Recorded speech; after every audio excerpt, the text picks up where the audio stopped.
Excellent. Good afternoon. I am calling the regular council meeting to order. It is January 19th, 2021.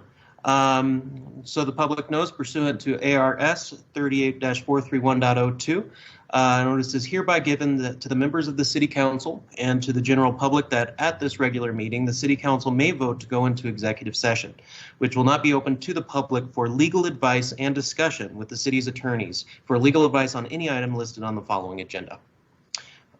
City Clerk, roll call, please. Mayor Deasy. Present. Councilmember Aslan. Present. Councilmember Daggett. Present.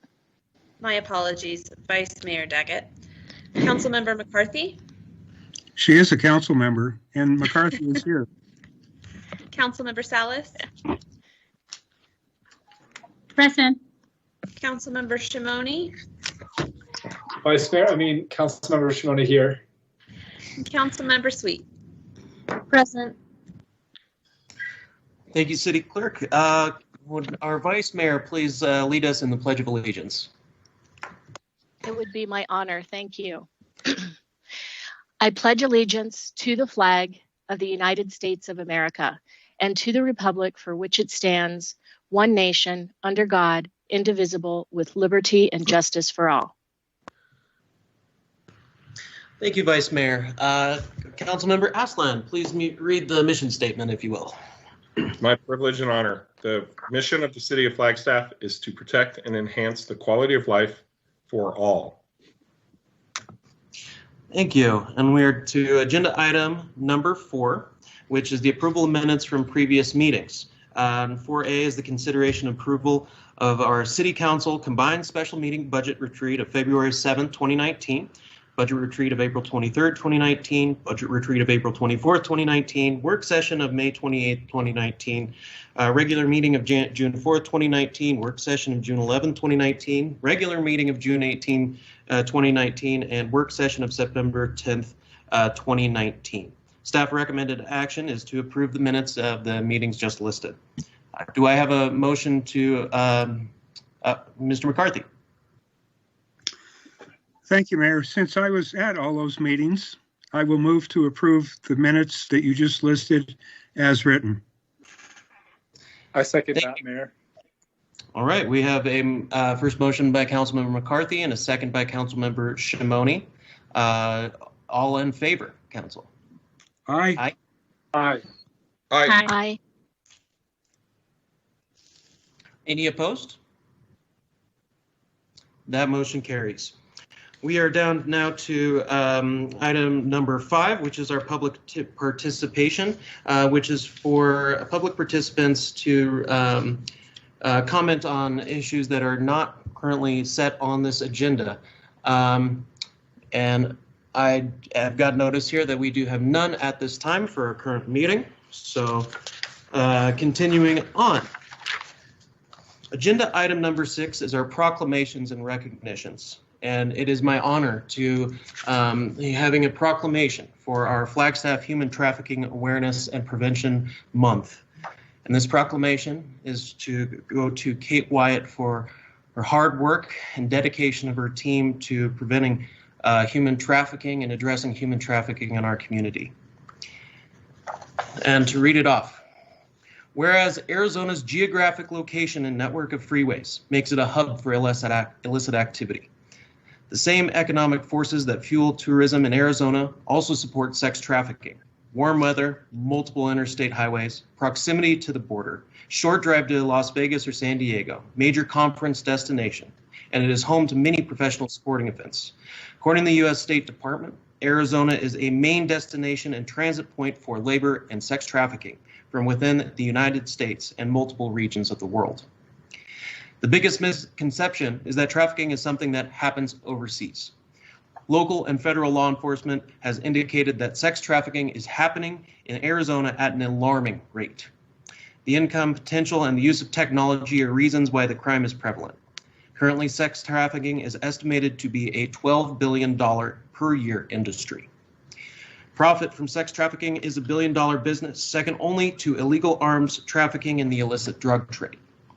Sex trafficking is a high-profit, low-risk business where the commodity can be sold repeatedly, unlike drugs or weapons where the product can only be sold one time.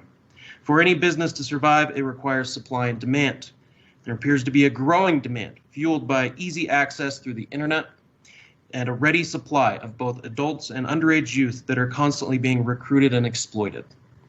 The past 4 years, agencies in the Flagstaff community have come into contact with nearly 400 adult and 40 youth victims. Through various online decoy advertisements, we have seen a demand of over 600 individuals attempting to purchase sex with a minor. Flagstaff Initiative Against Trafficking is a community collective of professional service providers and volunteers who want to end human trafficking.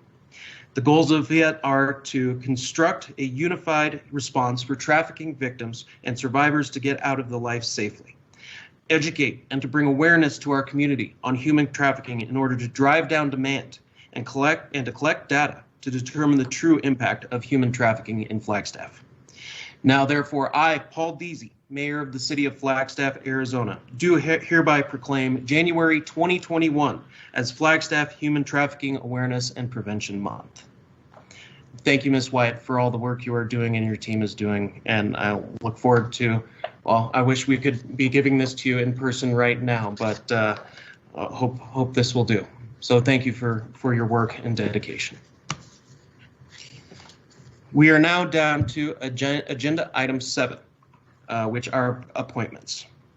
Down 7A is a consideration of appointments for the Commission on Diversity Awareness. Staff recommended action is to make 2 appointments to terms expiring September 2023 and 1 appointment to a term expiring September 2024. Councilmember Shimoni is first in line for nominations. Councilmember Shimoni. Mayor. My apologies. Ms. Fobar did have a comment to make before we get into the appointments. Ms. Fobar, please. Good evening, Mayor and Council. I apologize. There is an error in the staff summary. The appointment for September 2024 should actually read make 1 appointment for a term expiring September 2021. Thank you for the clarification, Ms. Fobar. Councilmember Shimoni, would you like to appoint? Thank you, Mayor. So did I understand that the 2024 appointment is actually supposed to be 2021, so a 1-year appointment rather than a... Yes, Councilmember Shimoni, it is actually for a partial term from a resigned seat. Okay. So I would like to make an appointment to a term expiring 2023 for Mandy Martinez Gebler. Thank you. We have a nomination of Mandy Martinez Gebler. Do we have a second motion for to put this to vote? I second that motion, McCarthy. But first by Councilmember Shimoni, second by Councilmember McCarthy. Council, all in favor? Aye. Aye. Any opposed? Mandy Martinez Gebler is hereby hereby appointed. Now on to Councilmember Aslan for when making the other appointment in terms expiring September 2023. If I may, I'd like to make the appointment for 2021, and I'd like to offer that up to Marcela Pino. And if that's supposed to be pronounced Pino, I apologize in advance. But the way it's written is Marcela Pino. And because she's newer in town, I have no qualms with making her appointment the one that finishes in an expiring term. And hopefully she'll reapply. Excellent. Well, we do have a nomination from Councilmember Aslan on motion. Do we have a second for this nomination? For this would be for appointment to a term expiring September 2021. Mayor, I'll second that. Thank you, Councilmember Shimoni. All those in favor? Aye. Aye. Aye. Aye. Aye. Any opposed? that appointment carries. Councilmember McCarthy, I'm asking if you would nominate for the last appointment that would be to a term expiring September 2023. For the noted term, I would like to nominate, and I'm not good at this name, but Moina Manure. I'll second that. Excellent. We have a nomination motion by Councilmember McCarthy and a second by Councilmember Shimoni. Council, all those in favor? All right. Aye. Aye. Aye. Any opposed? All right, that appointment carries. We are now down to agenda item 7B, which is the consideration of appointment to our Tourism Commission. Councilmember Salas, would you like to make an appointment to a term expiring January 2024? It's my honor and privilege, Mr. Mayor. I also happen to be the council liaison to the Tourism Commission, so I work closely with this commission. So we have received 4 applicants who are experts and leaders in their respective fields. But I do recognize that at this point, we don't have any representation from any hotel operator on the Tourism Commission, which, of course, among all things that it is responsible for is recommending policy and programs with respect to the BBB tax dollars brought in by hotels and restaurants in town. So therefore, I am honored to nominate Ellen Jimenez of Sonesta Extended Suites to be on the Tourism Commission with term expiring January 2024. Thank you, Councilmember Salas. Do we have a second for that nomination? Second. First by Councilmember Salas, seconded by Councilmember Shimoni. Council, all those in favor? Aye. Aye. Any opposed? Thank you. That the appointment carries.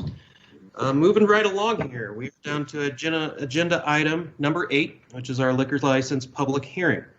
I would like to take this as both altogether. There are 2 applications for consideration, and it is staff's recommendation that we hold a public hearing and make a recommendation to state. So I will now open the public hearing. City staff, do we have any statement on these current liquor licenses before we ask if we have any of the applicants here today?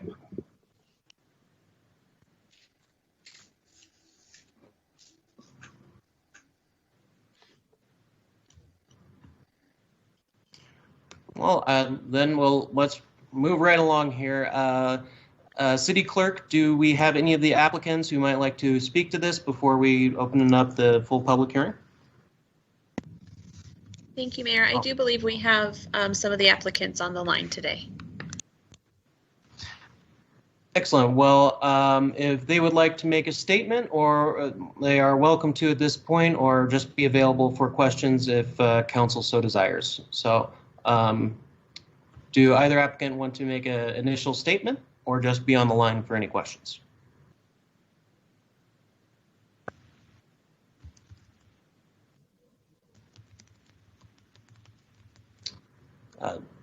City Clerk or Ms. Flipar?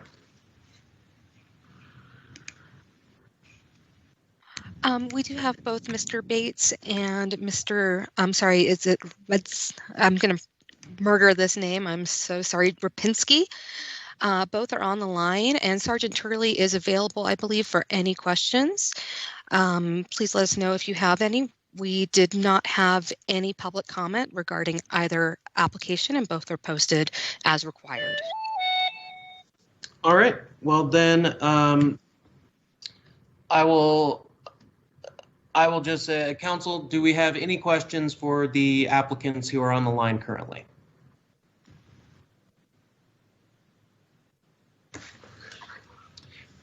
I'm seeing here from City Clerk Salzburg that Sergeant Turley is having technical difficulties. Was there a staff presentation on this, or shall we move on in light of the technical difficulties? Mayor, thanks for the question.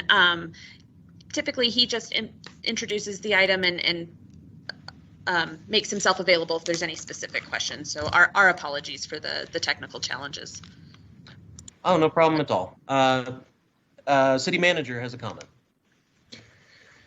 Yeah, thank you. I'm just going to echo the comments of the city clerk and give council and our public an explanation of why we did not have a cursory presentation on this because of technical difficulties. That said, Sergeant Turley, who always does a magnificent job of framing these things, usually does just give you a quick background of the application, and you should have the relevant materials in your packet. So excuse the technical difficulties. We can move on with this without the benefit of background if it's your desire. And at this juncture, we're still not able to hear from Sergeant Turley. So that would be one option, Mayor. Another option would be to circle back to this, whatever your pleasure is here. Thank you, City Manager. I do see Chief Musselman raising his hand if you'd just like to give a quick frame for this discussion. Thank you. So these are two liquor applications before the council. They're both Series 7 beer and wine bar licenses. And the first one, I believe, is for Mountaintop Tap Room, and that is located at 10 East Route 66. And this is an owner transfer. We conducted local queries on the applicants and found no derogatory records for them, and there are no current liquor violations either. And they have provided documentation that they took the liquor license training within the last 3 years. And the same seems to be online for Famous Pizza located at 104 East Route 66.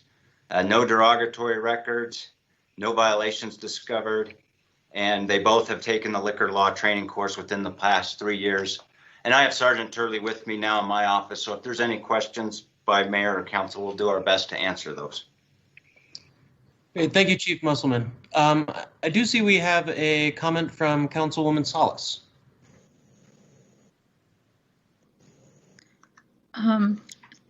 Thank you, Mr. Mayor. I commend the two applicants for submitting their application first. The Mountaintop Tap Room, you know, I've seen and witnessed how that establishment has evolved from when it started as a state bar and then became Mountaintop Tap Room. So I do commend Mr. Bates for taking over the liquor license. As with Famous Pizza and Beer, I've seen, unfortunately, I haven't had a chance to visit your establishment yet. I've seen that it's right next to Proper Mitts and Drinking Horn Meadery. And congratulations that you got the new Series 7 out of a lottery. I know how hard it is to get this the Series 7 license. I do have I have a question where actually if Mr. Rolpinski is on the line, I'm curious about your menu if you have gluten-free options for your pizza. Oh, God, you crazy. Mr. Rapinski, if you wanted to comment, I think that would be good information for all of us. Can you hear me okay now? Yes, sir. Okay. Unfortunately, I'm the agent. I'm not the owner. So something that's that deep into the operational aspects, I'm unfortunately I can't answer that. I hope they do for you though. Just so I could check it out for myself when I'm in the area. But I apologize. I understand. If there are any other questions or comments, Mayor, I am ready to make a motion. All right. I will see here. Do council members, do we have any other questions for the applicants? I understand we are do not have any public comments on this, but council, do we have any further questions? All right. Well, Mayor, Council, you'll just need to close the public hearing before entertaining a motion. Thank you. Excellent. Yes, thank you. I will now close the public hearing. Councilwoman Salas, would you like to? Thank you, Mr. Mayor. I do commend again the two applicants, because as we know, with COVID, our community is still battling COVID. And it's encouraging to see our local businesses, though they're struggling, they try to remain business, especially for a restaurant and a bar. So I do commend these two applicants. So with that, I move to forward the two applications to the state with a recommendation for approval. Thank you. We have a motion from Councilwoman Salas. Do we have a second? This is Councilmember Sweet. I second. We have a motion from Councilwoman Salas and a second by Councilwoman Sweet. All those in favor? Aye. Aye. Aye. Aye. Aye. Any opposed?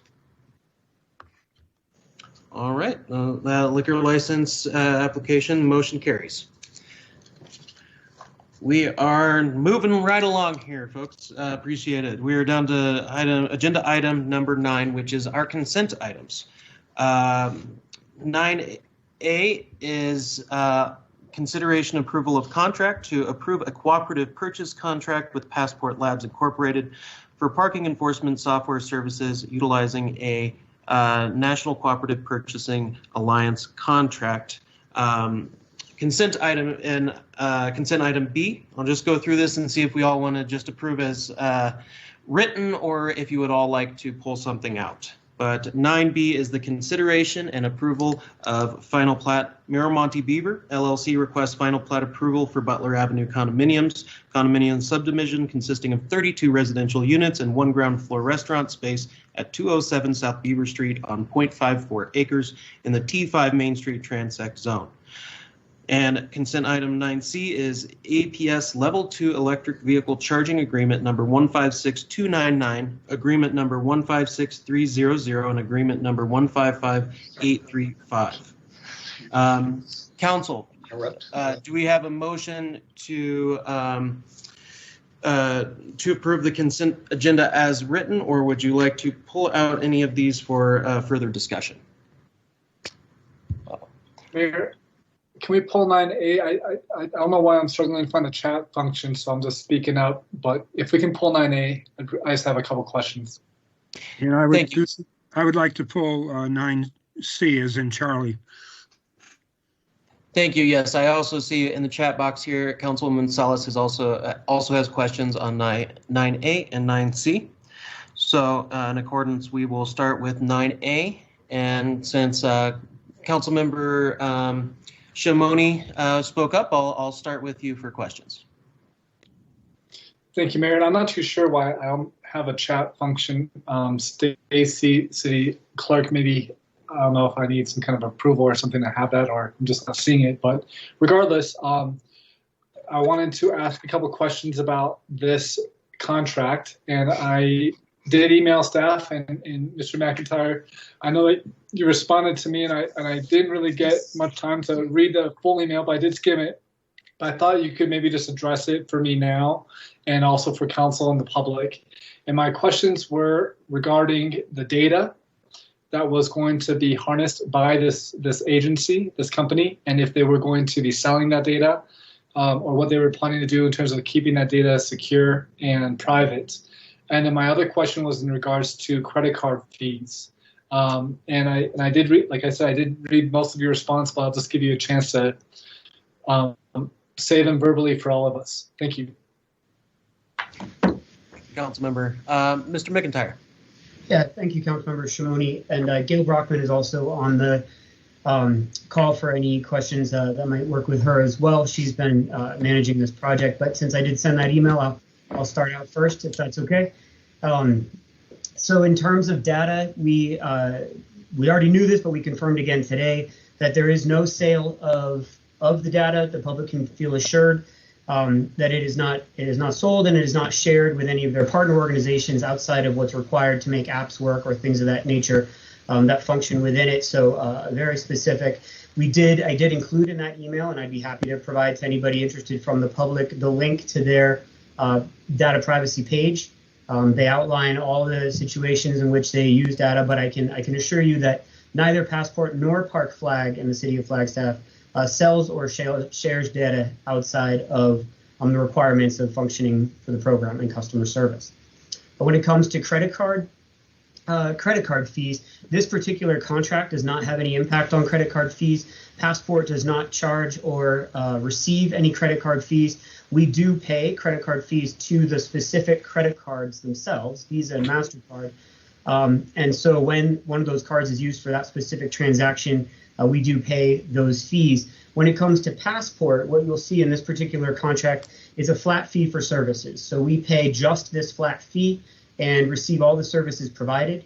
As mentioned in that particular email, but for the public and just to get it on a public meeting, we have talked with them about other pricing options. They've offered an option in which we would pay a reduced flat fee in exchange for, I'm sorry, I forgot to turn on my camera. Hello. And so we could have received a reduced flat fee in exchange for paying a transaction fee. However, our calculations show that the city is in a better advantaged position to remain with the flat fee, and especially coming out of a year without revenue, we felt the predictability and stability was advantageous to the city. So at this time, there are no transaction fees through Passport and no credit card fees through Passport. If in the future it is determined advantageous to have transaction fees, we could go down that route, but there will never be credit card fees through this particular contract. Thank you so much, Mr. McIntyre. I really appreciate that. Thank My you, Mayor. pleasure. Great questions, Councilmember Shimoni. Councilwoman Salas also has a question on 9A. Thank you, Mr. Mayor. I just want to provide staff the opportunity to speak to the anticipated cost savings to the city with the new pricing. So how much are we saving with the new pricing? Good afternoon, Councilwoman Salas. My apologies. Yes, we are looking right now. We have a contract with one software agency, and that contract is a flat fee contract. They're going to keep us on that flat fee contract at a discounted rate. So we are looking at a savings between $15,000 and $20,000 approximately. We went out to several different software companies a few years ago because we knew that the software we have right now was just not working for us. So we went out at kind of an informal request for just pricing and what did they have to offer. And a Passport was one of those vendors that we went out to. And we're looking at with them $50,000 to $55,000 a year based on the transactions that we were seeing at that time. So it is quite a bit of a savings if we stick with the contract that we have right now, just switching over to their software. Excellent. Thank you for the clarification, Ms. Brockman. I do see that we have a comment from Councilmember McCarthy, if you'd like to speak. Yeah, I'd just like to quickly point out that my understanding is that the parking meters will go back into operation March 1st, if I remember correctly. And that is a decision made by the previous council. And I guess it kind of says that we will continue with that plan. Obviously, if we didn't plan to reinstate the parking meters, there'd be no need for software. Just a note. Thank you. Thank you, Councilmember McCarthy. Do we have any other comments or questions regarding consent item 9A?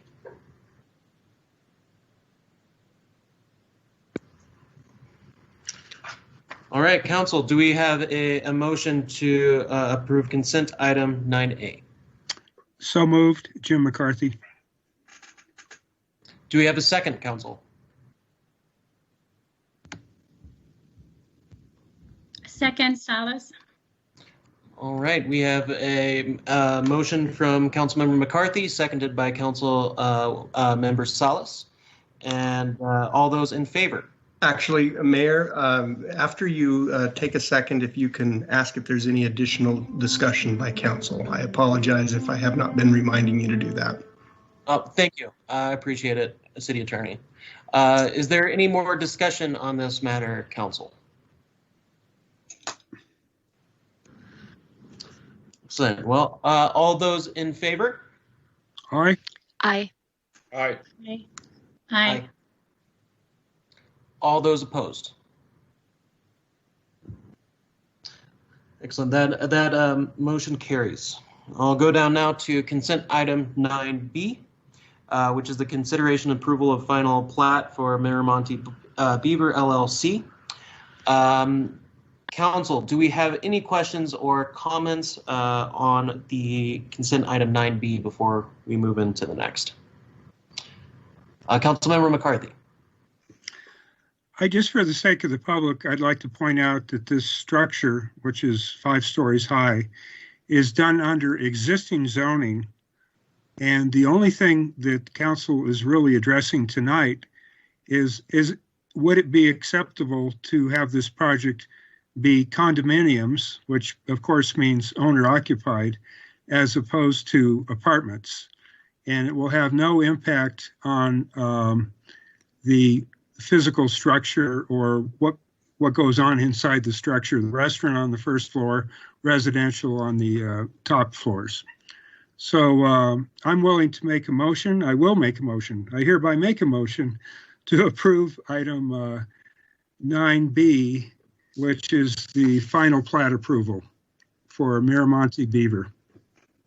Thank you, Councilmember McCarthy, for the clarification on that. And I do hear we have a motion by Councilmember McCarthy, seconded by Councilmember Shimoni. Council, is there any further discussion?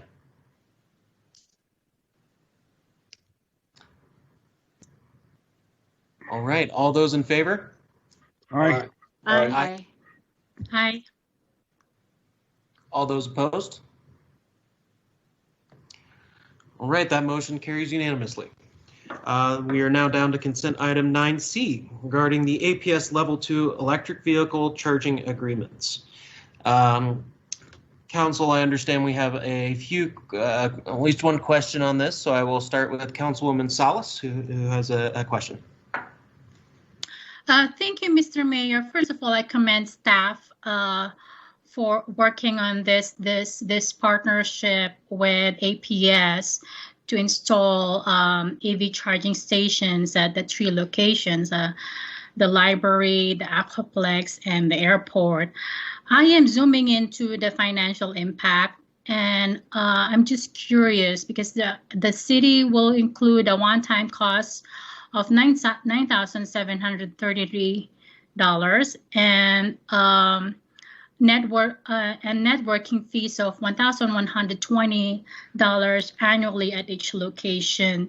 So I'm curious, how is this funded, and is there a potential to recover the cost? As we know, electric vehicle owners will be able to shoulder the cost of charging their electric vehicles.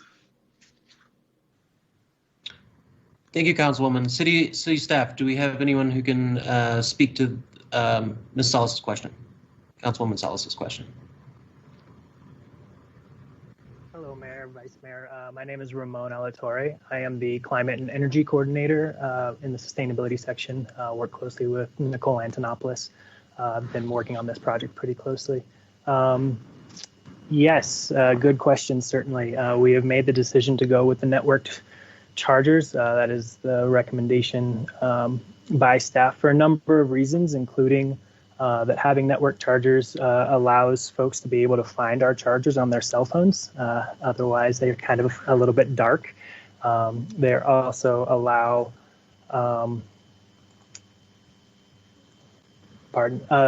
they also give us a lot more data that we can use for ourselves. If we move towards electrifying fleets, the data that we're going to be able to get from having network chargers will be really important. And finally, it does give us the flexibility in the future to be able to charge a fee. Right now, we do have 4 electric vehicle stalls at City Hall that were part of the same program, the phase 1 of the APS Take Charge Arizona program.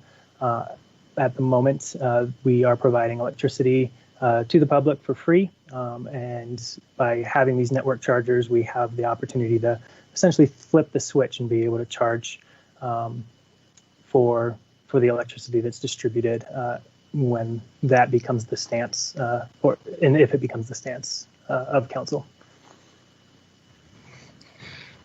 Thank you, Mr. Alatorre. Do we have any more questions or comments, council, on this issue? Oh, Councilmember McCarthy has a comment. Well, thank you, Mayor. My questions actually are very parallel to Councilmember Salas's. You know, philosophically, I like the idea of electric vehicles. I like the idea of the city doing things to encourage them. But I kind of wonder about the idea of giving free electricity to whoever happens to just drive up to one of these. It would be analogous to saying the city would fill my gas tank up at no charge. Obviously, we prefer people to use electricity so that we can transition to clean energy and clean electricity in the future. But I think giving to use the term a full tank of gas, although it be in the form of electrons and charging a battery, I just question that. If maybe we could do it at a reduced rate, but you know, it just seems a little inappropriate to me. So I'd be interested in knowing what other council members think. And it may be that this makes sense for an introduction period, but I think we ought to put some time limit on it or something. Anyway, I'm interested in other staff and council comments and a discussion on this. Thank you. Excellent. Thank you, Councilmember McCarthy. I see Councilmember Shimoni has a comment as well, and then City Manager has a comment thereafter. Okay, and I'm happy to let the City Manager go, but I'll make mine brief. Thank you, Mayor, and thank you, Mr. Alatorre, and also thank you, Nicole and team, along with APS for their work on this. This is very exciting. I also want to thank Councilmember Salas and McCarthy for your comments. I had a similar response when I saw the packet. Mr. Alatorre, I'm wondering if there was a way that we could implement a fee for the usage of these services, but also knowing that during certain hours of the day, California is literally, I believe, paying us to take their excess or giving it. I'm wondering if we can make that portion of the charge free when we're receiving it as for free from California. Can you comment on that? Do you have any thoughts about that?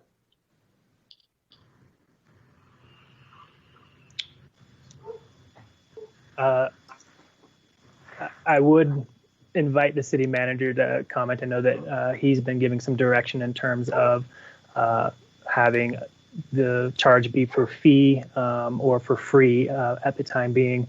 However, as I mentioned before, with the network chargers, we certainly have the flexibility to be able to design a fee structure given direction of leadership. If it was possible and it wasn't too hard, and I guess this kind of goes to the council and our city manager, you know, with the free hours that exist, you know, to kind of bring that kind of awareness to the public around electricity and solar electric harvesting. City manager, I'll let you go ahead, but those are my thoughts. Thank you. Thank you, Councilmember. City Manager. Thank you, Mayor. Thank you, Council, for the discussion. It is a good discussion, and yes, we did have this discussion internally and then subsequently with Council when we were talking about the EV stations at the City Hall parking lot. I was a strong advocate at that time and remain an advocate for having these stations provide a free charge. The logic is as follows. It is introductory. First of all, we are hoping that people will become acquainted with these locations and use them. the use at City Hall. Of course, I don't think anything is a proper analysis with COVID, because behaviors have changed and driving habits have changed. But that stated, those spaces are seeing limited usage. We love it when we see usage, but it's not anything that's prevalent at this point. The second comment is it's incentivized, and it probably should be to make it very convenient for people to own and operate either hybrid or electric vehicles. And many communities take this approach. In fact, I've seen some communities go further, even in the realm of free parking where there's otherwise paid parking. I don't want to go there here. I'm just suggesting there are incentivization programs in place in many communities. And then the last comment, which Ramon Alatorre, and it's good to see you, Ramon, but he shared, is that it is flexible and it can be implemented at a later date. I do believe, as many of us I'm sure do, that there will be a time where it makes a lot of sense to impose a fee, and perhaps at that time, Councilmember Shimoni, maybe, I don't know this to be factual, but maybe there's a means to have that fee occur at various hours of the day and incentivize charges at other hours so that we can store electricity as such. The last comment I'd like to share, while I agree with the analogy that has been made to filling up a gas tank, I just want to point out that, yes, that analogy has merit insofar as we're talking about automobiles, but I think it stops there.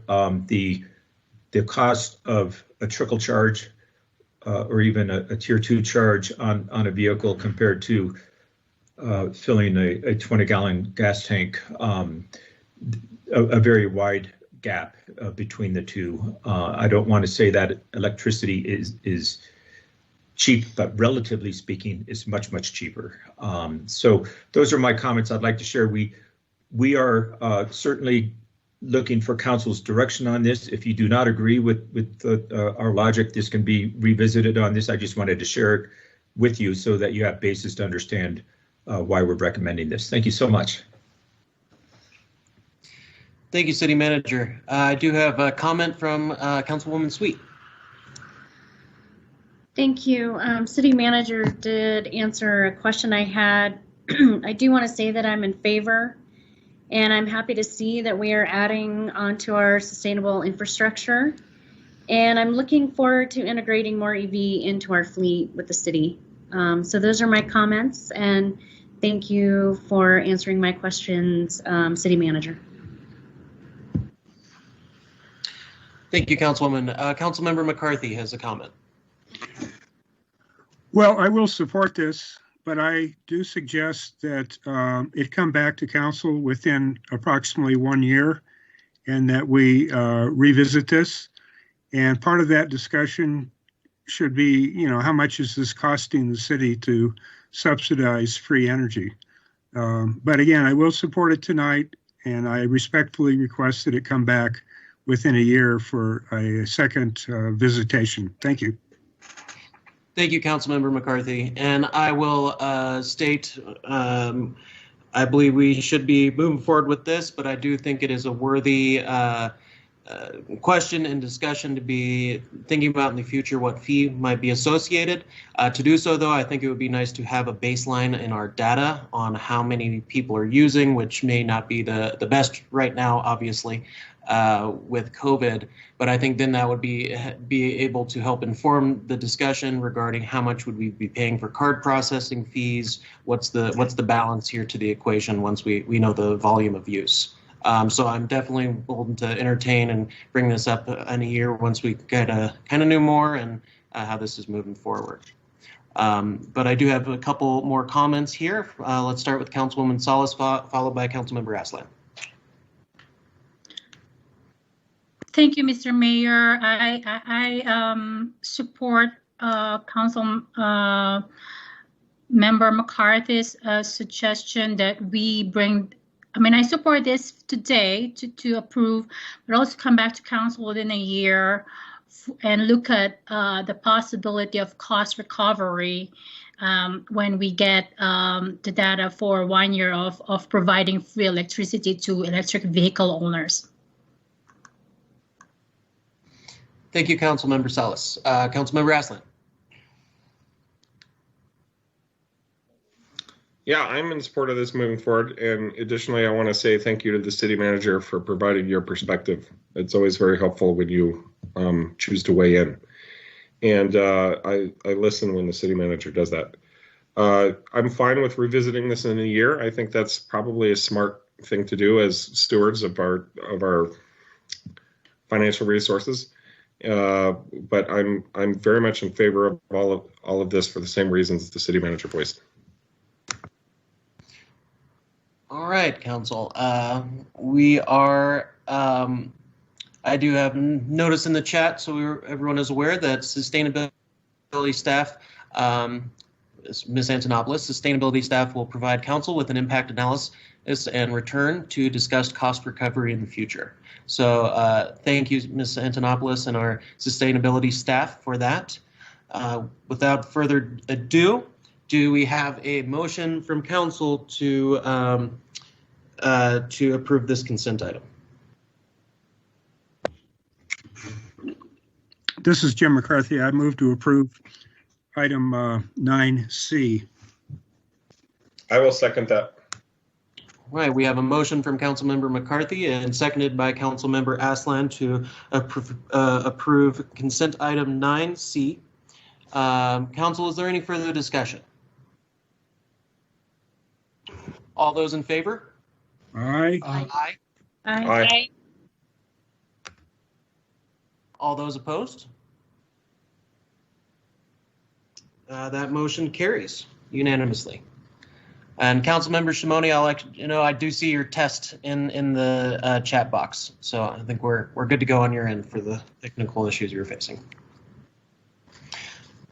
Excellent.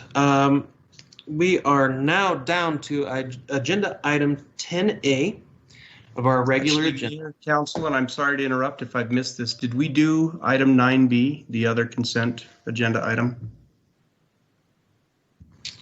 Yes. Yes. Okay, I just needed to clarify. Thank you. Thank you, City Attorney. All right, the agenda item 10A is the consideration and adoption of resolution number 2021-05. It's a resolution of the Flagstaff City Council in support of efforts to lobby the new Biden administration to reinstate Bears Ears National Monument to its original dimensions. Staff recommendation is to read resolution number 2021-05 by title only. City staff, do we have a presentation on this?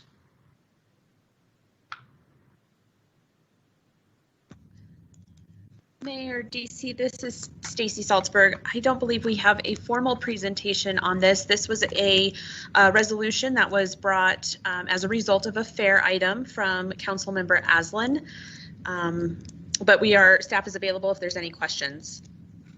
All right, great. Thank you, City Clerk, for the clarification there. Councilmember Aslan. Thank you. I don't think we need to belabor the point here. We've had this discussion several times in the past several weeks, and I appreciate city and staff's efforts to expedite this. Tomorrow, as we all know, is the advent of a new administration at the federal level, and I'm very pleased to be able to pass this forward if it manages to pass today, and I believe it will. Looking forward to the vote. And I'd like to make a motion that we adopt resolution number 2021-05. Actually, that should be to read. Yeah, before we move there, Councilmember Shimoni does have a comment, so I'd like to start with. Thank you, Mayor, and thank you, Councilmember Aslan, for your advocacy on this. A real big deal in this region for sure. I emailed staff and about this, and I don't believe there was a response yet, but I'm just wondering if it'd be a good idea for us to bring this resolution before our tribal partners in the region. There's 13 different tribes in the region, and it just might be a nice opportunity for us to collaborate and engage and build on our relationships with them through this resolution. That being said, not to delay this one, we could issue this one, but then we can work on another one in collaboration with the tribes. Just a thought, and open to anyone's thoughts on the topic. Thank you. Thank you, Councilmember Shimoni, for that suggestion. City Manager Clifton, do you have a comment regarding that? Yes, and thank you. And thank you, Councilmember Shimoni, for raising that idea. We chatted at length about that during the staff meeting this morning. And we also had consultation with our Indigenous coordinator, Rose Tohi, and I believe she can offer comments on this topic right now. We were prepared to offer comments. A couple of things. First, Rose Tohi sent to the mayor and council subsequent to that meeting this morning a packet of materials that stems from previous statements by our tribal neighbors with respect to Bears Ears National Monument. Now, I believe many of those statements were issued at the time when the monument status was being considered under the previous administration. This was years ago, of course. However, the text of the statements really do not change in terms of the high values that are placed upon the Bears Ears Monument and what it means for our Indigenous neighbors and what it means for many other reasons with respect to preservation. So that material was sent. As to the question about garnering those signatories at this time, it is doable. I would invite any input that our city attorney may have on that. We've asked our Indigenous coordinator about it. It would take some time. Similar to this action that has been in front of this council, and as has been noted by Councilmember Aslan, it's been discussed over one meeting. That same process arguably would need to occur with potentially 13 tribal leaderships. So I just mentioned that to impress upon you that it will be a process to do that. And if there's any element of timeliness on this, council may want to be mindful of that. And then you have, so that's kind of a pragmatic comment to be shared. I believe our city attorney might have similar comments with respect to the legal arena. Thank you, City Manager. Yeah, City Attorney. Please. Thank you, Mayor, and thank you, City Manager Clifton and Mayor Council. It is always, from a legal perspective, much more advisable to simply sign on to your own resolution rather than try and couple it with other letters of support or other resolutions with other jurisdictions signing on to the same one. Of course, everyone is entitled to put their own support documentation forward. However, it's cleanest for each jurisdiction to do so separately, in my opinion. I can go into details in that in executive session, but I simply state that for the record here. Okay, thank you. Thank you, City Attorney. I'll just jump in here real quick. I personally think since we have this all aligned and ready to go and the Biden administration is coming to tomorrow, I would like to proceed with this resolution. And if we would like to pursue joint letters with our neighboring tribes, maybe it would be better for them to write and us to join on to their letter rather than a vice versa potentially. Councilmember Aslan has a comment. Yeah, thank you. In light of what the city manager and our city attorney have had to say, I definitely think we should just move forward with this. Councilmember Shimoni, I really appreciate the sentiment behind your suggestion. And I'm hopeful that some of that will play out. You know, one of the motivating priority factors for me in coming forward with this was to you know, as an author, we're taught to show, not tell, right? And I think this is an act of showing our solidarity with our tribal neighbors. There are other issues that tribes all around Arizona and around the country are facing. And we could do a resolution for each one of those, but Bears Ears is particularly relevant to the Colorado Plateau and our immediate tribal neighbors. And I'm hoping, we shouldn't assume these days that anything goes without saying, but there is language in the resolution which indicates that what we're trying to do is help protect cultural resources of the immediate neighbors in our region of the Southwest. And so hopefully those words will speak loud, and the action of us passing this today will be a clear indication to our tribal neighbors that we take their concerns seriously, and that we are marching in solidarity and in step with their causes on this topic. Thank you, Councilmember Aslan. Without further ado, do we have a motion for, Sure. this? I'd like to go ahead and move that we read resolution, where'd it go? Number 2021-05. Excellent. Do we have a second, Vice Mayor? I'll second that. Thank you. And any further discussion, Council? All those in favor? Aye. Aye. Any opposed? Motion carries. City Clerk. A resolution of the Flagstaff City Council in support of efforts to lobby the new Biden administration to reinstate Bears Ears National Monument to its original dimensions. Thank you, City Clerk. Do we have a motion to adopt the resolution? So moved, Jim McCarthy. I'll second that motion. We have a motion from Councilmember McCarthy, second by myself, to adopt resolution number 2021-05. All those in favor? Or is there any further discussion? Remember to do that. Oh, okay. All those in favor? Aye. Aye. Thank you. Aye.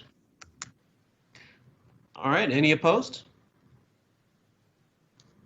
All right, that motion carries unanimously, and thank you to Councilmember Aslan for bringing this very important fair to the table. I really appreciate it. I think this sends a good, strong message with our collaboration and in accordance with our close neighbors.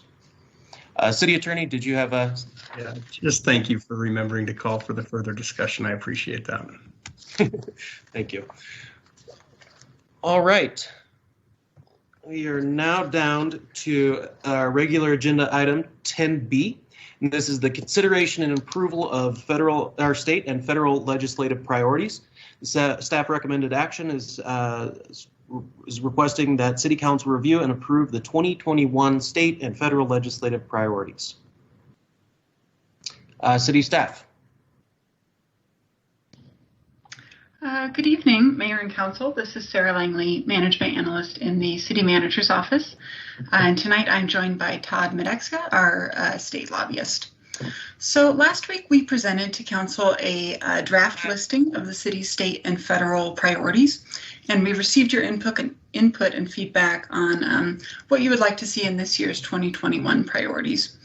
So the purpose of our discussion tonight is to give you an overview of how we incorporated your input, to take any remaining feedback, and then to ask Council to approve the 2021 state and federal legislative priorities.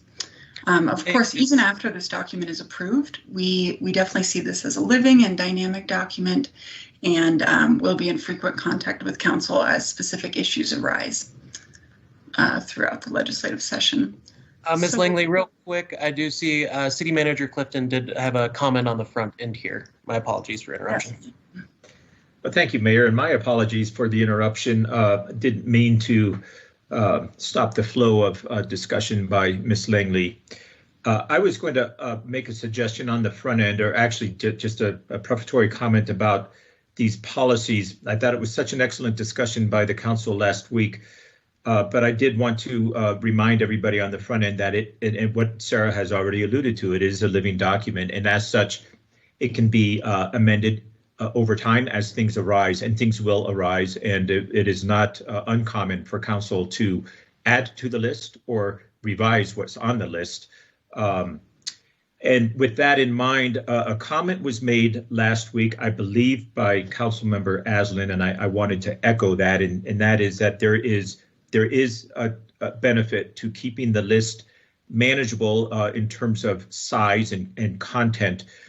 These priorities are shared with our delegates and our legislators, and so I think good thought should go into the listed priorities, as has been the case by this council, and as I'm sure will be the case this evening. I just wanted to put out on the front end the suggestion to make sure that what we have here is also digestible by the delegates and by the leaders who will be reading these, and by our lobbyists who will be advocating for these things. So those are my comments on the front end. I apologize for interrupting the flow of the discussion there.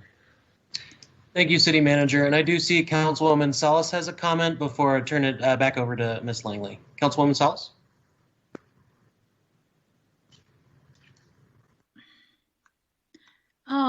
Thank you, Mr. Mayor and Mr. City Manager, for pointing out that these are living documents.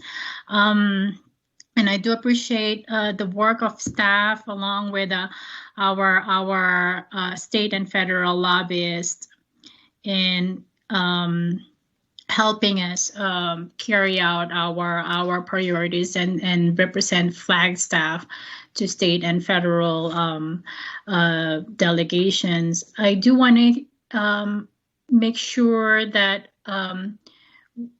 we have as one of our priorities any legislation and funding mechanism in support of our tourism, hospitality, and sectors and economic development in general, because any state and federal legislation that would assist our industries will be helpful. Thank you. Thank you, Councilwoman Salas. I'll turn this over to Ms. Langley for presentation. Thank you, Mayor Deasy, and thank you, City Manager Clifton and Councilmember Salas, for your comments. I'm going to go ahead and share my screen quickly, and hopefully you can see the draft federal priorities now. And so, as I stated, I'll just walk through these and then be happy to take any further council feedback after that. So within the economy section of the federal legislative priorities, we updated the COVID-19 relief priority to include cities and counties as beneficiaries of direct funding. I know there was a request to include school districts here. That funding would actually flow through a separate funding mechanism, but we do mention, you can see here, we mention increased funding for education. So I hope that that adequately addresses that request. Below that, we've added a new priority to promote rural broadband and the economic benefits that come along with that. Jumping across the screen to the community infrastructure section, we added a comment here focused on promoting additional funding for a variety of HUD programs in support of our goal of affordable housing. And then scrolling down, we get to the transportation and infrastructure section. Here, at the request of council, we added a sentence to promote restoration of daily service for the Southwest Chief through Flagstaff. And then there were a few more changes made within the environmental section. So this priority here used to focus solely on the Grand Canyon, and we have expanded that to include the Colorado Plateau as a whole. We also added a sentence here to broaden the focus of the priority to include protection of wilderness, wildlife, and cultural resources throughout the Southwest region. The last change for the federal priorities was that we added a priority here at the bottom, which focused on funding and partnerships related to open space, parks, natural areas, trails, and dark skies initiatives. So that is our attempt at incorporating the feedback that we received last week So happy to take any further feedback, and I know Councilmember Salas has voiced some feedback already.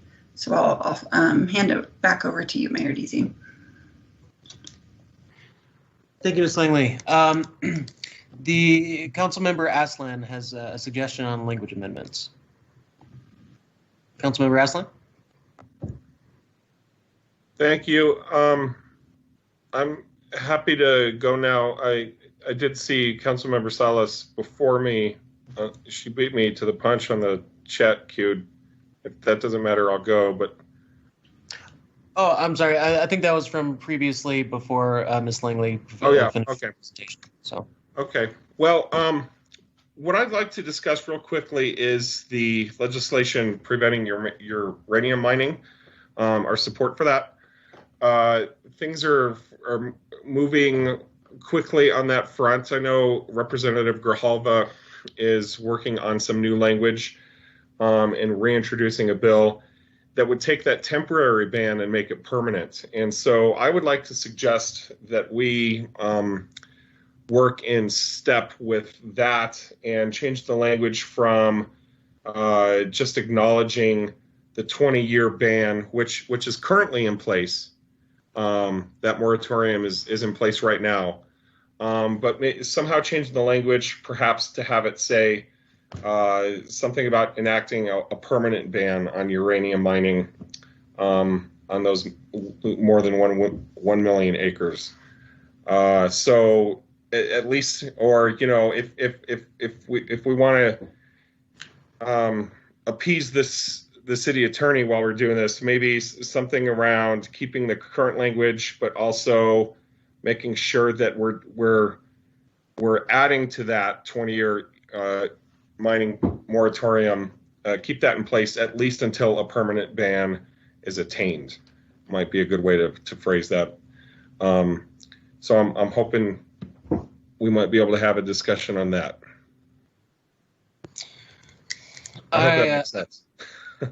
Yeah, definitely. Thank you, Councilmember Aslan. I agree with the addition of the permanent. And Councilmember McCarthy, I'll let you state that as you did in the chat box if you'd like to, and then Council. I will write what I have here in the chat box. That'd probably be streamline things and be helpful to Sarah. I'll do that right now. Yeah, well, Allison can work on a specific language, but I absolutely agree philosophically with what he just said. Yeah, myself similarly. Councilwoman Sweet has a comment. And I just wanted to also agree with the permanent ban language. Councilmember Shimoni has a comment. Thank you, Mayor. This is on a different subject. Also on priorities, I'm not sure if the conversation was over. I support what my colleague, Councilmember Aslan, was saying. Should I move on to another topic, or are we still on that? I think we can move on to another topic. We have enough council members for direction on that. Under federal priorities, under transportation, Sarah and Council, I'm wondering if we can add something about bike and ped, just multimodal in general. I didn't see anything mentioning that under federal or state. And also under state, I'm wondering if we can maybe specify transportation options between the city of Flagstaff and the Navajo Nation and Hopi tribe. I'm not too sure what you mentioned, Sarah, about something with the word chief in it. I don't have the document open in front of me, but maybe that is the transportation that I'm trying to kind of focus in on. And then I'll just finish my comments. We received an email from the Flagstaff Water Group regarding water infrastructure being under our federal legislative priorities under the infrastructure funding, and also biomass energy under our federal priorities underneath the environmental section and the subsection of forest health. I'm wondering what council feels about those two recommendations. I think that they're worthwhile, but those are my thoughts and comments. And yeah, I'm curious what everyone thinks. Thank you. Thank you. Ms. Langley has a comment. Yeah, thank you. Just to follow up on Councilmember Shimoni's comment. First of all, the chief reference that I mentioned was the Southwest Chief, which is the Amtrak train that comes through Flagstaff. And we got a request last week to have that included for the restoration of daily service. And then going back to the comment for bike and pedestrian pathways, I'd like to highlight the surface transportation reauthorization. This is going to be a huge undertaking at the federal level and really includes all sorts of transportation. So just wanted to highlight that although it may not be included here, this would definitely include funding for those sorts of projects. And I know our partners, including NAPTA, are very much on board with some of the proposals they've seen within this surface transportation reauthorization. So just wanted to add that comment there. Thank you. Okay, that's good to know, Sarah. Oh, sorry, Mayor, can I jump in really quick? Yes, of course, go ahead. Thank you. Sarah, what were your thoughts on the email we received from the Flagstaff Water Group? And then also, can you speak to the idea of adding some specific language, I think to the state and also federal priorities regarding transportation between us, the Navajo Nation, and the Hopi tribe? Thank you, Councilmember Shimoni. If it's all right with you, we could leave the discussion on transportation between Flagstaff and Indigenous nations for the state portion of the priorities, just so we can be clear of where we're addressing the priorities and which lobbyist would be championing those priorities. Sarah, you're saying that you think we should focus in on the state? Is that what I'm hearing you say? No, I'm just saying right now we're just focused on the federal prioriries. Sorry. Okay. I don't know if you guys can see my screen still. Hopefully you can. I can, yeah. Okay, so I would say it would fall under federal priorities because there might be some federal funding opportunities for this type of collaboration. But what are your thoughts?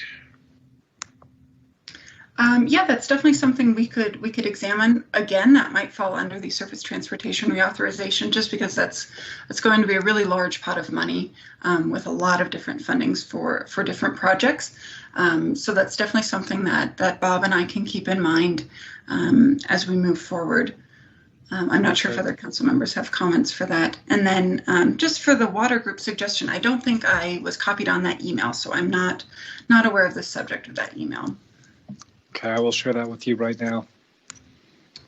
All right, thank you, Councilmember Shimoni. Mr. McCarthy, so I'm just going to throw out the idea that I think what I'm hearing is that the surface transportation reauthorization already encapsulates a lot of that. And if we want to be more specific with the connections with the tribes, that it may be better to place in the state. So I would suggest we hold off on that addition and discuss it when we go through our state legislative priorities, if that's all right with the rest of council, or if they disagree, please let me know. Mayor, that's fine. And then the only other thing that you're missing is that biomass and the water infrastructure for federal. I'm going to speak to that. Yeah, I was about to call. Councilmember McCarthy has a comment on that.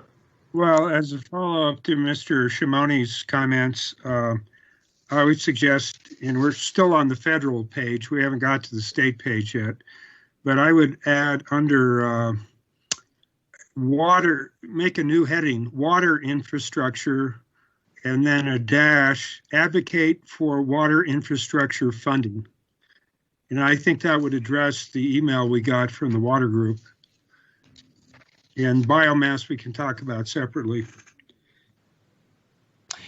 Is the, regarding the water, is that something that rather than as a separate category, we might be able to put in the environmental funding and partnership section? Where federal funding. I would say we have a major heading called transportation and infrastructure.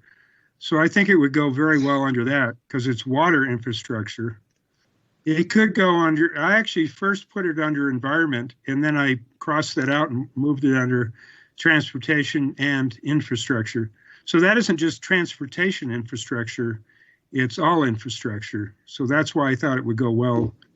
Water infrastructure under transportation infrastructure. Yeah, right where I see it on the screen in red. Excellent. A quick clarifying question, Ms. Langley. So under the infrastructure funding category, it says pursue federal funding, build infra and or FLAP. Are those programs that would be used for water at all, where it could be incorporated, or yeah, I'm not sure of those funding sources if that's applicable. for the water infrastructure. Thank you, Mayor Deasy.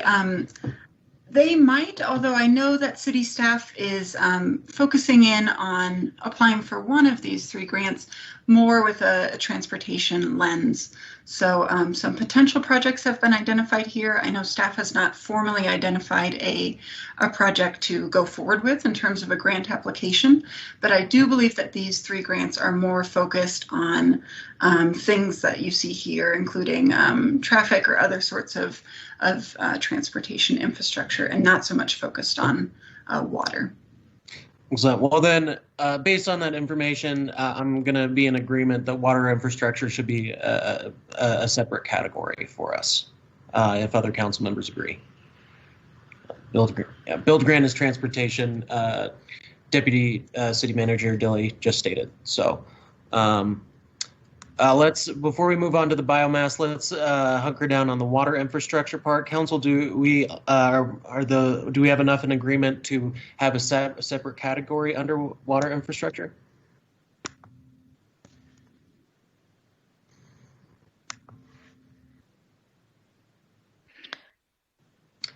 Anyone from council other than Councilmember McCarthy and myself who would like to see the water infrastructure added? This is Councilmember Daggett, and yes, I think it. And Mayor, we did get a yes, so I do believe we are. That was a lot of words for essentially yes. What Excellent. I just said. Thank you, Vice Mayor. Well, I do think we have direction on that aspect. Ms. Langley, before I go to Councilmember Shimoni.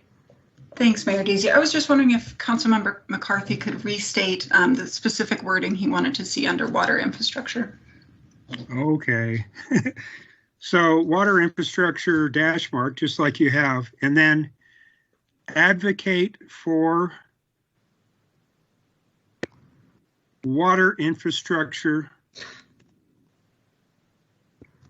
funding. Thank you very much. My pleasure. Yes, Langley, and Councilmember Shimoni, if you have a comment specifically on water infrastructure, and then we'll go to the biomass option and knock this out accordingly. Yeah, Councilmember Shimoni. thank you, Mayor. I was just gonna say yes. I'm in agreement, and I just wanted to also add that I do have a comment on the federal priorities before we switch to the state, but I'll go after Vice Mayor. Thank you. Thank you. So one moment here, I'm just checking on the comment box from Councilmember Aslan. Well, Councilmember Aslan, I'm sorry, did I skip? You want me to just take this? So I think if Sterling could weigh in here, I'm wondering if I'm trying to do 2 different things. We could just introduce a little bit of language that supports the current moratorium and any future moratoriums, or we could go specifically with supporting Grijalva's new bill, but I'm wondering if that would require us to introduce a new resolution from the whole council and go through that whole process. Just any direction or insight you can provide might help to de-jumble this up for us. Sure, Mayor and Councilmember Aslan, I think, starting from scratch to support Grijalva's bill is an approach, but you're right, that is a separate approach completely. You can tweak the language here. It appears more directly. That is completely up to you and the council, however. Okay, well, my druthers on this, and of course it's subject to council majority, is that we do what we need to for the purposes of this document that we're drafting right now in the strongest terms possible, and we could separate out any further resolutions we need to draft as a different process. Thank you, Councilmember Aslan. I am in agreement in that regard. We have comments from City Manager Clifton, followed by Ms. Langley. Thank you. I was basically going to suggest the same thing that was offered up by Councilmember Aslan and then supported by you, Mayor. And here's the reasoning. It is not, it's a little bit different from the advisements that Sterling gave you, but it's the same outcome. If we start listing specific legislation within the context of our priorities here in front of us, or at any time, legislation comes and goes, a lot of times unsuccessfully, and it also changes over time. And so I would just caution that a better approach is what was just articulated. That is that we speak with broad policy terms as to the objectives, and then rely upon other means, i.e. letter writing or adopting resolutions, to get into more specific advocacy, because legislation will change over time. And as noted, this is a living document, so these things will be back in front of you next year, and there will be new legislation to talk about. Thank you. All right, thank you, City Manager. Vice Mayor Daggett, I apologize if I might have skipped you in these comment section.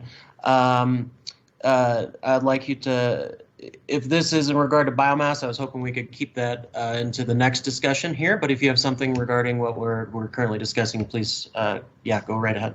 Nope, Vice Mayor. It's still on biomass, so I'll wait. Okay, thank you. I just wanted to wrap up a couple things here, and then we'll start the biomass discussion.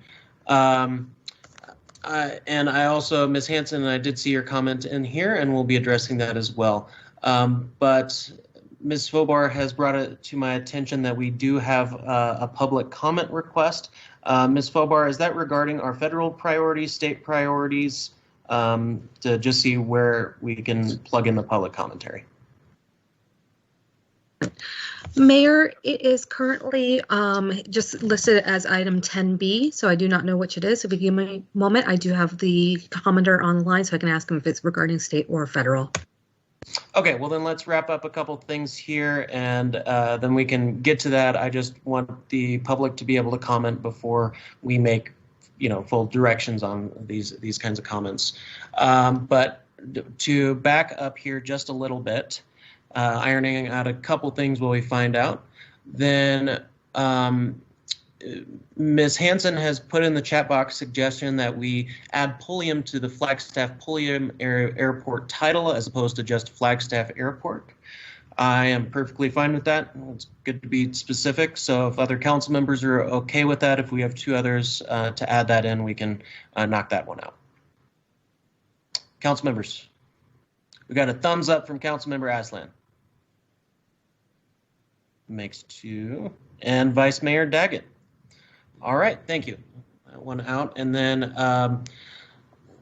let's then, Ms. Fobar said we have public comments. Let's get those now so we can get the public before we are moving on to the biomass discussion. Ms. Fobar. Terrific. Mr. Robert Vane, you are ready to go. Thank you. Mayor Deasy and council members, my name is Robert Vane, and I'm speaking on behalf of the Flagstaff Water Group to recommend two additions to your list of legislative priorities. Our first recommendation is to expand your federal infrastructure spending priority to include water infrastructure. In the near term, this could be used to fund and potentially accelerate repairs to the Wildcat Water Reclamation Plant, repairs that have already been presented to Council by Water Services. These are capital expenditures that would normally be funded through sewage rates. In addition, as a member of your Community Reclaimed Water Stakeholder Committee, I'm aware that the committee may soon offer recommendations for advanced treatment of reclaimed water beyond A+, as a key element of an aquifer recharge or direct potable recovery plan. Federal infrastructure funding would be extremely helpful for financing innovative advanced treatment of that type. The urgency of such steps is underscored by our recent drought.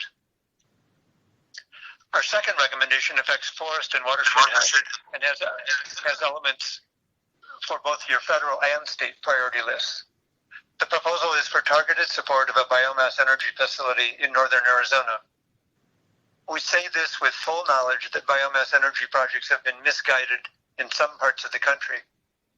However, we believe such a facility is completely appropriate in our local situation, where it will facilitate acceleration of forefry and its benefits for improved forest and watershed health, reduced air pollution from slash pile burns, and reduced risk of catastrophic wildfires. Bottom line, we recommend adding a clause to your federal forest health priority statement to seek funding for biomass efforts, such as were outlined in Senate Bill 4603 in the 116th Congress. That bill would have created a high hazard area wood biomass fund. On your state priorities side, we recommend adding a complementary clause to your Arizona Corporation Commission entry, asking for the ACC to establish a biomass rate that would aid us on the western side of forefry in a similar manner that a biomass energy facility, Novo Power, is aided in Snowflake in the eastern part of the state. Thank you for considering these two additions. Thank you for your comments. Council, do we have any questions of Mr. Vane, I believe it is? Any questions or comments to council before we let this gentleman off the line? All right, I think we're good to press on here. Appreciate the commentary, and I believe we now can be down to starting our biomass discussion. Very, very timely of call. Council, we'll start this off with Vice Mayor Daggett regarding biomass. Thank you, Mayor. I have a question for our previous council and staff, and that is how robust of a conversation have we had as a body about biomass? That's really my question, is how much have we discussed it in concrete specific terms previously? Thank you, Vice Mayor. Maybe City Manager Clifton take the first stab at that, or another council member. Thank you, Mayor and Vice Mayor, for the question. I think it's a very relevant question. I do not have the benefit of background on this. I will share that I have not experienced or been a part of any robust discussion of this topic in the past year and a half, but perhaps other staff members with a little more longevity and good memory could weigh in here and attempt to answer the Vice Mayor's question. Thank you, City Manager. If anyone would like to step in the meantime, I'll let Councilmember Aslan comment on the biomass, who may have more information on prior discussions. Thank you. Yeah, and I'll let someone from staff answer the Vice Mayor's question. It's a great question. I do remember having some conversations about biomass. I think they were generally fairly surface level and specific to previous moments in time. I think it'd be great if we agendized a larger conversation about biomass. I'm very much in favor of getting started with biomass and trying something. I support the speaker's, Robert Vane's suggestions very strongly. And, you know, we may find through the context and the political landscape in Arizona and just, you know, the acquisition of new knowledge that the pursuit of biomass energy is somehow problematic or too complicated for us to really get in, for it to be worthwhile. But at this early stage, I think we should be aggressively pursuing biomass as an option and a tool in our toolbox for achieving carbon zero. I think that if we actually enter into the fray and become advocates for this, we could help tip the scales for biomass to becoming something that is more appropriate and achievable, whereas the challenges of it are stacked against us at the moment, possibly. Anyway, I strongly advocate for laying the groundwork for robust advocacy for biomass and seeing where it goes. And of course, we could always revisit it along the way. But at this very early stage, I do not think we should be shutting the door. I think we should be blowing the door wide open and exploring the options along the way. Thank you, Councilmember. Ms. Hanson has a comment regarding Vice Mayor's question.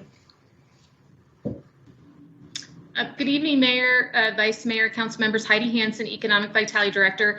The comment that I would make is that we are actually members of Arizona Forward, and I actually sit as the member for the city on that group. And this is one of their major projects, is dealing with the forest health and biomass. And so as far as this, we might want to put some language in how we are partnering with the efforts of Arizona Forward, which includes major groups in the community, Northern Arizona University, the work that they're doing, as well as the county, in the efforts moving these projects forward. As far as past council meetings, I would have to go back and look at those meetings to see what was said during your priority setting. But I can tell you that I know that Arizona Forward is leading a project with this, and this is why I'm part of that group. And I'd be happy to continue to help share that information with this body, as well as the city manager and Sarah Langley and our other staff. Thank you. All right, thank you, Ms. Hanson. One moment here. I will just mention Ms. Antonopoulos has mentioned that biomass is identified as a strategy in the 2018 Climate Action and Adaptation Plan, and it believes that fire department has led most of the discussions on biomass. Chief Gaylord has mentioned no major dialogue on the issue at the council level that he's aware of in the last 7 years. However, City of Flag has taken stances at various times in support of biomass efforts. So just so the public knows what's been in the comment line. Council Member Sweet has a comment. Thank you. I would just like to express, I would like to learn and discuss more about biomass before committing to it being a legislative priority. I feel that this is the first time I'm hearing about it as a legislative priority, and definitely would like to learn more. Thank you. Thank you, Councilmember Sweet. And I do see we have a comment from Councilmember Salas. Thank you, Mr. Mayor. I do recall, like in the first quarter or first half of 2019, Council heard a presentation from Dr. Han from NAU about their research and efforts. And this is like a Northern Arizona collaborative effort with Camp Navajo, the county, of course, Forest Service, and other entities that are leading this research. Also, as part of the workforce, I'm on the board of the workforce development for the county. At their board meeting in November, there was a presentation on some efforts in terms of potential workforce development and economic development along the lines of biomass. Thank you, Councilwoman Salas. I do have a question regarding this, and I'm not sure if I am correct in this, but wasn't there concerns about biomass previously regarding the light it gives off and potentially affecting our dark skies and naval observatory and so forth? Is there any city staff that can speak to that, or am I not recalling correctly? I think that was with respect to doing something near Camp Navajo, and it was actually about the heat, creating a shimmer that would negatively affect what the observatory was doing, but only because they were in such close proximity physically. Okay, so we can be doing. But I may be wrong about that, but that's my understanding of that part of the conversation. Yeah, that was my understanding too. With out by Belmont, that would kind of put a wrench in the works. But that doesn't mean we can't advocate for biomass elsewhere that may not affect our observatories here in Flagstaff, and would go towards the collective effort both for our climate action adaptation plan as well as our forest health. Because let's be honest, it's a lot of work to get our forests cleared out if we don't have a means of using that wood and so forth. That maybe a biomass or the wood chipping that's been looked at could be very helpful for making this move a little faster for forest health. Councilmember McCarthy has a comment. Well, thank you, Mayor. This is a follow-up to Ms. Sweet's comment. And I guess what she's saying is that before we take a hard position on this, maybe we should get a presentation on it, learn more about it, the pros and the cons, where it should be located. I think it's a good idea, but I think I would side with Councilmember Sweet's feeling that maybe we're not ready to put this on the legislative priorities list. And Ms. Sweet, if I'm putting words in your mouth, correct me.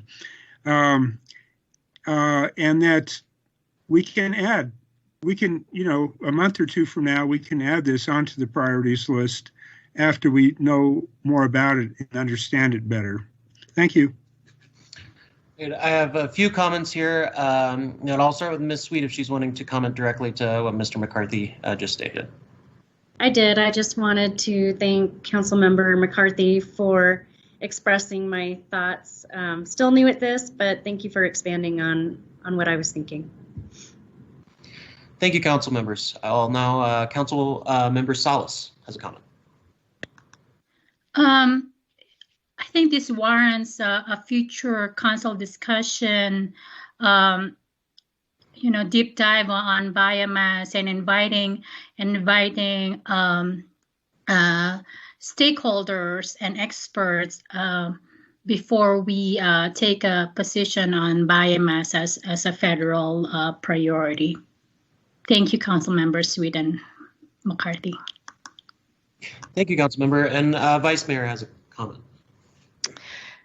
Well, the previous three speakers have stated it so well. I too would be more comfortable adding this later after we're able to hear information and deliberate on it, because I've read conflicting research and I need to have more information.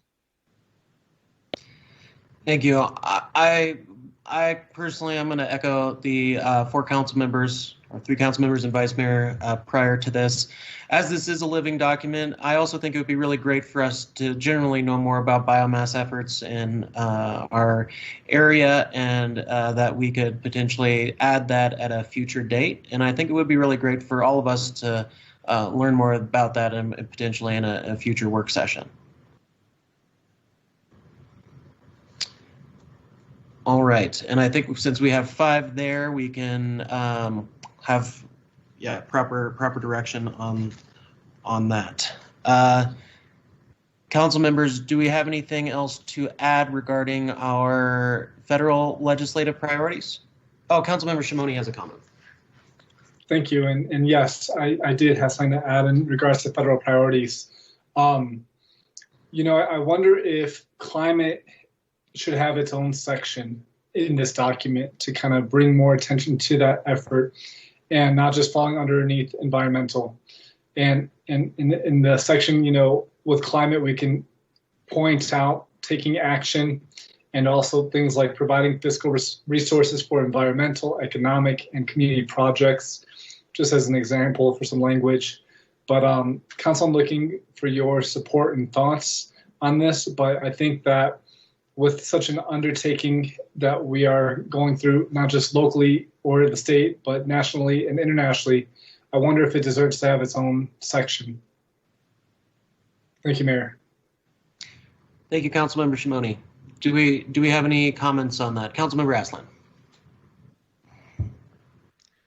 I suppose I'm open to that, but only if we're getting clear indications from others on council that it's worth going into that level of weeds. I don't want I don't want to nitpick how we catalog and categorize all these things. I just want to make sure that we're prioritizing what we're advocating for.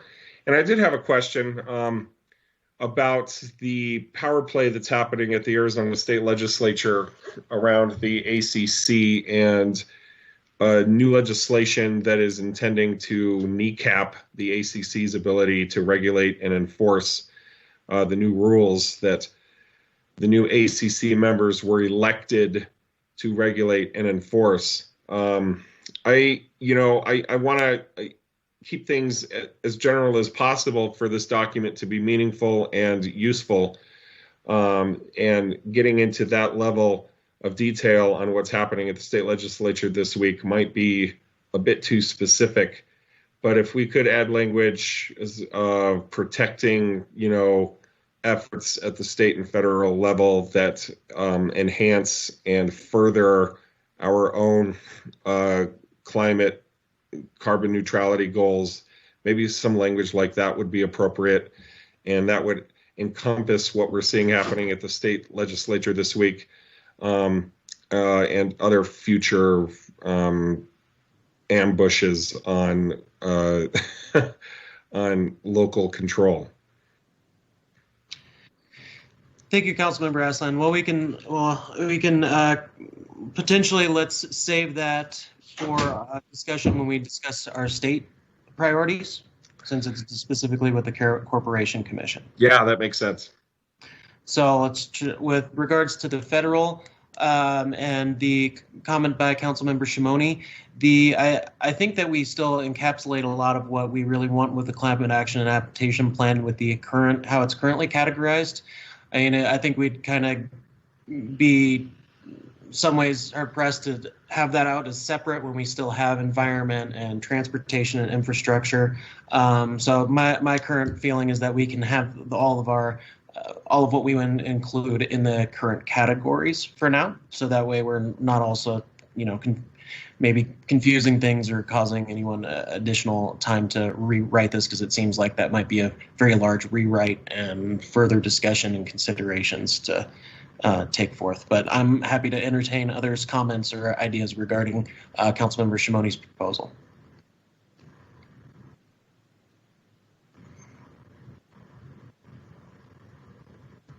Council?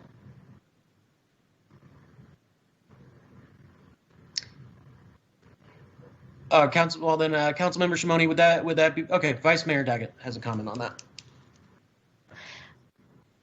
I'm fine with leaving it under environment. Okay, thank you, Vice Mayor. Does that sound all right to you, Councilmember Shimoni? Yeah, that's absolutely fine to me. Yeah, that's fine. Thank you. I'll say it's a good idea when we have climate. The more we can say climate change and so forth as headers and keep that at the forefront, I really appreciate the sentiment and that we need to keep that in a particular spotlight. So I really appreciate the sentiment. All right, Council, we have, let me see what I had in my notes here just to make sure I touched base. Now I think we've hit everyone unless Council, do you have any other comments, suggestions, edits that you would like to see in this document?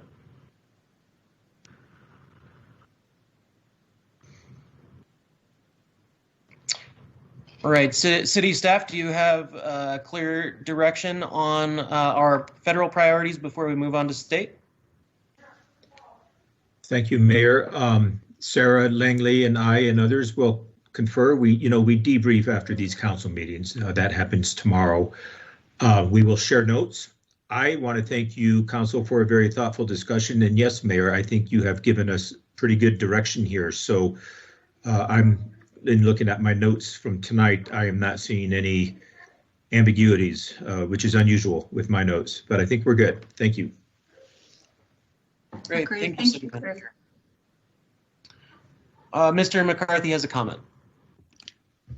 I thought our goal tonight was to formally adopt these priorities. And if anybody thinks otherwise, let me know. But I would think on our federal priorities, we could entertain a motion to formally approve them as amended on the screen right now. Comment? Thank you, Councilmember McCarthy. Yeah, I'd like some clarification for City Manager. I'm just unsure. Are we going to be?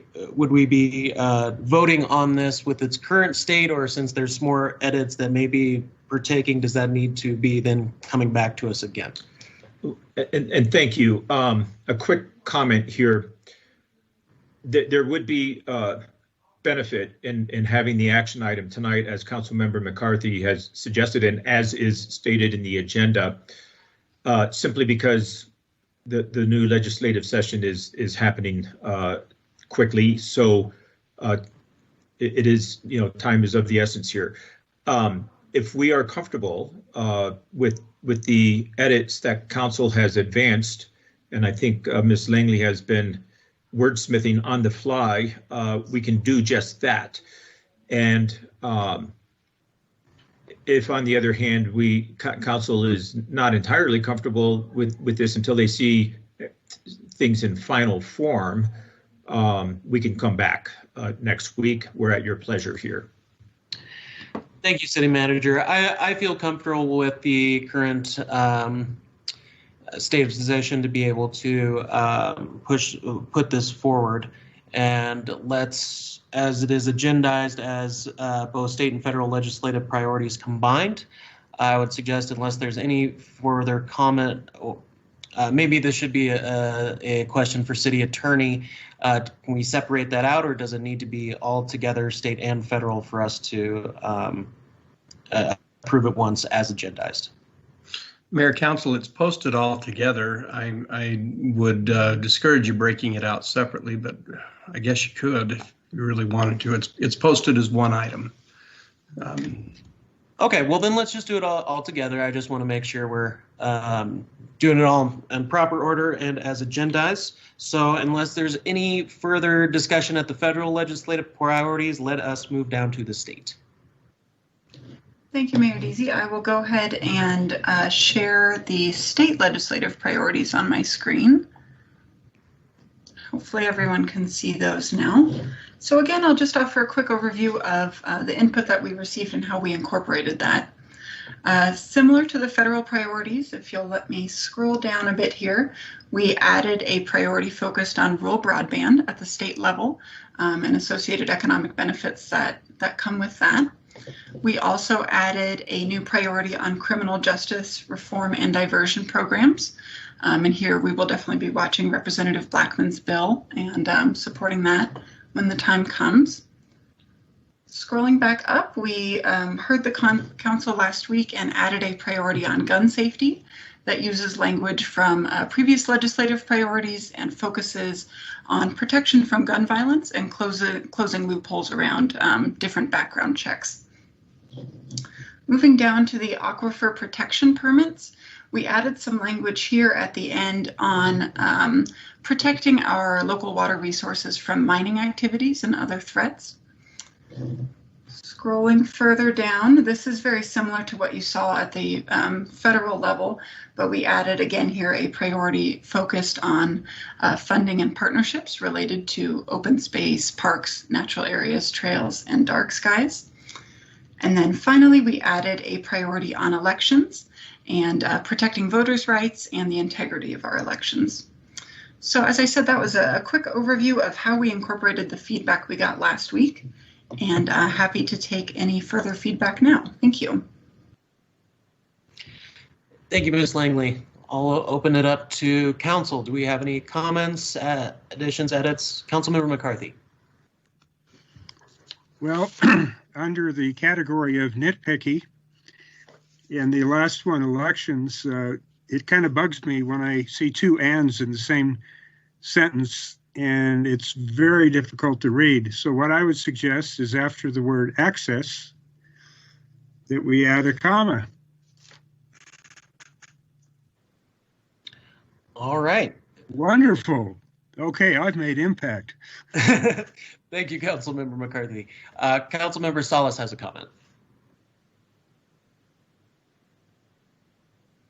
Thank you, Mr. Mayor. I wanted to restate my suggestion early on to follow any state tourism legislation that happens, especially when it comes to funding, as it's vital to our state and Flagstaff.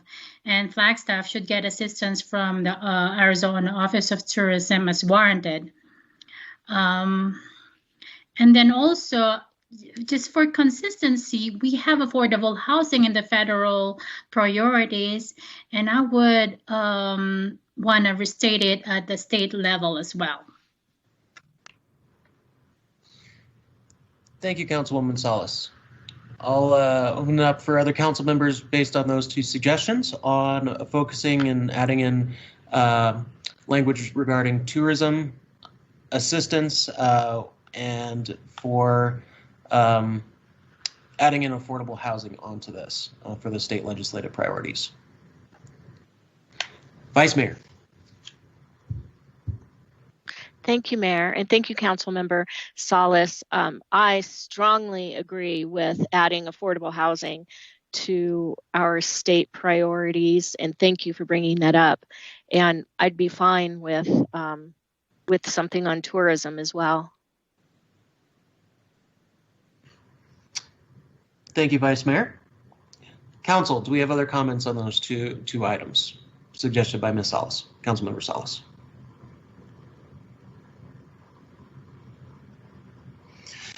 Well, I will step in and just say that, yes, I think that affordable housing should be added to this list where we can. And I am seeing Councilmember Shimoni has a comment, so I'll let him jump in here. Thank you, Mayor. I too support Councilmember Salas's comments for 2 points. I think are very good. Thank you.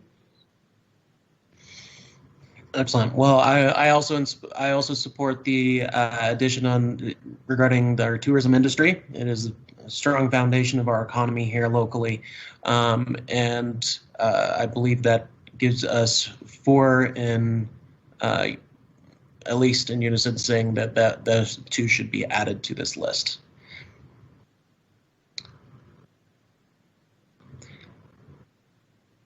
Council members, do we have any additions, edits, suggestions? Councilwoman Sweet has a comment.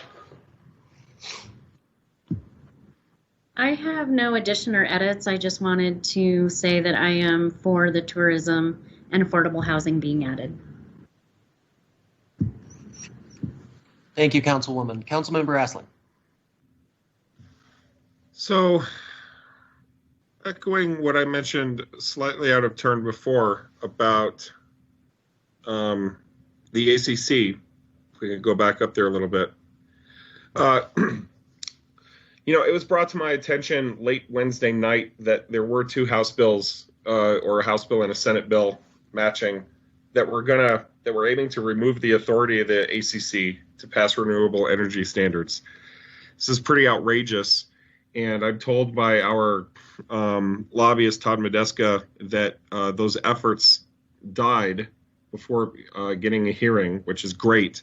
But I think that's because of a bunch of advocacy that happened behind the scenes and urgently between Thursday and now. I don't know, Todd, if that's something you want to speak to or if it's an appropriate time to mention that, but I do think that I'm seeing the city manager mention that we might be discussing this on the next agenda item. But anyway, for right now, and this is up to discussion, I'm not pushing for this. It's more of a question for the whole group. If we should put something in here, or if you guys think it's necessary to put something, you know, in here about home rule and allowing the ACC to do their work, and you know, is insofar as they are furthering and enhancing our own goals of carbon neutrality, they should be allowed to do their work. Thank you, Councilmember Aslan. Mr. Medexa has a comment. I'll hand it over to him. Mr. Mayor, Councilman Aslan, you know, thanks for the opportunity to address this. I don't want to lead you astray. Councilman, the bill did not die. It wasn't first introduced today, and so they couldn't hear it in committee. So it's still very much alive, and so the letters are relevant, and I would encourage you all to, do what you want to do as a council and decide whether to adopt or to reject those letters. Whatever you decide to do, the measures that are at the state capitol that we were prepared to testify against this afternoon were not first read, and so they weren't they couldn't be heard in committee. Tomorrow is the Senate bill, and that very well could be introduced and could be heard in committee, and so I'm prepared to testify tomorrow on that bill as well. So your work is not in vain, and you should continue to pursue it.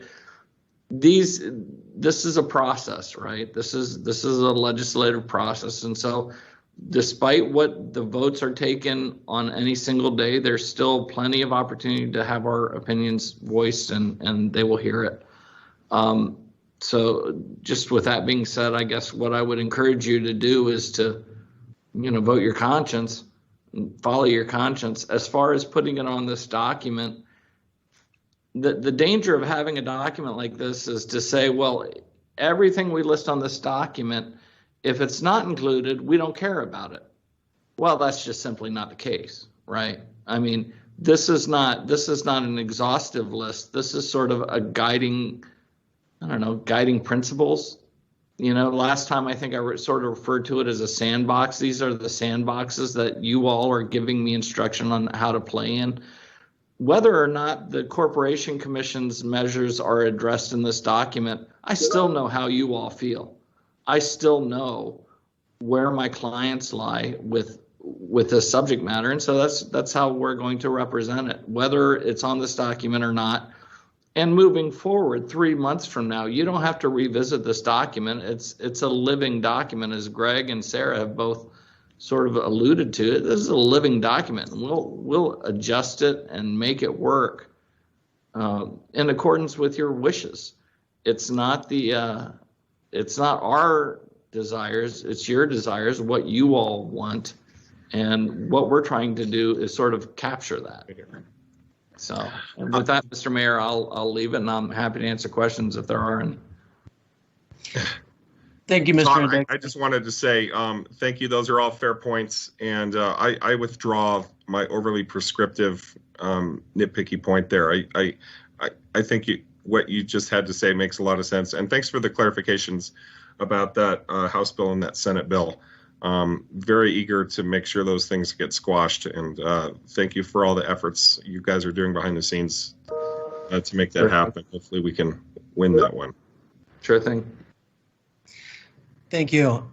And Councilmember McCarthy has a comment.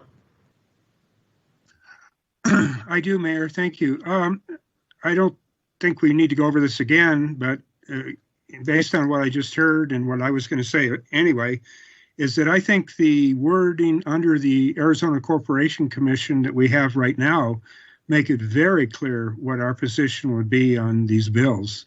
So I don't think we need to add any more words. The words are clear in themselves already. Thank you.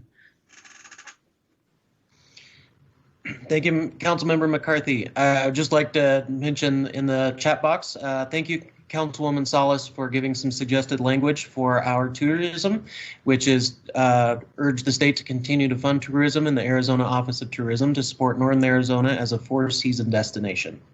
So thank you. Council, it looks like we have a good list here. Do we have any additions, edits, concerns right now or moving forward? City Manager Clifton. Thank you, Mayor. I am not sure that we had closure on the recommendation advanced by Councilmember Shimoni with respect to transportation infrastructure between the city of Flagstaff and our tribal neighbors, tribal lands. And so I recall that we were going to bring that back up in the context of state priorities. Thanks. Yeah, thank you for the reminder, City Manager. I'll let Councilmember Shimoni comment. Thank you, Mayor, and thank you, City Manager. Mayor, I was just going to let it go. I'm kind of done on this agenda item, but I do think that this is very important, and that we definitely need transportation to be enhanced between the City of Flagstaff and our tribal partners to our north. And anything we can do to get more partnership in that effort, especially financially, to actually see that through will be a huge benefit to us and our partners to our north. And so, Council, if you all are supportive of this idea, I think this is a place to put it. I do think it could also fit under federal, but I'm glad to hear it's kind of caught under that umbrella. So, curious to see what other folks think, but I think if we are successful in building that relationship through transportation between us and our partners to our north, that'd be a major benefit to all parties involved. Thank you, Mayor. And thank you, City Manager. Council Member, yeah, I see no reason why we can't add an extra line under the transportation, or rather just a few extra words, but it does say build and maintain projects that affect northern Arizona. And just adding that affect northern Arizona and our tribal partners or something to that effect may help to address Councilmember Shimone's desire in this. If other council members are okay with that, I think that would be a great addition.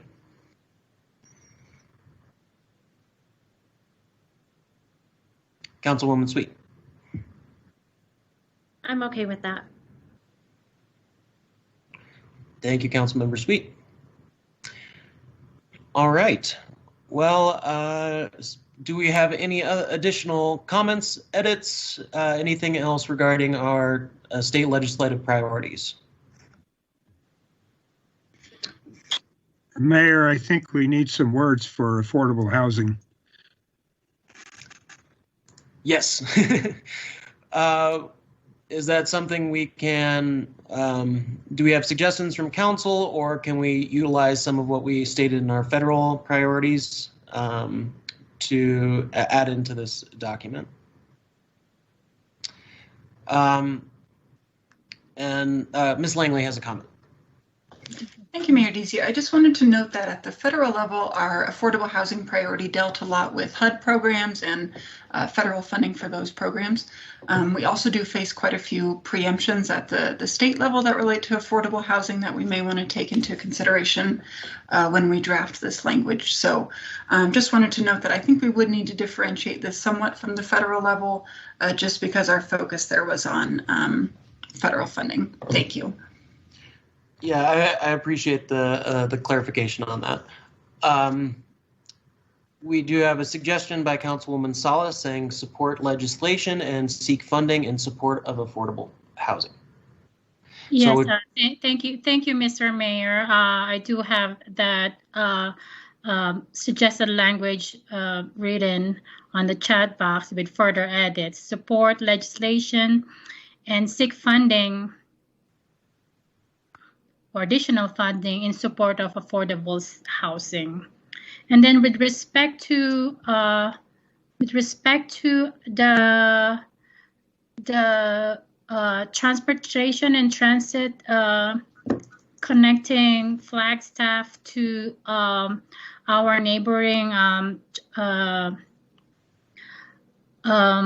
indigenous nations and tribes, I would support that effort too.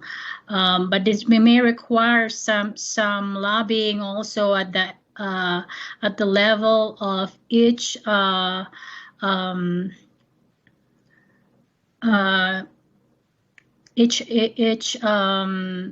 tribal leadership. So it will be transportation and transit.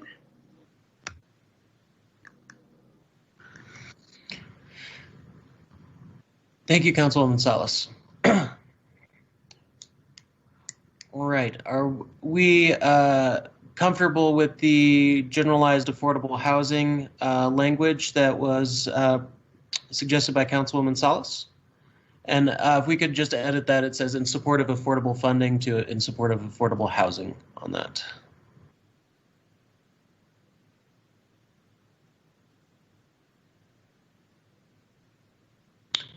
All right, council, are we good with this language with the affordable housing to be able to move forward here?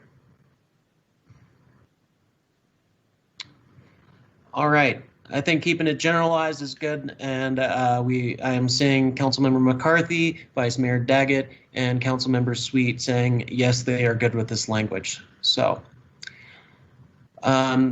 as City Manager, or Ms. Langley, is there anything else in your notes from this discussion that we may be missing before being able to move on? I defer to Sarah Langley. My notes are pretty good. Thanks.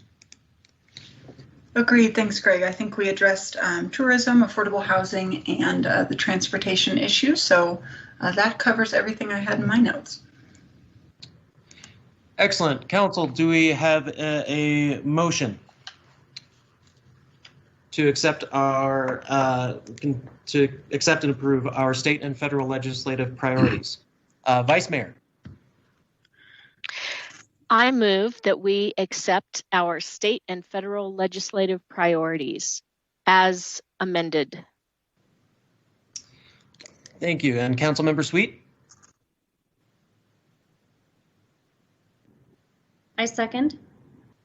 All right, we have a motion by our Vice Mayor Daggett, seconded by Councilmember Sweet. Do we have any further discussion, Council? All those in favor? Aye. Aye. Aye. Any opposed? That motion carries unanimously. All right, it is now 5:08 p.m. and I think it might be a good time to have a little 10-minute break. So let's have everyone, let's do a little more. Let's say 5:20. Let's all recap onto our letter regarding our ACC for the next agenda item. So I will see you all here in 12 minutes at 5:20.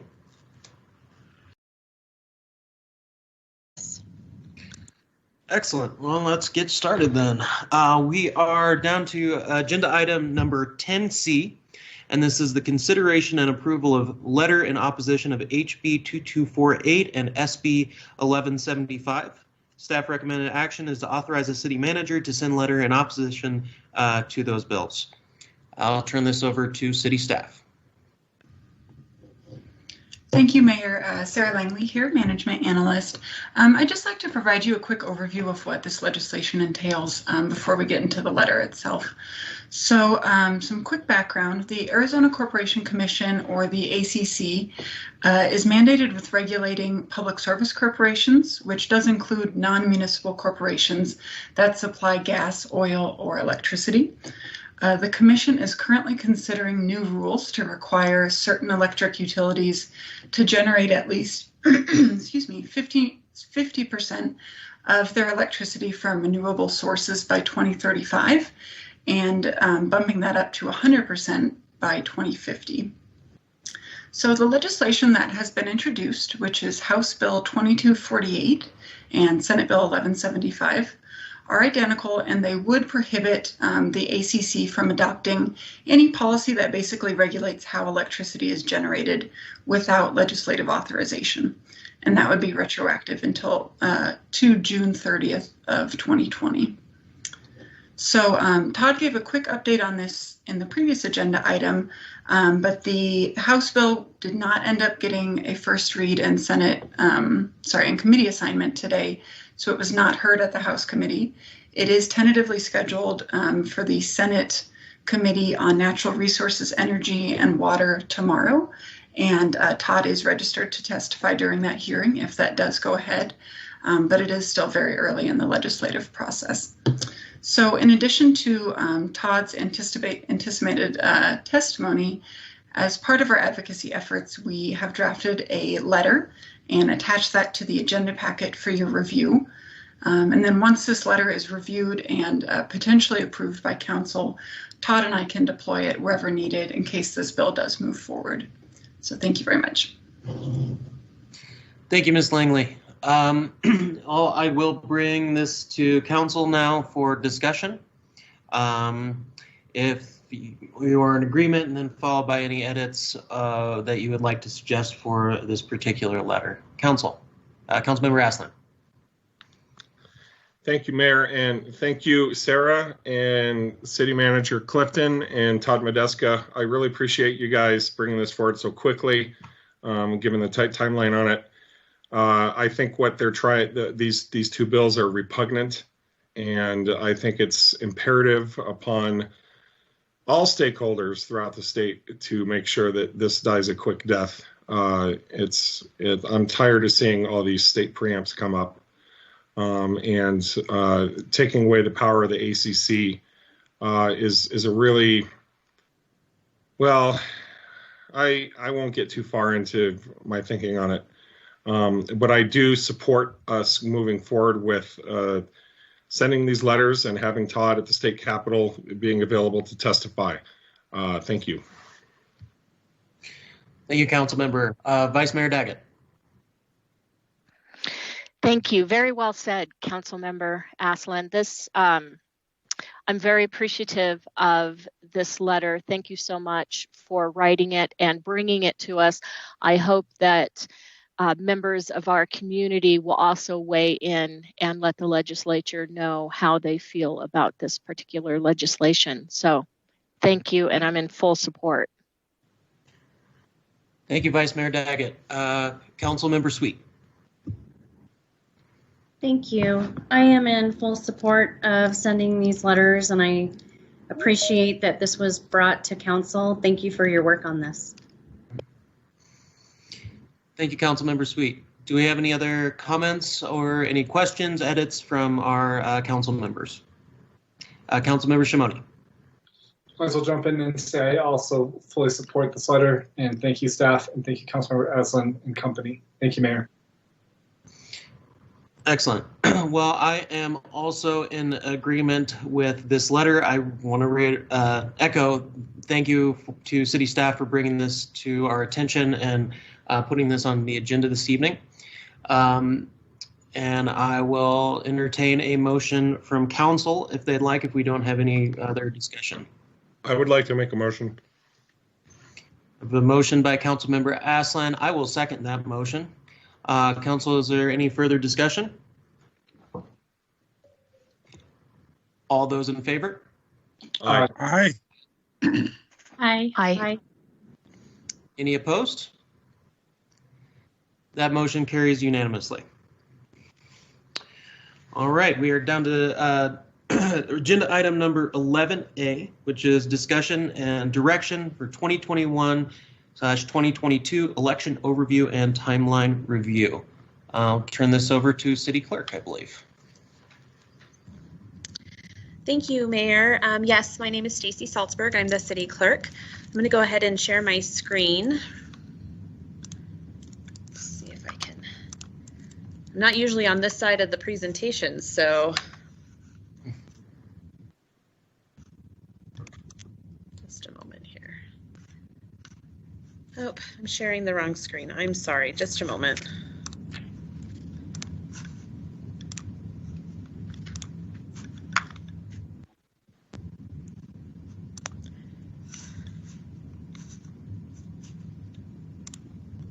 Here we go. All right. Sorry about that. Okay. So I am before you today at the request of our city manager to provide an overview of the elections for 2021 and 2022 and to discuss some charter amendments. City Manager Clifton has received inquiries regarding elections and charter amendments, and with the timelines associated with the upcoming election dates, and should there be a desire of council to move forward with any of these elections, the time to begin planning is now, which is why this is going to be, why it's before you tonight. So I will be discussing the upcoming election dates, the different types of elections, and the costs associated with conducting an election, as well as charter amendments. In 2015, voters approved a charter amendment that brought city elections in line with the state of Arizona's consolidated election cycle. As such, primary elections are held in the summer of even-numbered years, general elections in the fall of even-numbered years, and special elections can be held in March, May, August, and November of both odd and even numbered years. There are a few different types of elections. Primary elections are held only in even numbered years. They are held to narrow the candidate pool to 2 candidates per open seat. As we saw in 2020, a primary election was held in August because there were 3 mayoral candidates, and that needed to be narrowed down to 2. We did not have a primary election for council members because with 6 candidates, there were no more than 2 per open seat. General elections are also held only in even numbered years. They are held to elect members to public office. Sales tax questions are required to be held at general elections only, and these questions are not permitted to be on any other election date. Special elections are elections held for a variety of purposes. Special elections are permitted in both odd and even numbered years. These types of elections, as mentioned before, can be held in March, May, August, or November.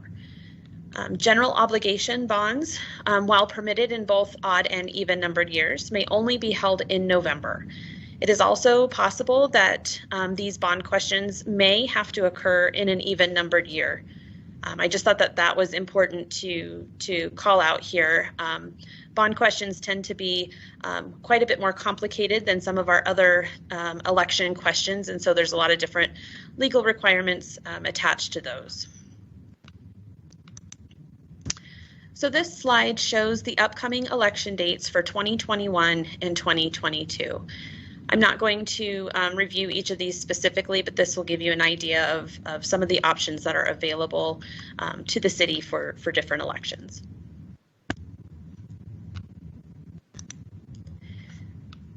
So financial considerations, there are associated costs for holding an election that do need to be considered. The Coconino County Elections Department conducts elections for the city of Flagstaff. We do that through an intergovernmental agreement with them. These services are, the costs are based on the number of registered voters in the city of Flagstaff and the type of election that we want to have. Mail ballot elections do have a cost of $2.50 per registered voter, and a polling place election is a $5 per registered voter cost. Now, if the election is combined with another jurisdiction, the cost is reduced to $2 per registered voter. And that is what we saw in 2020, since we were combined with both federal, state, and county elections. That cost was the $2 per registered voter. And just to provide some context to that cost, the cost from the county for the November election was just over $103,000. There are other costs associated with conducting an election. Most common is the publicity pamphlet, which is required by state law. These pamphlets are provided to each household with a registered voter. Again, for some context, the cost of the publicity pamphlet in November was about $22,000.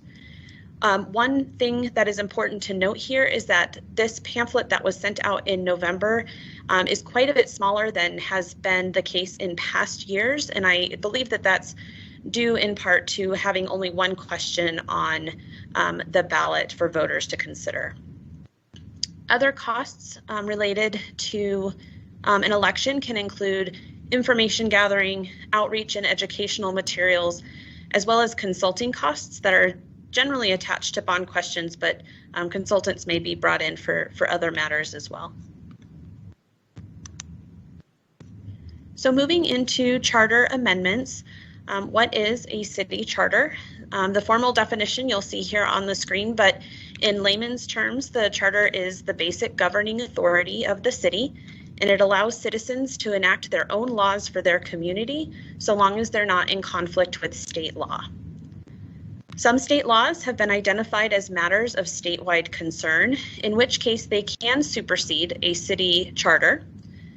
And these adjustments in state law can sometimes bring our charter into conflict with state law, and amendments are needed to resolve those conflicts.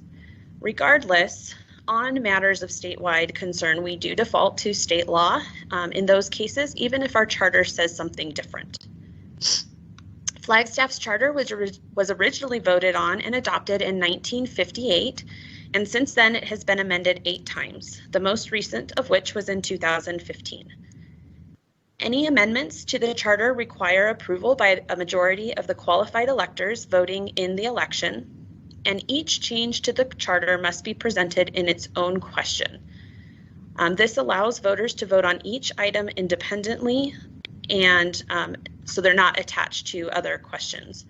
The challenging part of this requirement is that when there are a lot of recommended amendments, it is not always feasible to do them at once. In 2015, the Council gave direction for a Charter Review Committee to be formed to evaluate possible changes to the Charter. The committee evaluated and ranked a number of amendments proposed by staff as well as the committee. Ultimately, the Council authorized 19 questions to be brought to the voters in 2015. The questions were divided between 2 elections that year.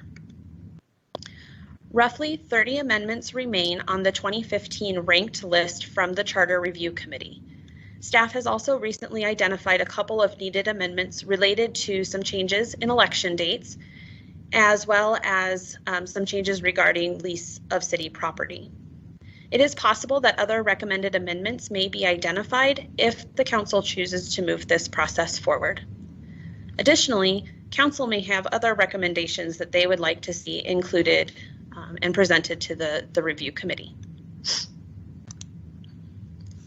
So as mentioned earlier, should Council wish to move forward with any 2021 or 2022 ballot measures, the time to begin planning is now. Planning and outreach takes time, especially if a citizen committee is to be formed and asked to evaluate and make recommendations on possible questions. Additionally, in order to have a good outreach campaign, staff needs time to get those materials in order and present to the community. So you can see here a possible timeline for a November 2021 election, as well as a March 2022 election. As you can see, for a November 2021 election, we would need to push for a very quick committee review in order to meet the deadline for Council to call the election in July. And just for a point of reference, when we call the election, that would require all of the questions to be finalized in that call. Now, by extending the election out a few months to March, it would provide more time for the committee to convene and develop recommendations. It would give Council more time to consider and provide input, as well as provide quality and meaningful public outreach. This all being said, should Council wish to move forward with an election, I would not recommend a November 2021, but rather a March or May special election. And this is more to not rush the process so quickly in order to meet the November 21 deadline. Of course, we are at the pleasure of Council and will move in whatever direction you prefer. So knowing the timelines that we are presented with, I am asking Council to provide some direction tonight on what you would like to see in terms of a possible charter election or any other election that may need to be considered. If you wish to move forward with a charter election, what is your preference on date? Would you like the city manager to convene a charter review committee to evaluate and formulate a recommendation for Council? And are there any other charter amendments that you would like staff to present to the committee? So that concludes my presentation. I'm available for any questions. Thank you very much. Thank you, City Clerk, for the presentation. I'll start off the conversation here. I think it's relatively well known. I'm very interested in re-looking at our city charter with public input. As was attached to this, there are many items that were suggested in the past as well that would need to be considered. The main 3 things that I'm very interested in and why I have consider this as an option within the city charter is three things. We've faced with the last election some serious concerns regarding our potentially the enforcement of rules, also the access to getting on the ballot. And I'm interested in, when we look at this, one, whether through ordinance potentially or the city charter, creating a way to outlaw dirty money in Flagstaff, Arizona. To my understanding, Tempe did this through city ordinance, whereas the city of Phoenix did this through city charter, which then provides a lot more lock and key for ensuring that it keeps staying that way into perpetuity, that a new council can't just make the decision themselves to now allow dirty money to be circulating within our local election. The other area that I'm interested in looking at is the number of signatures, and I'm not sure if we have the ability with the state law, but to my understanding, it's different by the cities. So council is aware to run again, or to run in 2022 is going to take 1,602 signatures to get on the ballot, which is basically as much as you need to run for Congress, yet in a population a tenth the size. So I'm interested in seeing what we can do with the number of signatures to make it more accessible to the general public to be able to get on the ballot, as well as either through ordinance or through city charter, a way to validate signatures. As we experienced with the last mayoral primary, an individual was on there through expressed that did so through fraudulent means, yet even though he withdrew his name previously, he was still on the ballot, went out to the people. And I think this is it can be a disenfranchisement when these kinds of things happen. And to clarify on that, that is no fault of any government body, but the fact that it actually has to go through a civil lawsuit to within 10 business days, and an individual citizen would have to put about $8,000 to $10,000 to file a lawsuit to prevent an individual from being on the ballot that potentially had gotten there fraudulently. So I guess I'm very interested in this, and I want other council members to weigh in, but the three things for me is the number of signatures to create more accessibility for people to run for office, validating signatures, and outlawing dirty money. Again, I'm open this up to council to consider and think about, and I'd like to get your thoughts in general. Council. Councilmember McCarthy. Well, thank you, Mayor. I do think it's a good idea to have an election to address some of these issues.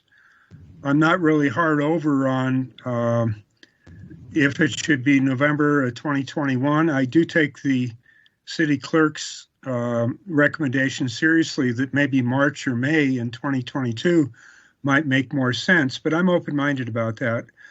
I do think, and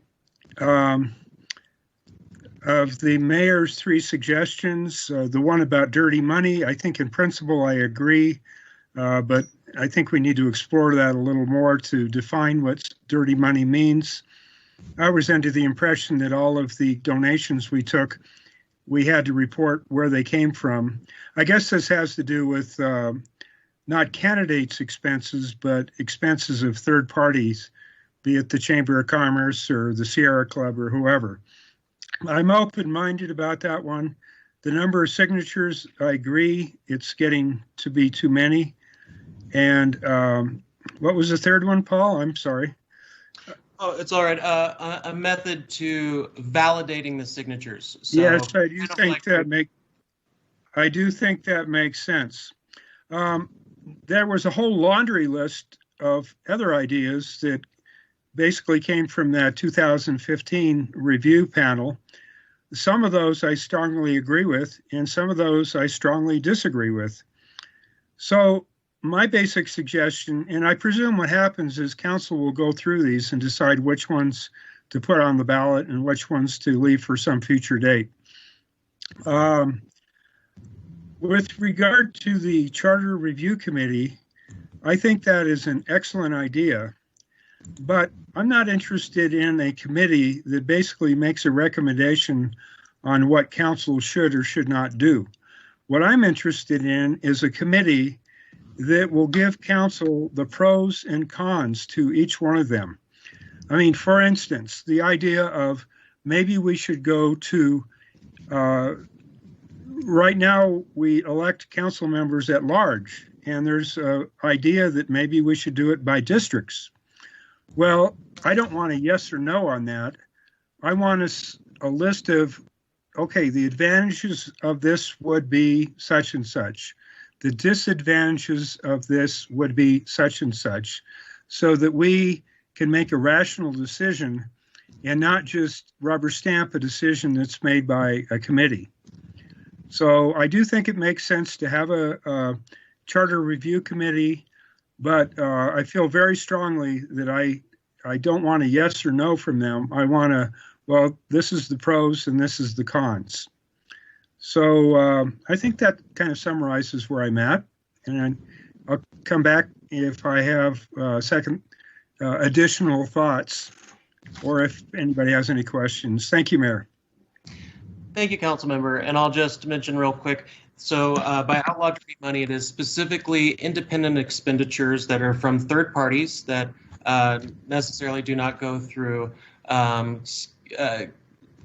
individual candidates' campaign finance. So it does not go through the individual, and because of that, they do not have to report where those donations came. So this would be a situation where those individuals, through independent expenditures, would now have to disclose who was giving those donations, similar to how we as candidates have to do the same. So just to do that quick clarifying point, but I will call on here. Vice Mayor. Just to respond real quickly, I think that does make some sense to address that. And so I'll yield. Thank you. Thank you. Vice Mayor Daggett. Thank you, Mayor Deasy. So I was on the 2015 Charter Review Committee, and when we presented to City Council, we did present the research that went into each of the items that was on the list. And what we did was look at charters from all over the state, and also looking at state law, trying to make sure that we were in alignment. And I would like to say as well that every item that a member of the review committee suggested made it onto that list. So this was not a consensus of the entire group that recommended these changes. I think that that's important. Now I am generally not in favor of special elections unless we have items that can't wait for a general election or even a primary election. I just am, I don't know that anything we would want to change rises to the importance level of spending that kind of money on special elections. And so I guess for me, I would prefer to have a discussion about the priorities, what we want to make sure that we get done this year as a council with staff, versus jumping into this and putting a lot of energy into this, when I think we really need a broader discussion of all the priorities and everything that needs to get done and how much time it's going to take to get it. So those are my thoughts. Oh, and also outlaw dirty money. The effort might start up again to try to get that constitutional amendment on the ballot in 2022. So keep an eye out. Thank you, Vice Mayor. Councilmember Shimoni. Thank you, Mayor, and thank you for your advocacy on bringing this to us. Outlawing dirty money, I'm all in favor of signature percentage, numbers in terms of that minimum. I'm open to that discussion. I'm not too sure if I necessarily think that needs to be changed. I think I collected some 2,400 signatures last time I ran, with plenty of time to spare, but I know it's a lot of work, and I'm not trying to underplay that amount of work. Accountability for the signatures, I think that there is something there. I wonder if that's something that the city should do or if it should be an outside agency. Other topics that were in the 2015 document were things like moving the mayor's term from 2 to 4 years, which I don't think is a good idea. Moving the procurement amount from 50,000 to 100,000, so that basically things under $100,000 wouldn't come before council. I'm not in favor of that. Term limits, personally, I'm not in favor of that at the moment. I think that the community holds us pretty darn accountable, and they decide when our term limits are up pretty regularly, as we see every election cycle. And then districting, I'm also not in favor of yet. I think that, to host a special election is very costly, and in that we are in a global pandemic. We are in a difficult budget situation. Our minimum wage could very well jump up to $17 in this year, and that's going to create some more strain on our economy and for our local businesses. Fire season is around the corner. Our Rio to Flag project is needing our support, and then the city's well-being at large, just in general. I mean, there's just so many issues. I just wonder if this is the right time to be convening a committee to put this energy in by staff to put on a special election, which is not cheap. Mayor, yourself and myself and so many of us work multiple jobs, right? Our past mayor worked as a bartender at night so that she could make this work. What's it going to take for us to have a full-time mayor and council? That's my question. And that's where I would be challenging the city and this council. What's it going to take so that folks don't have to be retired with wealth to do this job? What's it going to take for mayor, quite frankly, the mayor position to be a full-time job working for the city and no other entity? That's my biggest concern. And that was the last council's concern too. And Mayor, that's not anything to be taken personally towards you. I just think that, we were on a track with the last council to raising council salaries. And I think by raising the salary of council and mayor to something that might be minimum wage, which is closer to $38,000, not $24,500, would create more competition, and it would create more diversity on council and allow for more folks to look at this position as a viable way of living. I think that's the real issue that I see more than anything else, personally. And let's see. So we put all that on hold, Mayor, just because of the global pandemic hitting us. And I just wonder, I like your ideas on a lot, like your 3 points. And I just wonder if we can integrate that into a general election rather than putting on, spending $150,000 and putting on a special election in a time crunch. I hope that makes sense. I hope you're hearing me with an open mind and an open heart.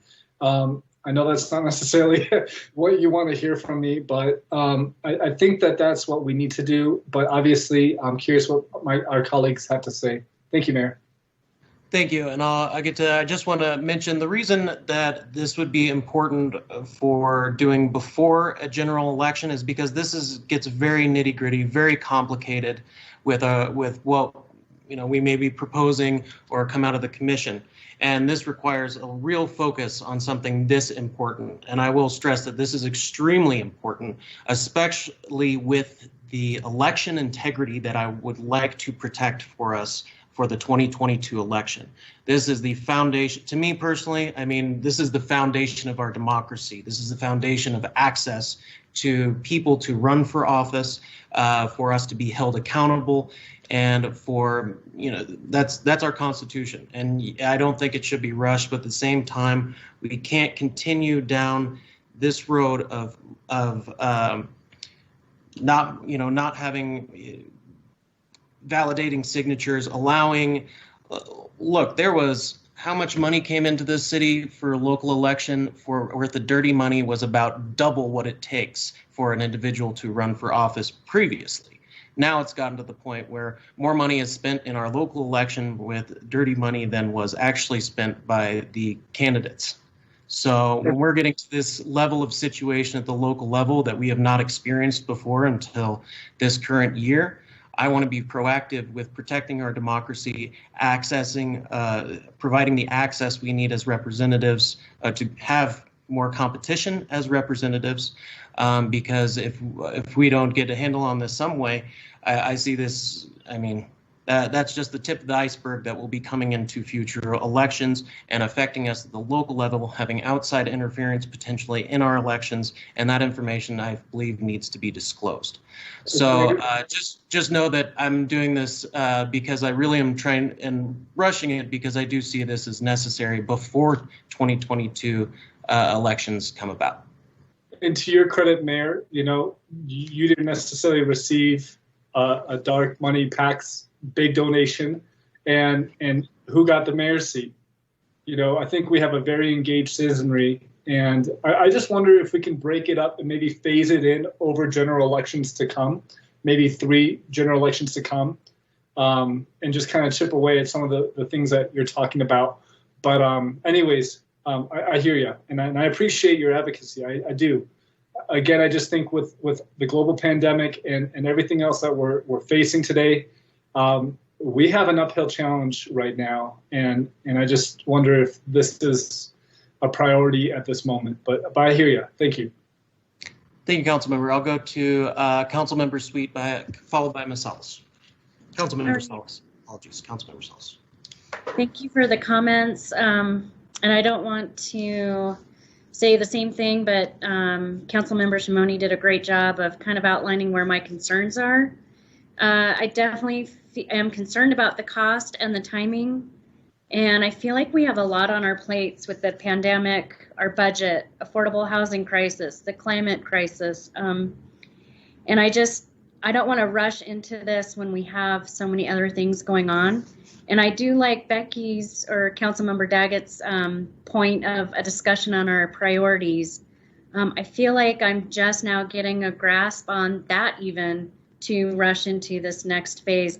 I am all for, down the road looking at our charter and doing a review, making sure we have a diverse committee who is looking into it. But I just don't know if now is the right time. Thank you. Thank you, Councilwoman. Councilmember Salas? Thank you, Mr. Mayor. I was just curious to learn more from our city clerk why the option on possible charter amendments be not included in a general election like November 2022. And I did hear the mayor's recent comment about it. I just want to hear more from the city clerk. Thank you, Councilmember Salas. So kind of piggybacking on what the mayor's comments included, is that charter amendments, because they have to be individually questioned. So take, for example, in 2015, there were 19 questions that the council ultimately asked for them to be placed on the election. We had to split those up into 2 different ballots. We didn't have to, but that was really the recommendation from staff. And the reason being is with 19 questions, there's a serious issue and concern about voter fatigue.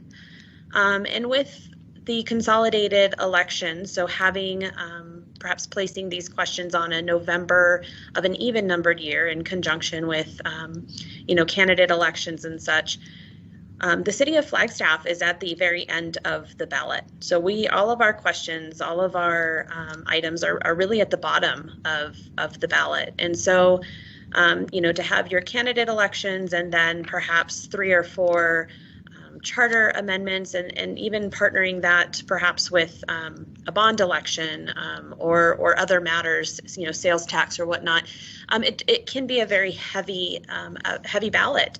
And so it has generally been staff's recommendation that we look at a special election, specifically a mail ballot election, because it allows the voters to really just focus on those items that are very specific to how we run our government locally. I have seen them on general election ballots, but they definitely aren't as many. And so I would not be recommending what we did in 2015 with 12 questions on one ballot and 7 questions on another, trying to partner that many questions on a general election. 1 or 2 questions I think would be very manageable depending on what else we have on the ballot, but that's definitely a conversation for the council and where their comfort level, where your comfort level is in how many items you want to put before your voters. So I hope that answers your question. Yes, thank you so much, Ms. City Clerk. And so the question is at hand is, do we make it a priority to amend the charter? That's question 1. Question 2 is, do we do it as a special election in March or May 21 or no. Yeah. March or May 22 or general election. Again, I'm reverberating previous council members' comments, respectively, Council Member Sweet, the Vice Mayor Daggett, Council Member Shimoni. I respect the mayor's passion about instituting electoral reforms, but I think those reforms are more impactful and meaningful if they're done at the state level. And the Vice Mayor Daggett had mentioned that the Outlaw Dirty Money effort will be revived for the November 22 general election statewide. Now the question is, we're still faced with the global pandemic. Is it our priority to amend the charter in the next couple of years? And I don't think so. Thank you, Councilwoman Salas. Councilmember Aslan. Thank you, everybody, for a very engaging conversation, and one that's well, if it's not overdue, it's definitely timely, and one we should be having, when we should be returning to frequently. For my count, it sounds like we already have 4 council members who are skeptical of expedited time frame. So I'm not going to spend a lot of time on that. I think I would fall into the same category. I would prefer that we discuss charter amendments during a general election. And I say that adding to it that when we do charter amendments, I think we should be just doing a couple at a time. I don't like the idea of a laundry list of 5, 10 plus charter amendments that we're going through all at once. The city of Flagstaff, the charter as it stands, and the way that we govern ourselves up here in northern Arizona, honestly, it's a pretty steady ship. I don't see the urgency or chopping of waters or enough icebergs right in front of us that we need to be spinning the steering wheel frantically. There's always going to be course corrections we want to do. It's always nice to revisit these things and look at them, but we shouldn't do it in such a way that I'm going to I'm just going to abuse this metaphor to death, but that we're throwing passengers on the boat, towards the walls. Again, as an author, when I write a book and I go into the revision process, especially late in the revision process, I'm very wary of making major changes. At some point, the document is baked, and if you need to fix stuff, you gotta do surgical, minute things, or else you could inadvertently end up messing up things, other things that you weren't intending to. Anyway, just some of the ways that I internally think about this, not only as a policymaker, but as a voter when I'm at the ballot box myself. Mr. Mayor, I do think some of your concerns are valid, and they need to be addressed. I would love for our city clerk to have the power to review and ascertain the validity of signatures that are gathered. And I'm going to tell you a brief story, and I'm not going to mention names. But when I was collecting signatures for my own city council run, I was told by somebody very straightforwardly, you don't need to collect 1,600, 2,000 signatures, Austin.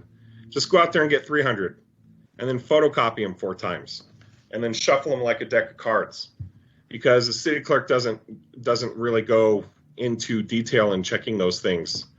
And this isn't meant to be, I really want to reiterate that this isn't about our current city clerk. Stacy, you're amazing. I don't know how you do your job in the 7 days that are allotted in a week, and how you keep everything running. It's a massive undertaking. When I validated my own signatures, it took me several nights sitting at the kitchen table. It was a big effort for me to do that on my own. And I can only imagine doing that times 6 or more, if we're talking about initial candidates turning in signatures. It doesn't have to stop at 6. There could be 12, there could be 20.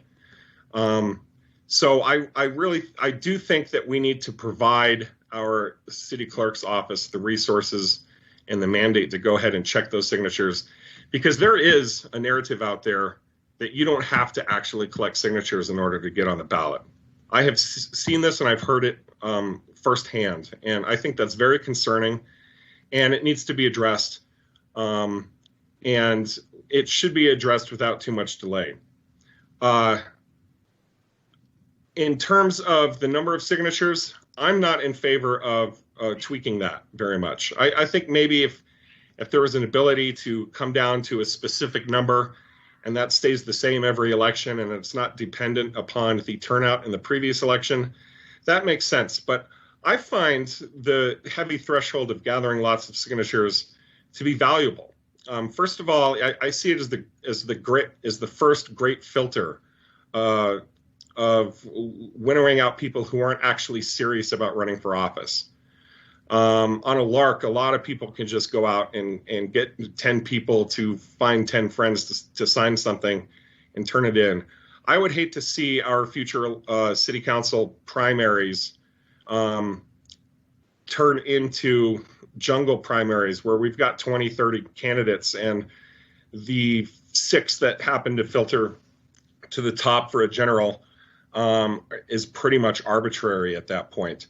The other thing about collecting signatures, and a lot of them, is you get to have conversations with individual voters. And that's invaluable. It forces a candidate to get out there, be generally familiar with the issues, be able to identify voters, and have those conversations with them. And that's just good practice for a general election anyway. You're meeting people and you're hearing the concerns and you're sharing ideas and you're getting your ear to the ground and you're able to understand the zeitgeist out there for your constituents better than if you just have to quickly run and collect some small number of signatures. So personally, I'm not interested in lowering the number of signatures unless it's to a reasonably high threshold that's a standard amount across elections. You know, there's other things on this list here. There's a lot of things. I'm not going to go into them all because, like I said initially, I think if we were to do something, we should focus on one or two items. Being able to validate candidate signatures is one of them. Getting dirty money or dark money out of our local elections, I think would be valuable. If people want to spend money, that's great, but we should know who's actually spending the money. That's important to me, and I hope that effort does pick back up at the state.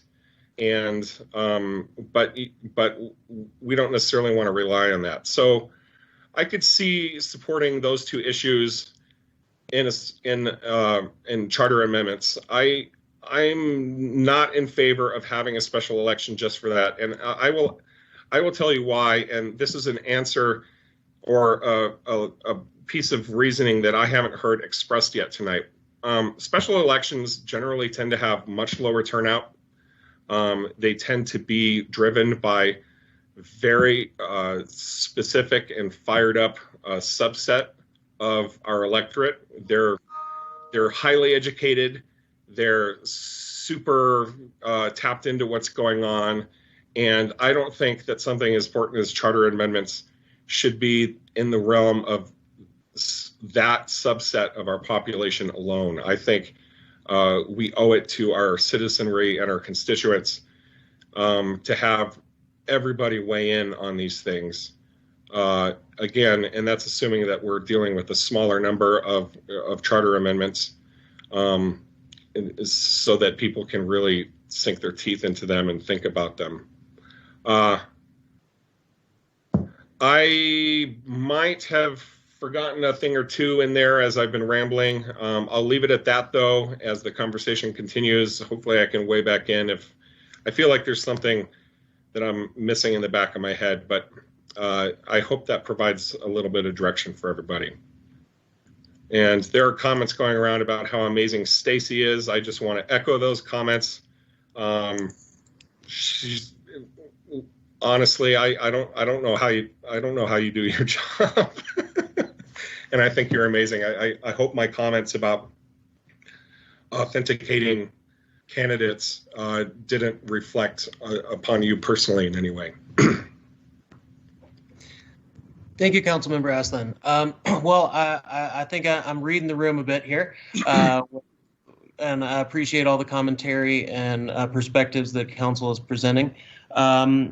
A few things. First of all, I am a little concerned putting this on November general, mainly because we're going to have a lot of high demands for it. Without having put the bond measures in the last election cycle, which I 100%, that I think amidst the COVID was a very reasonable situation to put off.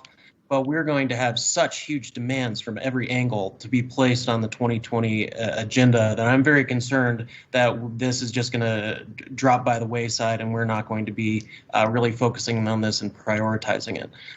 So I'll just state my concern there. I believe that prioritization is going to be a future discussion for when we do come near to the general election and we are seeing what bonds or whatnot might be suggested from commissions, committees. So, City Clerk, I have a clarifying question.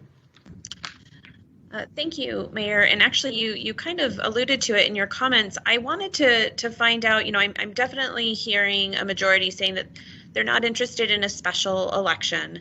But I have heard a few comments about how it may be something that we can consider with the general election in 2022. So my clarifying question would be, is there a desire of council to maybe look at including some questions in kind of our conversations about potential bond questions or things for 2022 in November?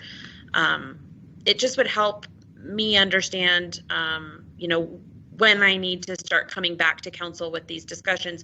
And if it is the desire of council to perhaps look at some of these questions in November of 2022, would you like to see us convene a committee to look at these and provide, some prioritization or some recommendations that, of course, council can take under consideration as they make those decisions?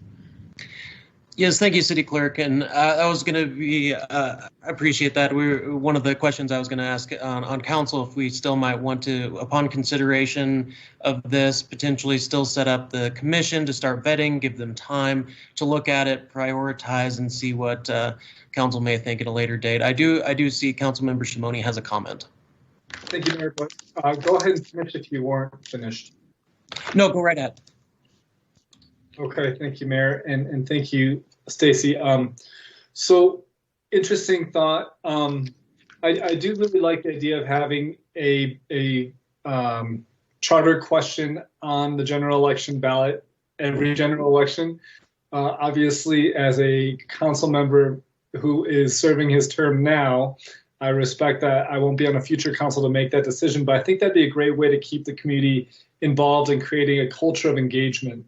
I also think it goes in line with our priority-based budgeting values of community engagement and trying to kind of bridge that gap between us as the government and the community at large. And going to your questions, Stacy, if council did want to put something on the general election, when would we need to establish a committee by? Thank you, Councilmember Shimoni. I always advocate for sooner rather than later. I would love to convene a committee here soon. It just gives plenty of time to coordinate schedules, to get a good, diverse committee put together, and then gives them enough time to really dive in and not only evaluate what prior committees have suggested, what staff has suggested, what we're hearing today from council. It gives them a lot of time to really understand those questions. So I would say, I mean, we could easily put it together, you know, within the next few months, if that's really where council's wanting to go with this. Okay, thank you for that clarification. I think I look at the charter as a living document. I like I mentioned, like to see us update and review on a regular basis. So I'm in favor of that, Mayor and Stacy. I don't necessarily think we need to rush it or put things aside to make it a priority, but I think that Stacy, I trust your judgment and the leadership. And then I do have a question for our city manager. It might be for you, Stacy. And we can come back around to this since I know we're talking about this topic of the committee at the moment. But my question, city manager and Stacy, is in regards to checking signatures. Is there anything we can do without having to change our charter, or do we have to adjust the charter to address some kind of check and balance on that? City Manager Clifton, if you're okay, I'm happy to answer that question. I was going to defer to you, and thanks for offering. Great. So the way that the state law is written, the city clerk does not have any authority to verify signatures for candidate petitions.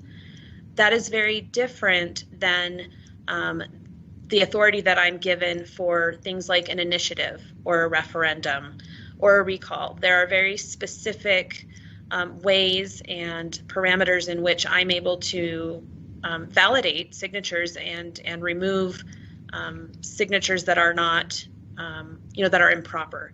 So unfortunately, I'm very, very, very limited on what I can do with candidate signatures. Essentially, my authority is just, you've turned them in, you have the minimum amount, and that is where it ends for me. Okay, thank you. Thank you, Mayor. Thank you, Councilmember. So I did have some clarifying questions that maybe City Attorney could jump in here. But aside from doing the Phoenix method with outlawing the dirty money through the city charter, is there a way that the city of Flagstaff can do this through ordinance as opposed to going to the charter? I haven't looked into that, Mayor and Council. If that's something the Council wants to direct me to look into, I can. Excellent, thank you. So I think where we're at is the special election is off the table. The two questions I would like to pose to council is if they would like to pursue setting up a commission to look at potential city charter amendments, potentially for the general election in 2022. And secondly, if we could potentially give city attorney direction, if there is enough individuals, sorry, committee, not commission. If we would like to see if city attorney could look to see if we could do outlawing dirty money through ordinance as opposed to doing the city charter, so that we may be able to protect the election for in the future proactively without the city charter. So those are my two questions for council. Setting up the committee, yes, yay or nay, and would you be willing to see if we can look into city ordinance around dirty money? Councilmember McCarthy has a comment. I'm in favor of both. Thank you. I do think it would be good to have the city attorney look into if we can outlaw by ordinance dirty money. I do think we should set up a commission, a committee. And sorry.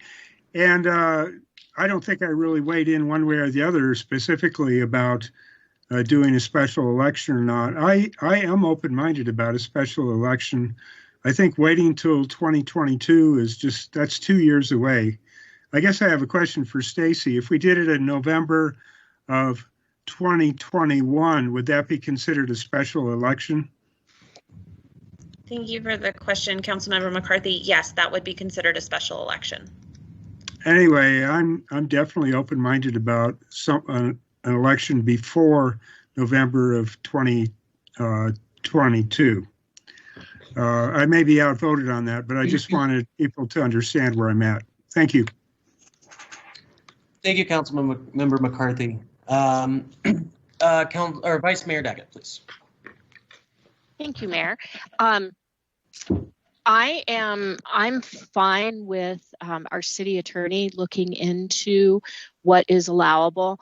I'll just point out to everyone here that the Arizona legislature, after Tempe and Phoenix passed theirs, limiting dirty money or requiring disclosure of dark money, the legislature enacted legislation to prevent them from doing that. And one other thing about dark money is that what you're looking for are donors to a PAC, and you having no way of finding out who those donors are. So just a little point of clarification. And I'm fine with a committee being set up. But again, the only way that I could support a special election is if we had another pressing issue that we needed the public to weigh in on. Thanks. Thank you, Vice Mayor. Councilmember Sweet. Thank you. Let's see. I am in favor of looking to outlawing dirty money as an ordinance. Thank you, Vice Mayor Daggett, for explaining that a little bit. And I would be okay with the committee being formed, and I'm not interested in a special election at this time. Thank you. Thank you, Councilmember Sweet. Well, I think unless we have further comments, City Clerk, City Attorney, City Manager, does that give enough clarification regarding this particular agenda item? Thank you, Mayor, and Council for the conversation. I feel that I've got enough direction from my perspective, and we'll lean on the City Manager if he's got other items. I just have one clarifying question, and that is the formation of a committee, I believe, can be done through one of two different ways. I could be wrong on that. I believe that one approach is a city manager's selection, but there may be another approach, and I'm wondering if you can clarify that, Stacy. Thank you. Really, the committee would be appointed by yourself as the city manager. We've had a few discussions about the difference between a commission and a committee, but the committee would definitely provide a little more flexibility. But we can certainly, we're hearing from the council that they would like a committee rather than a commission, and that authority would fall to you, Mr. Clifton.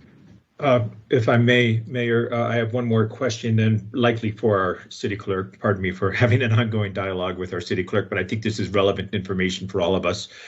What has happened in the past, you can use 2015 as an example with respect to the manager appointment of a committee, and specifically what I'm looking for is how much input is offered into that process by others, by the elected body, by members of the community, by members of our many other commissions and committees. I'm just wondering how inclusive of a discussion that is.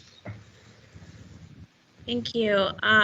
So in 2015, if my memory serves me correctly, we did kind of an outreach to the community saying, this is what we're looking for. This is the function that you'll be doing. We asked them to apply to the city manager's office using the same platform as they do for boards and commissions.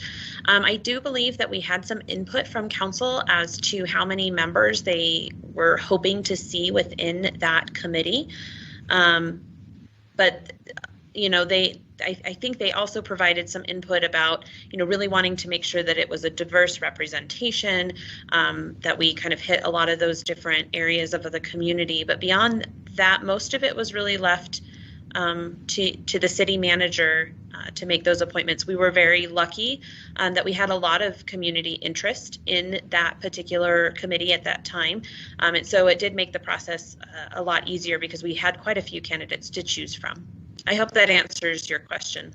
It does, and thank you. And I will conclude with a comment then. I want to thank council for a thoughtful discussion. I believe our city attorney is going to have a comment as well. I will share with the council that, of course, we are here to serve, and whatever the outcome is, and we're hearing consensus emerge, we will pursue that. So it sounds like a committee will be in the works. It does, all of this certainly presupposes a pretty good chunk of work. We're up for the task. It may involve some reprioritizations down the line. We will have a more informed discussion of that as time marches on. But I do think that this is something that needs to start happening fairly quickly. I wholly agree with our city clerk that if there's a desire to move forward, and it sounds like there is for 2022, now is the time. I want to also make mention in a similar regard that 2022 will likely, if we're reading all the comments correctly from council, and we're going to have this discussion on February 1st at the retreat, there will likely be ballot measures in 2022. And those ballot measures, if they are done correctly, will also presuppose a lot of information sharing and strategizing and analysis, and it's going to take a lot of work, and I know that will involve some of our other committees similar to the charter, but it will also require a pretty good allocation of resources at the staff level. We're up for that task as well, but again, it may involve some shuffling of priorities with other things. Elections, if they're done correctly, require a lot of preparation. There's a lot of outreach and education that needs to happen. So we need to roll up our sleeves and get at it. So thank you for the discussion. I'll end with that comment, and I think our city attorney has a comment. Thank you, City Manager. City Attorney. Yes, actually, thank you, Mayor, and thank you, Greg and Stacy, for commenting on the formation of the committee. That was one piece I was going to touch on very briefly. The other piece, I appreciate the Vice Mayor bringing up the preemption and the issue that could create. That will be the primary concern as I move forward researching this. Just wanted you to be aware. Thank you. Thank you, City Attorney. All right. Well, I think this, thank you for the great discussion, Council. I really appreciate your input, and moving forward to look at this committee putting together for city charter amendments. I do believe this brings us down to agenda item 12, which is our council liaison reports.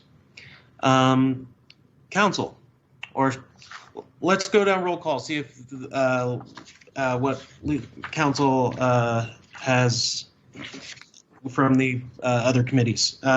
Vice Mayor Daggett, do you have anything from your? Nothing. Thank you, Mayor. Nothing to report. Thank you, Vice Mayor. Councilmember Aslan? Nothing tonight. Councilmember McCarthy? Well, thank you, Mayor. I did attend the State Transportation Board meeting.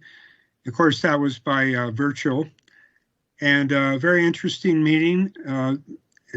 Just real quickly, I thought it was interesting that although gasoline tax revenues are down, diesel tax revenues are up, and general sales tax revenues are up. So that was kind of surprising to me. But I guess that's the only thing I'll say about that. We'll move on. Thank you. Thank you, Councilmember. Councilmember Salas. Thank you, Mr. Mayor. I have 3. Last week, Monday, we had our Parks and Recreation Commission meeting. There's a new chair, Mark Cox from the Boys and Girls Club, and a new vice chair, Mr. Ryan Martin, who was just been reappointed onto the commission. There was an open space update from our open space specialist with the long-term vision for integrated open space system as a part of the looking into the future vision. And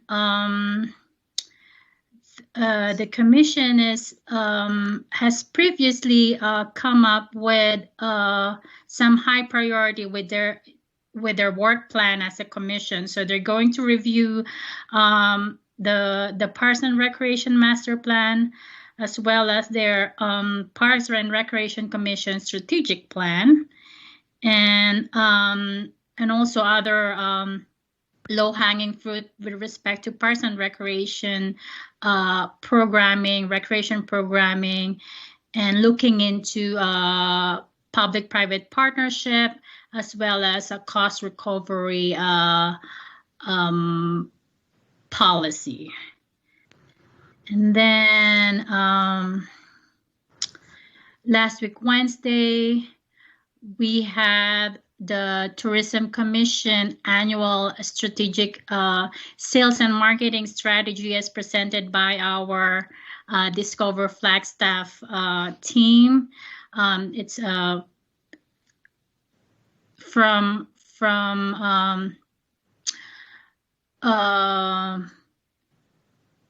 the different programs that resides in the Discover Flagstaff, from visitor attraction to convention to domestic visitation, international visitor attraction. So it's a comprehensive plan. So the commission is scheduled to adopt a sales and marketing strategy in this year at their next commission meeting. And then the third commission meeting I attended last week is the Airport Commission. Things are looking well, slowly but surely, recognizing the fact that nationwide there's a 58% decline in employment. However, our fuel operations are increasing, remarkably in October. Actually, October 2020 fuel flow was actually exceeded the previous year. So airport, and there was some presentation, a show and tell of the snow removal equipment, which I believe we will be using today and the next coming days with snowfall, and some updates on parking. So those are my 3 commissions. Thank you. Thank you, Councilwoman. All right, Council Member Shimoni. Thank you, Mayor. And thank you, Council, for all your updates and your hard work. My updates will be brief. Mayor, myself, and leadership were in attendance at the recent Alliance meeting, which was last Friday. And that's between CCC, NAU, Mountain Line, the county, ourselves, and FUSD. And a lot of the conversation revolved around COVID, and we got a good update around the vaccine. And Mayor and City Manager, I'll let you all jump in at when it's relevant for you to talk about other topics that were brought up. But I'm grateful that, you know, Mayor, you joined us and you're planning to join us. And thank you, City Manager, for chairing that meeting. That was a very productive 2-hour meeting, very jam-packed. Last week, the EAC met. That's a city committee, I believe is what it is technically, and wrestled with a challenging conversation about compensation. It was a very good meeting, and I think that they're heading in the right direction with that, and that will be coming before council, hopefully in not too long. And so thank you to all the members of the EAC and all of the city staff who are part of the EAC extended family. The Commission of Diversity Awareness met today. Mayor, I'm not sure if you were able to join them. I wasn't. I didn't have the link in my calendar, so I wasn't able to join in. And so if you were, maybe you can speak to that. But I believe they met today. And then last Wednesday, the CJCC met, the Criminal Justice Coordinating Council through the county. And we had a really good meeting. There's a gentleman named Tom and his partner Amy who are now chairing those meetings. Or not chairing, but facilitating. And Tom worked on this presentation, of which I screenshotted the presentation and posted it to my Facebook. If you're on Facebook, you're welcome to go back and look at that post. It has some incredible data and information about our municipal court, our jail, and other topics. And one thing that really stood out to me was that our municipal court and our city prosecutor have a 6,400 backlog of cases to be processed.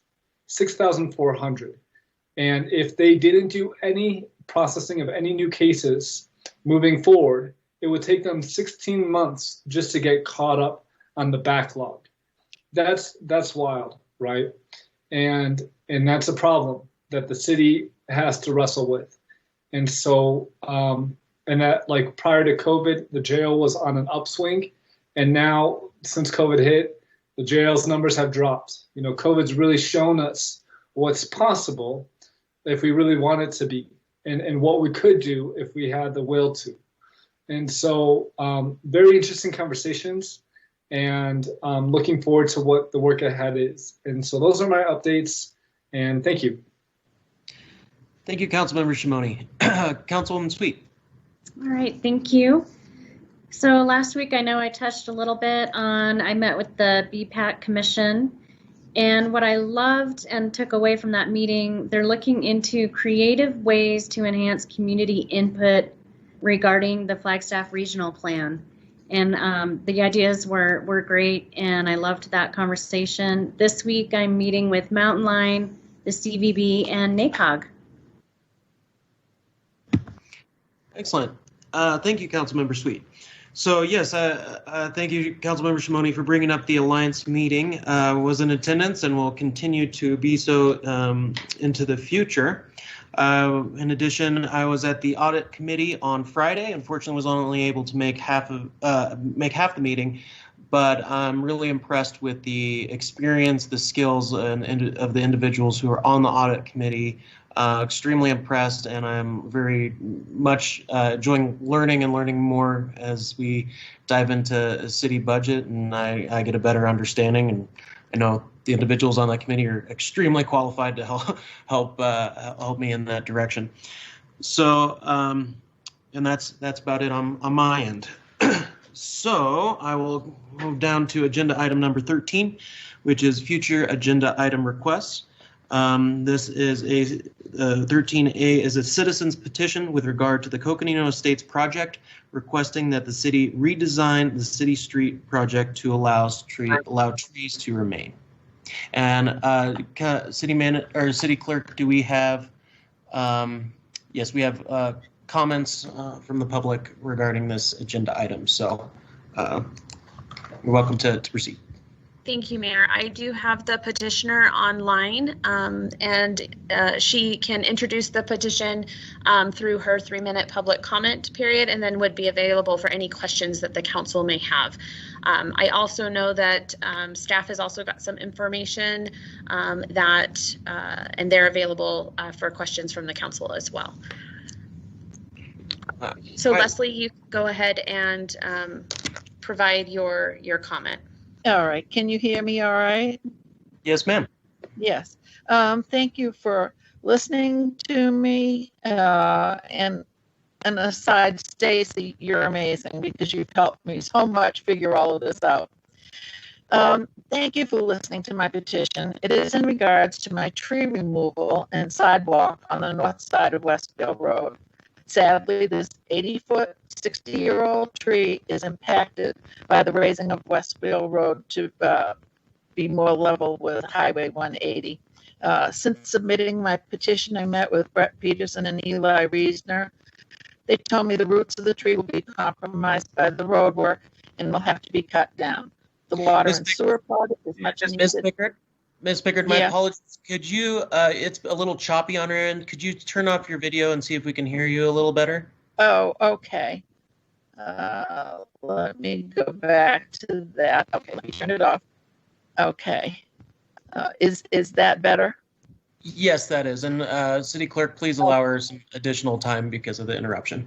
I'm sorry. Well, I wanted to say that this 80-foot, 60-year-old tree is impacted by the raising of Westville Road to be more level with Highway 180. And since submitting my petition, I met with Brett Peterson and Eli Reesner, and they told me that the roots of the tree will be compromised by the road work and will sadly have to be cut down. The water and sewer project is much needed and is welcomed by all. In the process of road work, we were asked if we as a neighborhood wanted sidewalks. Turns out to be 50-50 yay or nay. Point one, we were not asked if we wanted none, 1 or 2 sidewalks, only if we wanted a sidewalk. I never would have said yes to 2 sidewalks.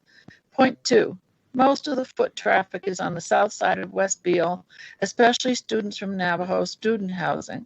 It's a safety issue for them to cross over to the service station from the north side and not be hit by coming and going traffic in the station. Point three, this is an old neighborhood, not downtown or close to downtown, nor adjacent to schools. It does not generate the foot traffic these other areas do. Point four, if and only if we end up with 2 sidewalks, I am fervently pleading for discussion on a 3-foot wide width from Fort Valley past the saved tree on the west side of my property. And point five, no other property is impacted on so many levels. Loss of a tree, loss of an east side driveway, potential sidewalk going further into that driveway than most.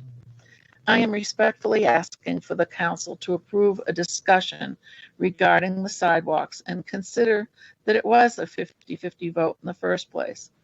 Flagstaff is situated in the largest ponderosa pine forest in the world, according to Wikipedia, I guess. That is the forest. I am losing a magnificent tree, but neighbors on the north side of West Beale will lose many trees if there's a north sidewalk. This is not the forest, rather a part of the city of Flagstaff. Please take a drive down West Beale and see what you can do to save the rest of my neighbors' trees. And again, I ask for further discussion. Appreciate help from you tonight. Thank you, Mrs. Pickard. Please stay on the line. Council, do we have any questions for Ms. Pickard at this time?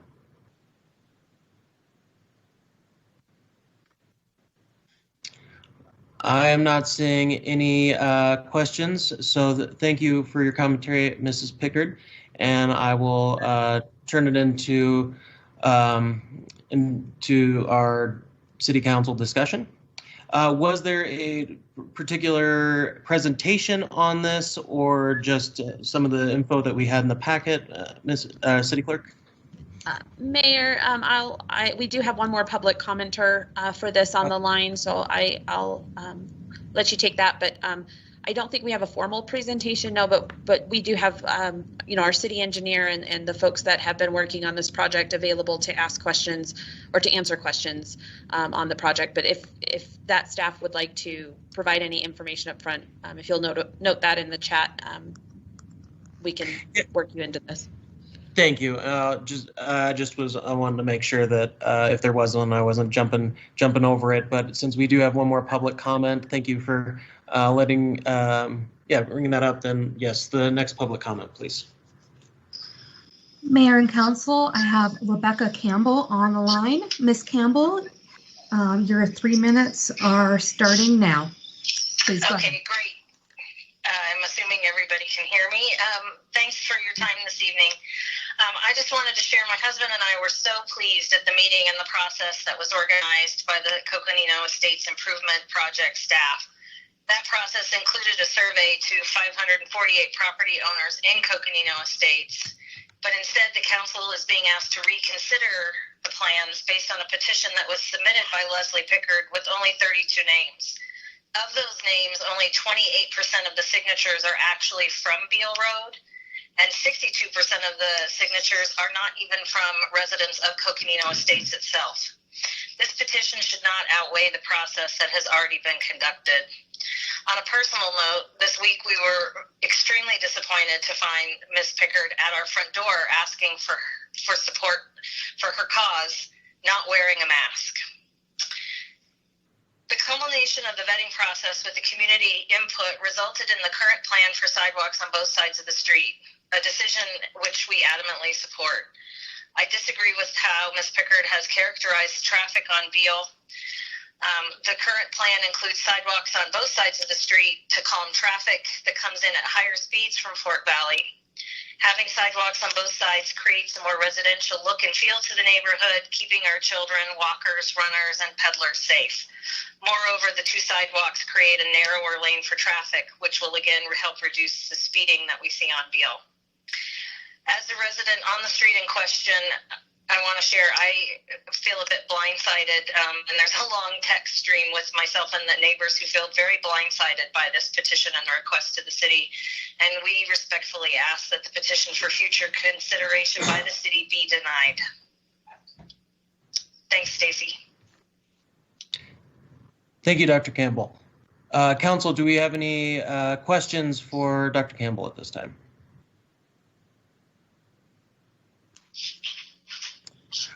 All right, thank you, and I will turn this into our council discussion. If you have questions of our city staff or about the process or would like to weigh in, yes, please do so, council.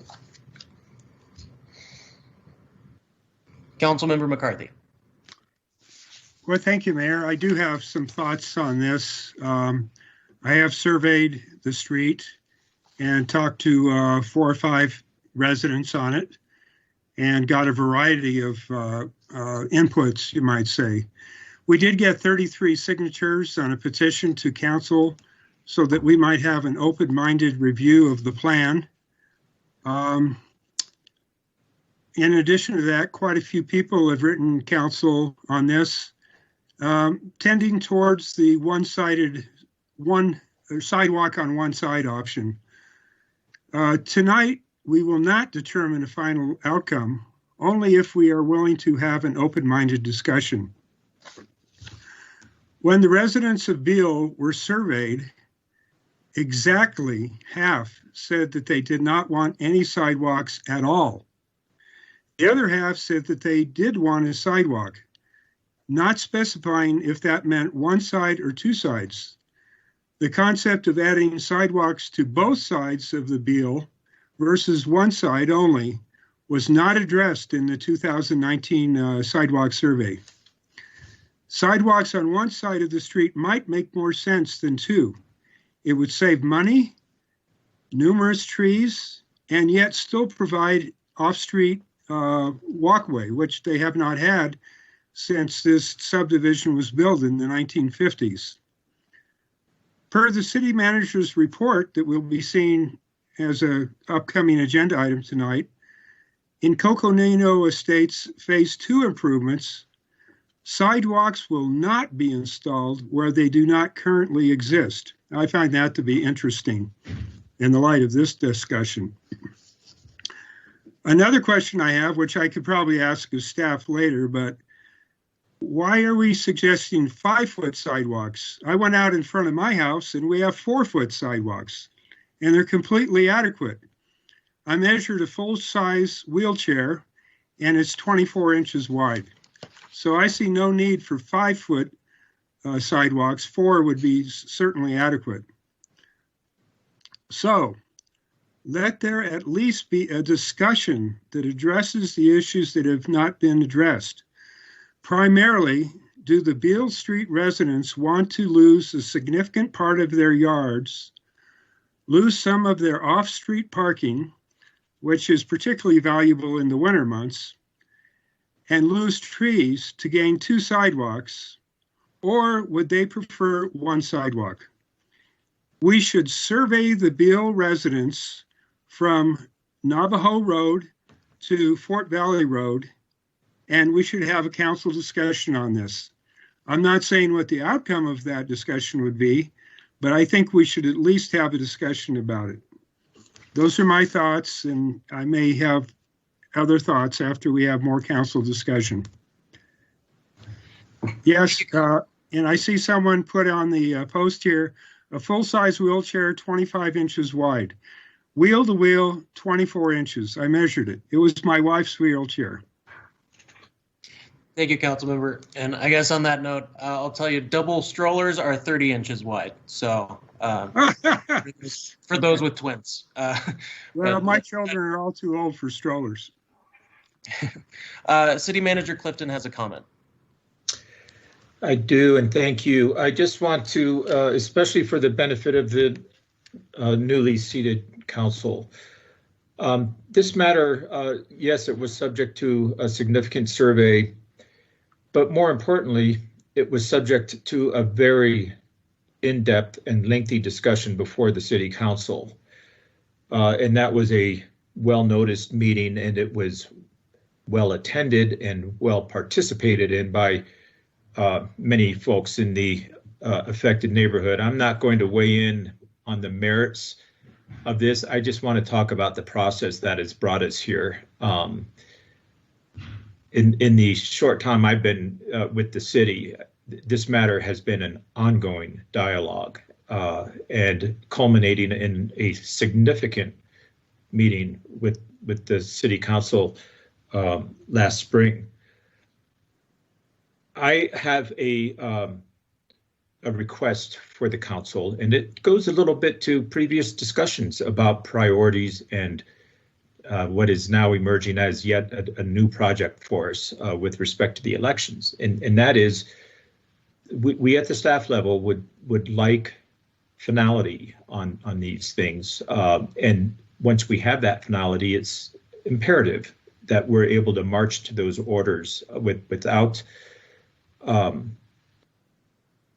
things being revisited.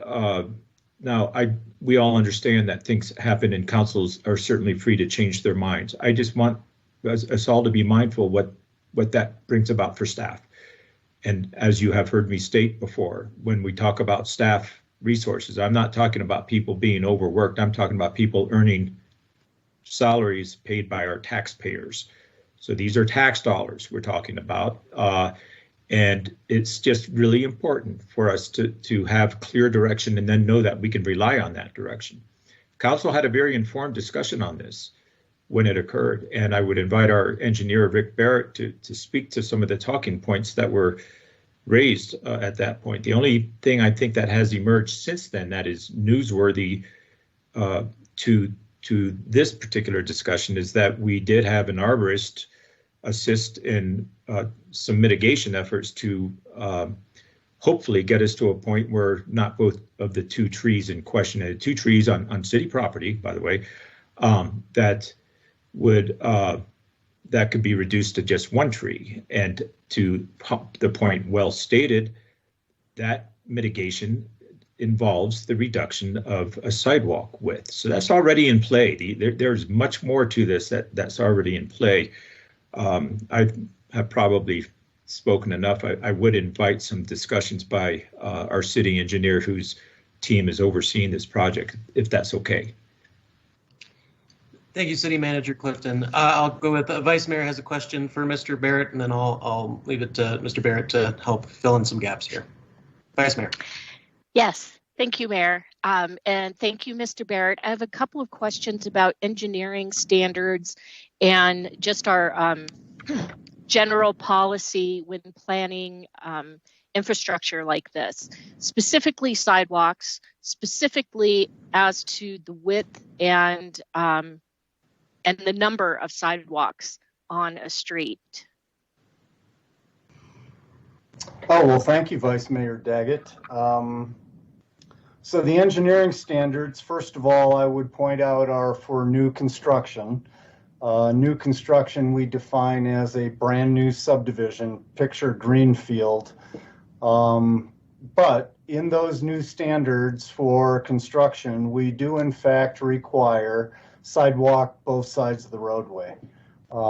This is intended to do exactly what we're trying to do. We're providing a safe place for pedestrians and bicyclists in a neighborhood where we know the cars are on the street.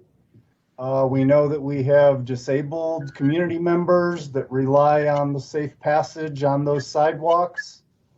And I think at that, I would ask you to maybe clarify a question if I have not answered it, Vice Mayor.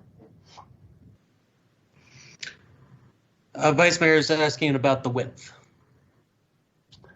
Okay, so the width is minimum you would find in the engineering standards is 4 feet wide. In this case, based on the functional classification of Beale as well as what we see on Navajo Road, functional classification basically ties back to how many cars a day use the roadway. That would indicate that a 5-foot sidewalk is required. There are also areas I can point out on arterial roadways where, again, the average daily traffic goes up above that of collectors. We would see 6-foot sidewalks. There's even circumstances where we would install something wider than a 6-foot sidewalk, depending on the type of project that's being proposed and its location, possibly in the downtown area, or you might recall some discussion about transect zones. I would also add that the American with Disabilities Act does establish 32 inches as the minimum sidewalk width, again, as pointed out, is for somebody in a wheelchair. So I believe that's where our 4-foot minimum comes from, is we just simply round it up to 4 feet as opposed to 3.5. Thank you, Mr. Barrett. Thank you. Council, we have other questions for Mr. Barrett or commentary regarding this fair. Councilmember McCarthy. Yeah, I would like to talk to the process issue. I think the process was incomplete. We did not ask the people if they wanted sidewalks on one side of the street. We only asked them if they wanted sidewalks. And on this street, exactly half said no sidewalks is what they wanted, and exactly half said yes, they wanted sidewalks, not specifying if that's one side or two side. So I also find it very interesting that in a couple blocks away, we're not going to put any sidewalks in. Now, I presume the reason for that is there's more traffic on this street. So anyway, I'm suggesting that we survey the people on the street, and if they don't want sidewalks on both sides, don't force it down their throat. We can save money by not doing it. Admittedly, it's late in the game. We would have to redo the plans, but from what I understand from the city engineer is we would save more money in construction costs than it would cost us in the redesign. So anyway, I'll yield and and see what the desire of council is. Thank you, Councilmember McCarthy. Mr. Barrett, could you speak to some of the comments Mr. McCarthy made regarding engineering costs, potentially? Thank you, Honorable Mayor and Councilmember McCarthy. With all due respect, I must point out first that the public process always talked about 2 sidewalks, 1 on each side of the roadway. The flyer indicated 2 sidewalks, so I would be more than glad to help citizens better understand what the questions were asked. I would also point out that our own staff has deliberated over this issue quite a bit. We've involved Mountain Line, we've involved our sustainability team. We have looked at several options in terms of how could we have addressed the pedestrian safety issue that some in the neighborhood were desiring. Again, we had always landed on the idea of a sidewalk on each side of the roadway, which is in accordance with our engineering standards for new construction. I would also point out that there has been extensive planning involved with this project. The planning specifically was for, yes, the roadways that had high levels of traffic, and that is Beale and Navajo Road. Navajo Drive goes north-south between the other 2 roadways that go east-west, but was necessary in order to provide the connectivity necessary to numerous schools, a regional park, and the US 180 arterial. So again, this is all based about functional classification of the roadways. Now, in terms of, I'm sorry, Mayor, what was the question you actually wanted me to answer? Oh, I appreciate your commentary. It was regarding engineering costs. So does this completely negate all the plans that were already made, or is it basically just cut it in half, we can still use this planning, or does this bring us completely back to the drawing board, and what are the financial implications associated? Thank you for that, Mayor Deasy. And I apologize. There's a lot going on this issue. It is very complex, and I think my answer to this question will hopefully help us understand the complexity of this issue. So in open houses and in these surveys, what we heard loud and clear from the community was they'd like to have sidewalks if it could fit within the existing footprint that the existing roadway occupied. Again, so that the front yards would be minimally impacted. So I think to that point, it leads us to a full redesign, and here's why. So on Beale, in order to get to 2 sidewalks on either side of the roadway, we in fact had to reduce one side parking on that roadway. So the cross section shown at the open houses very clearly shows, and our plans today very clearly show, that there is no parking on the north side of Beale. What this did to the cross section to meet the commitment to the neighborhood is that we offset the middle of the roadway so that that road now fit within the footprint of the existing roadway. So what that means is the center line of the cross section is offset from the center line of the right-of-way by about 3 feet.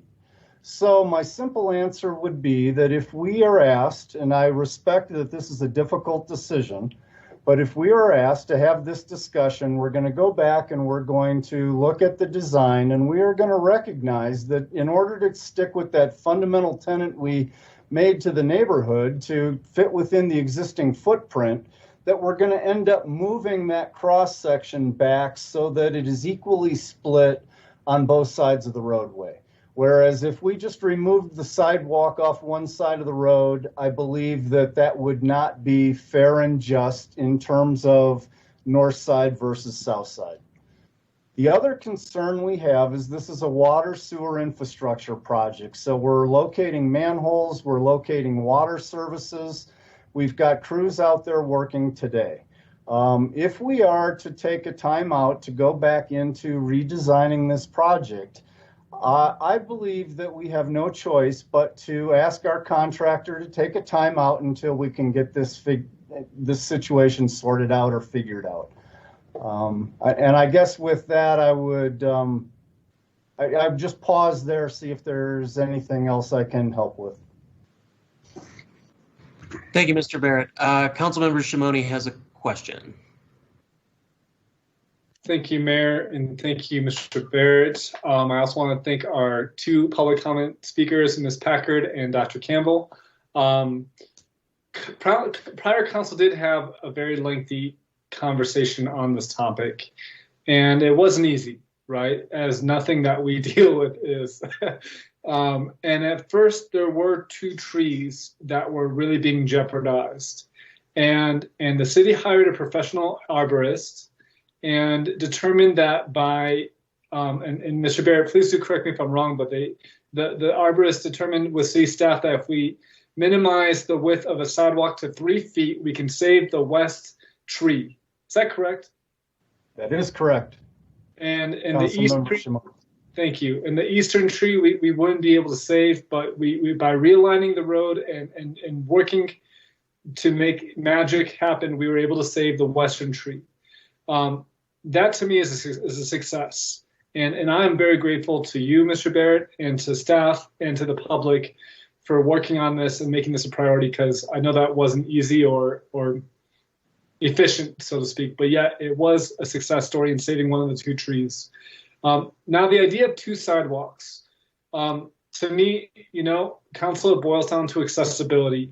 This is about accessibility 101, and I believe that we need sidewalks everywhere we can put them, and we should put them there. And not to dive into that conversation too much, but I think that sidewalks on both sides is a conversation we had, and I feel good about council majority's stance on that, which is to continue forward with that plan. As Councilmember McCarthy said, it is late in the game to bring this back up. And I honestly think it's a little too late. I think we've found a nice compromise by saving one of the trees, and I think it's time we move forward with this.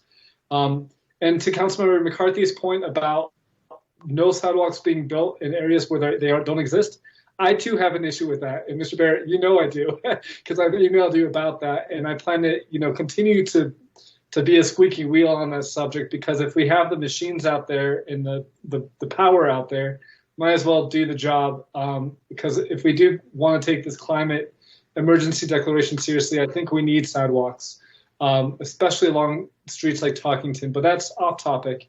So those are my comments. I think staff has done a great job at compromising and making something work when it wasn't part of the plan. And I do sympathize with the community who is feeling hurt by the loss of this tree. But I think it comes at the reward of knowing that folks who have disabilities will have more accessibility on sidewalks on both sides of the street. Mr. Barrett, really quick question for you. In that image you sent us of that street, there isn't parking at that first portion, is there? No. Okay, that's why.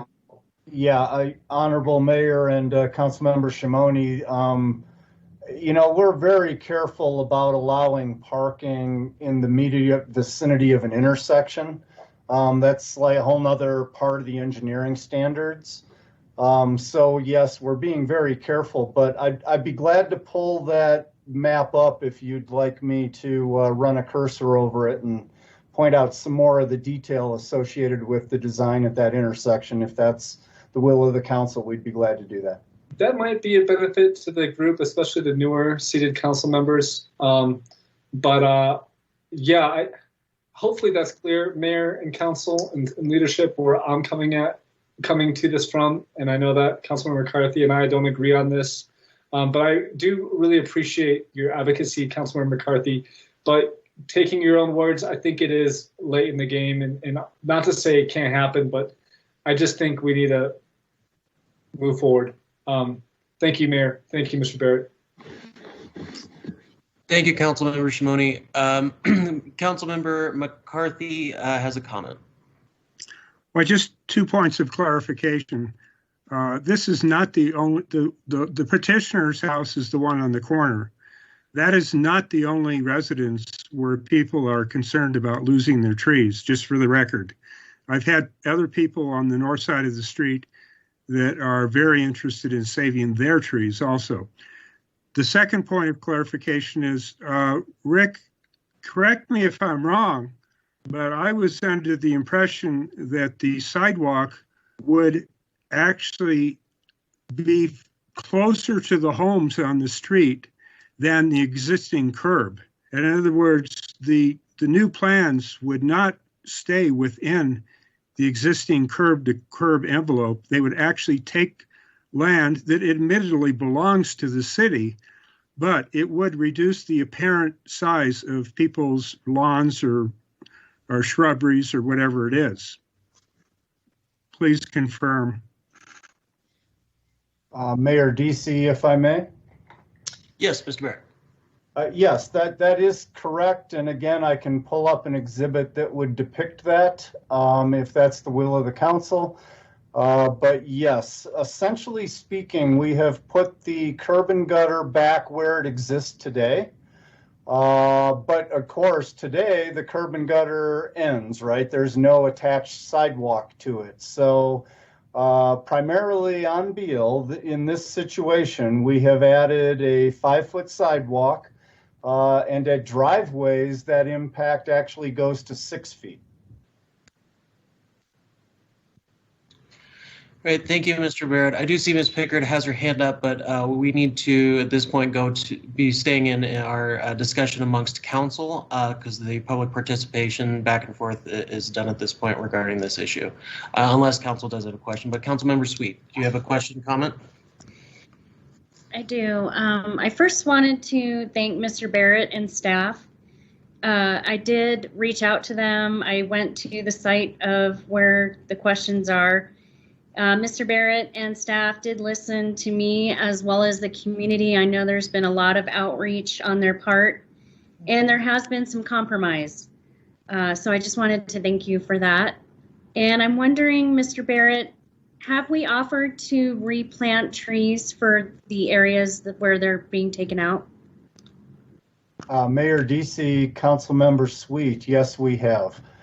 Initially, Ms. Pickard was not interested in our offer, but I'm more than willing to continue working with Mrs. Pickard in the hopes that she would allow us to plant a replacement tree.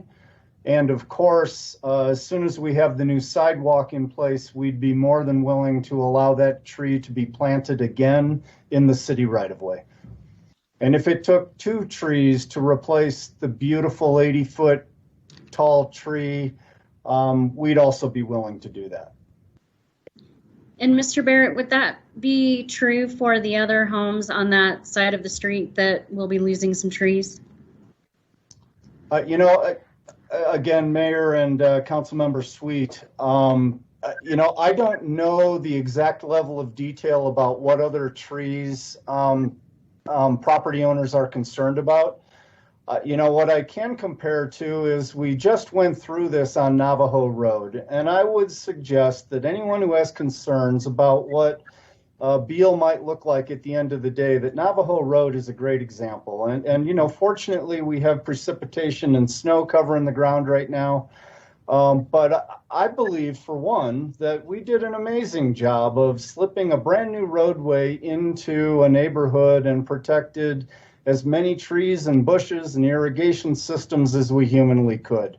We have a track record of working with 3 other property owners out there that reached out to our project manager and the project delivery team, and we were able to help them read the construction stakes.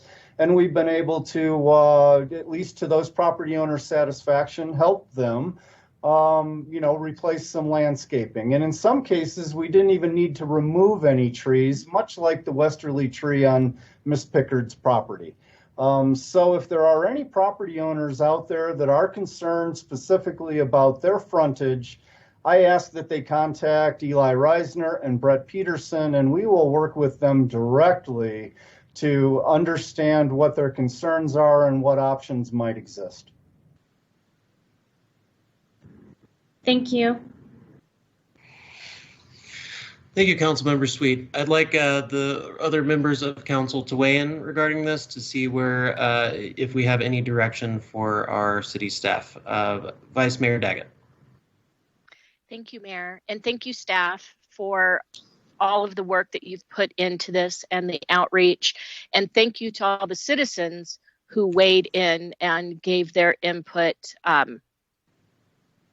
Your input and your comments to council are all very much wanted and appreciated.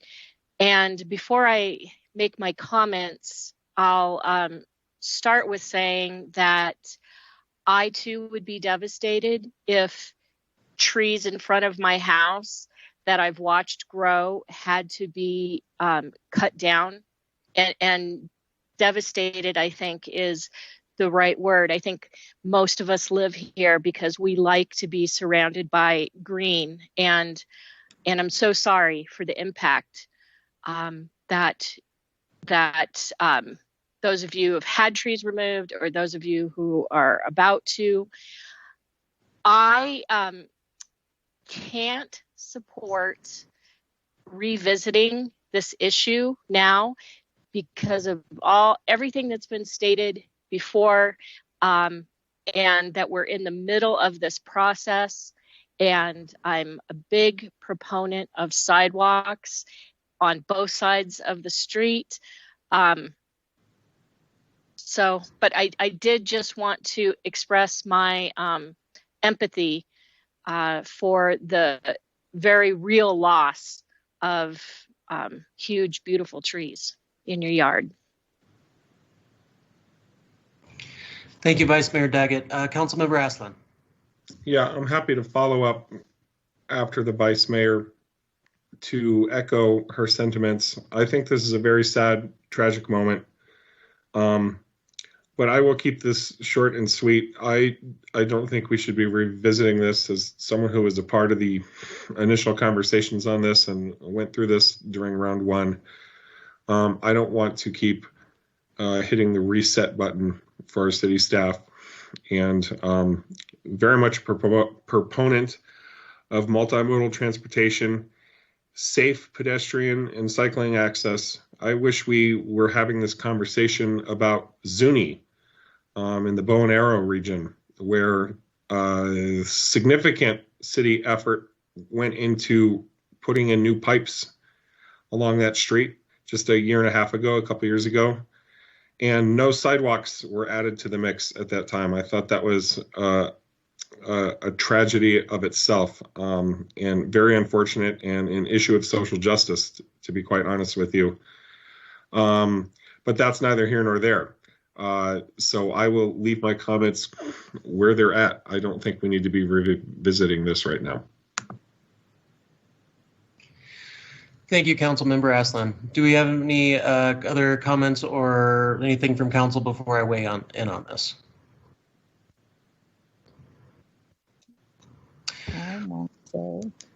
Thank you. Ms. Pickard, at this time, we actually have done with the public participation section, so I would be, we're wrapping up at this point. I really appreciate your commentary. Honestly, I would be at the same position doing every single thing I could if I was in your shoes right now. Well, we appreciate what you're saying, but how about addressing 3 cars wide at the end of the road now? I don't care about the tree. The tree is gone. Yeah, Ms. Pickard, at this time, procedurally, we have to continue on with the discussion. Thank you, Ms. Pickard, for your commentary. I am in a position where if this was a year ago, if we hadn't started the process so heavily, I would maybe have a different stance on this issue. But with how many resources, if this had to go completely back to the drawing board, I see this as a huge amount of sunken costs and time and money that has been put into this. I want to encourage our city staff, and I know you will, to continue to work with Ms. Pickard and others in that neighborhood to replace trees as necessary, continue to communicate, continue to do what we can, and despite this very, very unfortunate incident. And yes, I would be doing the exact same thing in this situation, Mr. Pickard. So if I would like, we do have any other members of council that would like to weigh in. At this point, I see just Councilmember McCarthy as wanting to see this forward for putting on a future agenda.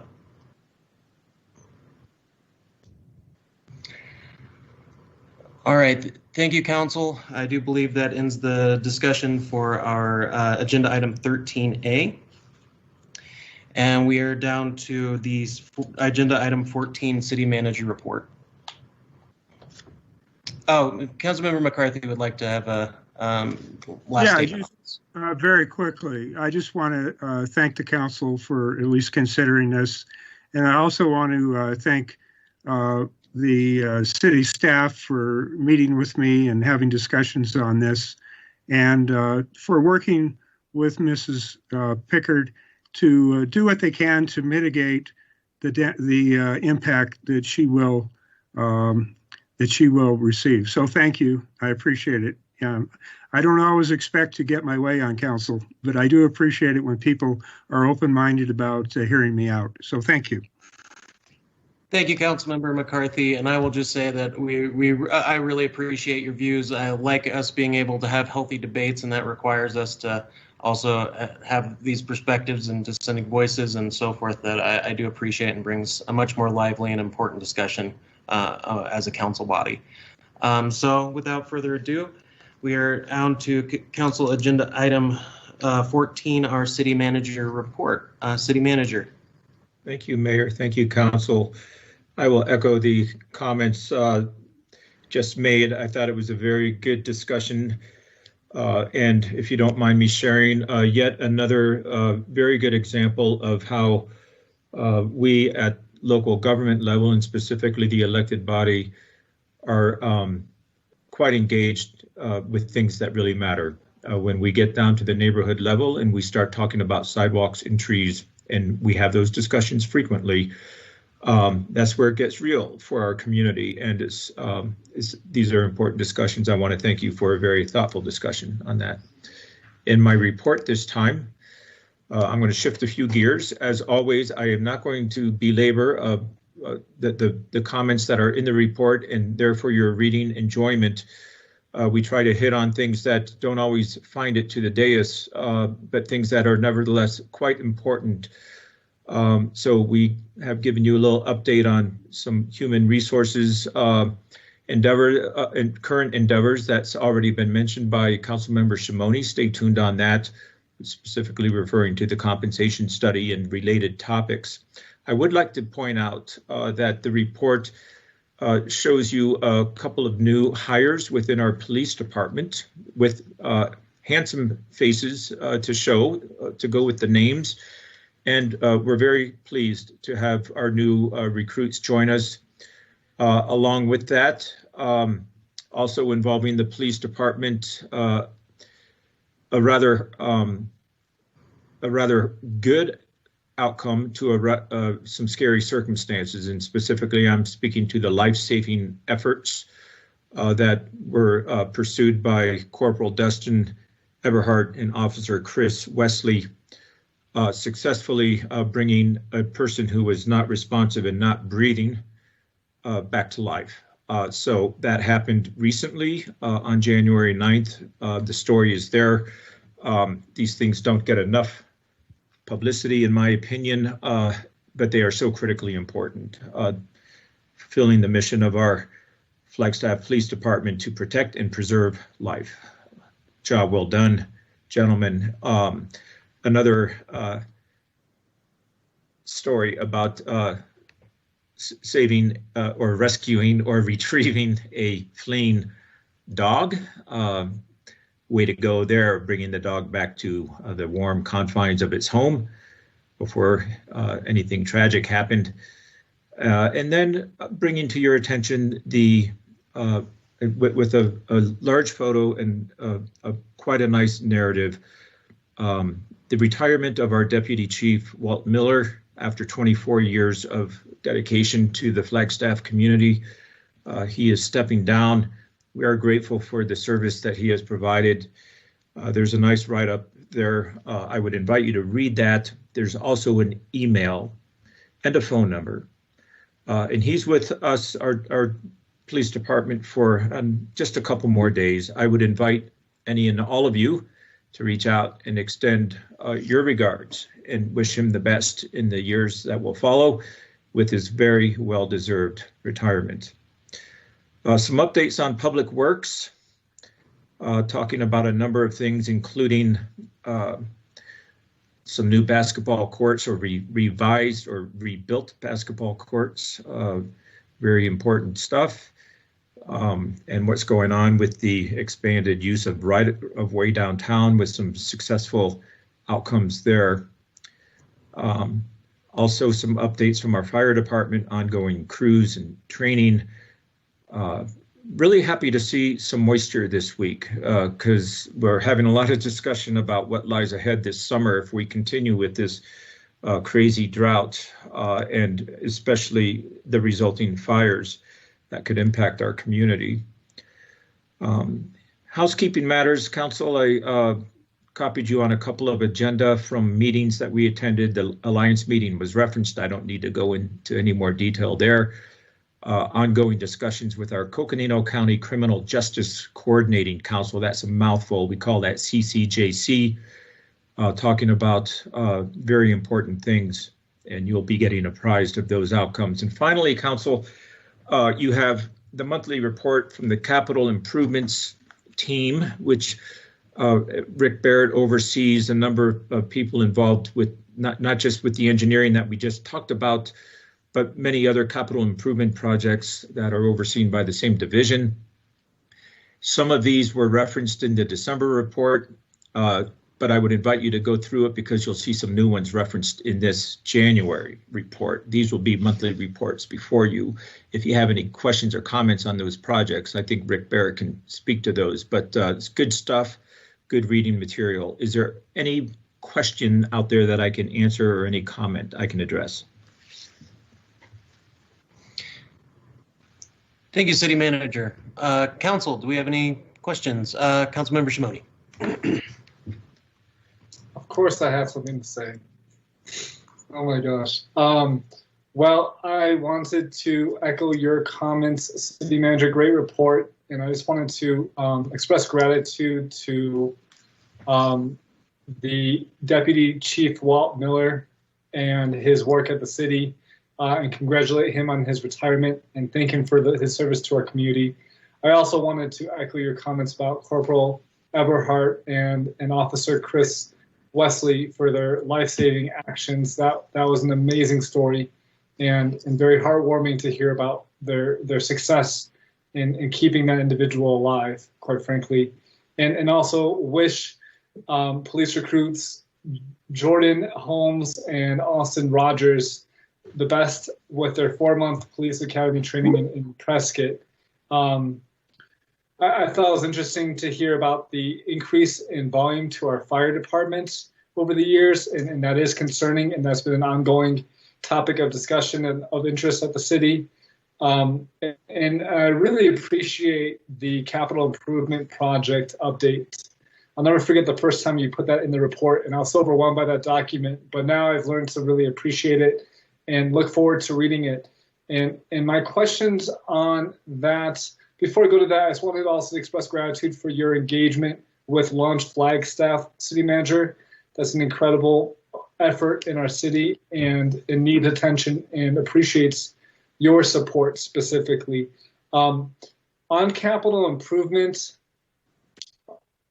I wanted to ask Mr. Barrett, in regards to Beulah, obviously this is in partnership with Vintage Partners, who is a big advocate of bicycling and multimodal and bus transport. Are we planning to build separated bicycle lanes on Beulah? And the reason I ask that is is twofold. One, it's an alternative to Milton, and it's an opportunity to build this separated lanes. And then also, it just seems like a great opportunity. I know that the ATMP and our design standards haven't been updated, but I just wonder if it's too late to incorporate separated lanes or double foots on each side of the road. And I'm not too sure if this is the right time to go back and forth with that, city manager, with you or Mr. Barrett, but that's one area of interest that that can't stick out to me. I defer to Mr. Barrett. Thank you. Honorable Mayor, Councilmember Shimoni, I'd be glad to answer that question, Mayor. Yes, go right ahead. Thank you. Thank you.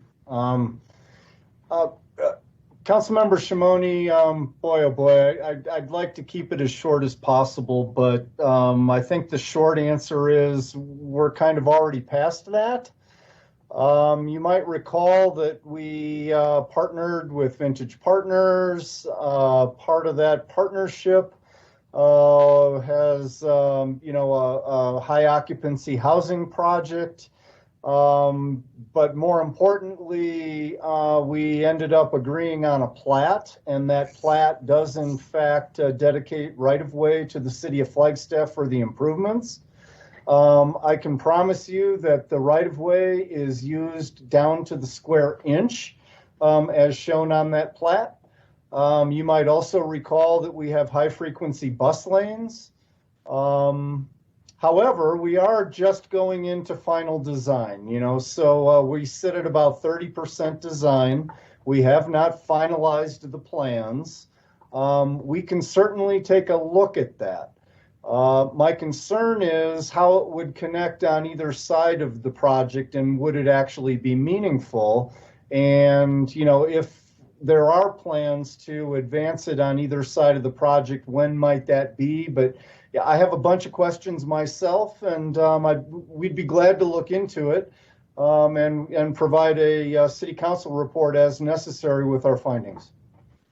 Well, Mr. Barrett, where I stand. Very, very adamant about it, and I think that proactively putting in separated lanes rather than reactively trying to incorporate them is going to be easier for us moving forward. But I understand that things are already moving along. So, let me know, let us know. I'd love to see this come before council, so it's not, just me weighing in. But that is, I think, a great alternative to Milton, and could be something that we incorporate as a safe alternative. Councilmember Shimoni, real quick, City Attorney, did you need to chime in? I just want to make sure. Thank you. Yes, thank you, Mayor and Councilmember Shimoni and staff. We'll have to, I think, leave it at that for informational purposes only. We can't really get into a back and forth here. It would have to be a separate item, but I just wanted to make sure we pointed that out. Okay, thank you, City Attorney. And then the other comment I have, and this is my last one on this report, Mr. Barrett, is just in regards to Lockett and 4th Street and that roundabout. And it's the same comment as I'm sure you saw coming. If there's a way to integrate separated lanes into that roundabout, I think that'd be appreciated, especially by, since it's going to be high traffic for youth in that neighborhood. But I know that there's a lot of issues and complications, but without getting into it, those were my comments on the capital improvement project update. And I was very glad to read about all the updates, and hats off to you and your team for all the hard work y'all are doing. Thank you. Thank you. Thank you, Councilmember. Do we have any other comments or questions from council regarding the city manager's report? All right, we are down to agenda item number 15, COVID-19 updates. City staff, take it away. Good evening, Mayor and Council. Shannon Anderson, Deputy City Manager. I'm going to pull up the presentation. I will be presenting the general COVID update, and then I'll pass it over to Rose to go over the Indigenous Nations information, and then we will finish our presentation with a reentry team update as well. So moving into the data, let me actually make these slides a little bit bigger here for you. There we go. So moving into the data for week ending January 9th, here in Flagstaff, we were at 794 new cases and just over 1,000 for all of Coconino County. Our highest case incidents observed in our county were for residents aged 20 to 44 and the age group 45 to 54.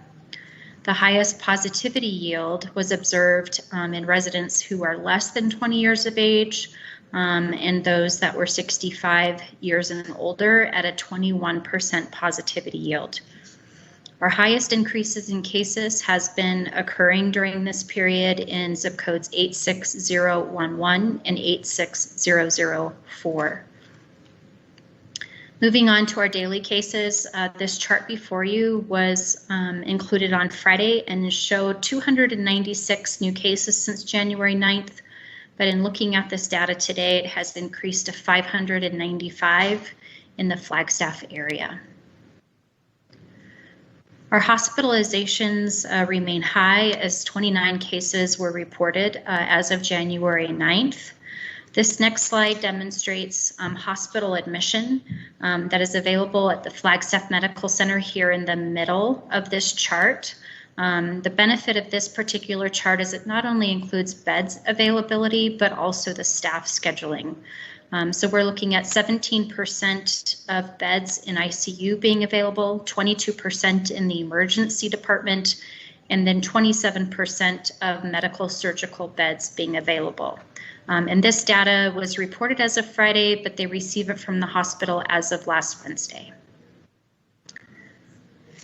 When we're looking at related deaths, we're remaining steady week January 9th with 12 deaths here in Coconino County that are COVID related. And our community transmission level has remained at the substantial level, both in this Coconino County Health and Human Services report, as well as this Arizona Department of Health Services business reopening status report. When we look at the Northern Arizona Healthcare Hospital Census, they are reporting 66 positive cases and 8 pending. And again, this is as of today. So I will pass it over to Rose at this point so she can go over the Indigenous Nations data and highlights.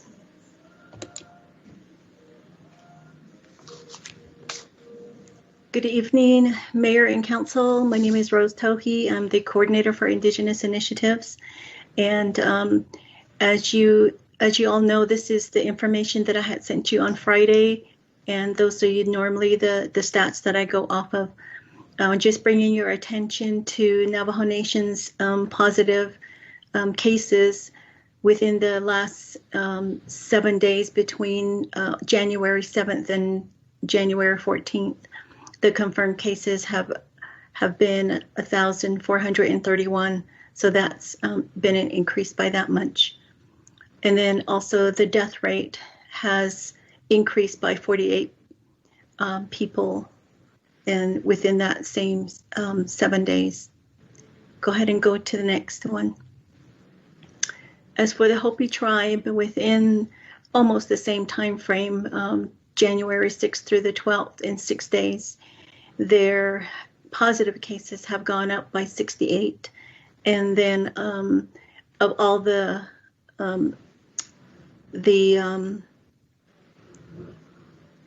numbers for Hopi has gone up by 93 being Hopi members. So that's the information there. And again, I just want to just say that the difference between the positive cases and tribal members, those are the positive cases are being taken at the Hopi Health Center, whereas the 93 cases are being counted from as maybe some from Winslow and some from Tuba City Regional Health Corporation. So they're counting as many health members or Hopi members as they can to keep up with the stats on that. As for the Indigenous Navajo Nation report, I just also want to just go over the vaccination update and then the hardship assistance program. So for Navajo Nation, the vaccinations have started and are ongoing.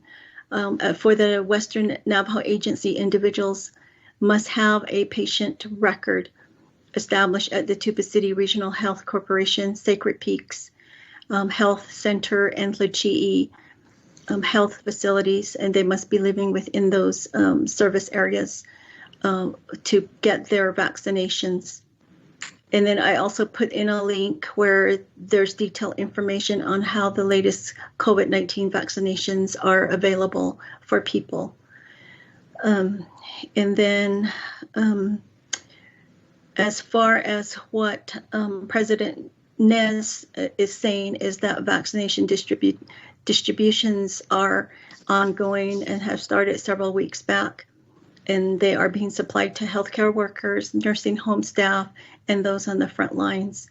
So as of that writing, the vaccine was available for elders 65 and older and the high-risk population. As far as distribution, there's about 20,000 vaccines that have been distributed on Navajo Nation, and more is expected to come. Both the Pfizer and the Moderna vaccines are being administered on Navajo Nation. And then as well, as far as the hardship assistance is concerned, as of January 11th, there was a press release from the Navajo Nation Office of the Controller reporting that Navajo adults with valid applications are currently projected to receive up to $1,300, and the children, minors will be receiving a maximum of $455. And so those are the ones, those are with applications that have been processed that didn't have any errors. So the final amounts will rely on the total number of applications, and then the final program balance, which the comptroller Kirk said is changing every day. So right now their expected payments are to be going out as of yesterday, and I believe that has been happening as far as the checks being processed.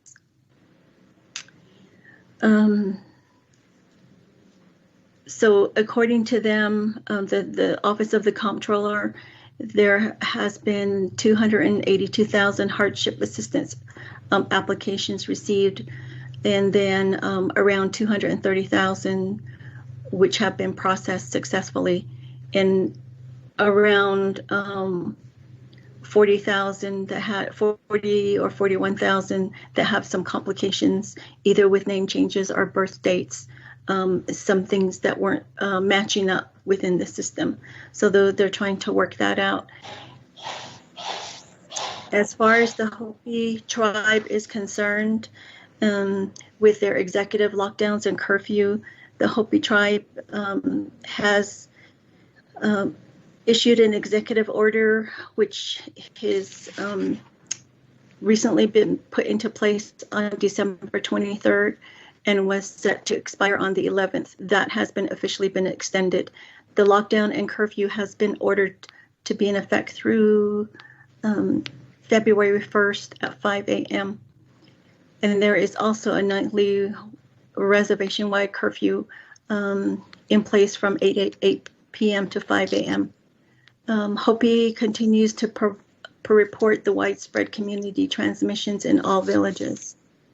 And I know that they have recently reported, as far as in the news, they have one of the highest rates per capita.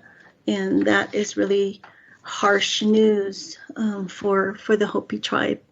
So yeah, that's what I have for you tonight. Thank you. Thank you, Ms. Tohi. Do we have any questions from council to our Deputy City Manager or to Ms. Tohi at this time? City Manager Clifton. Thank you. It's a quick comment.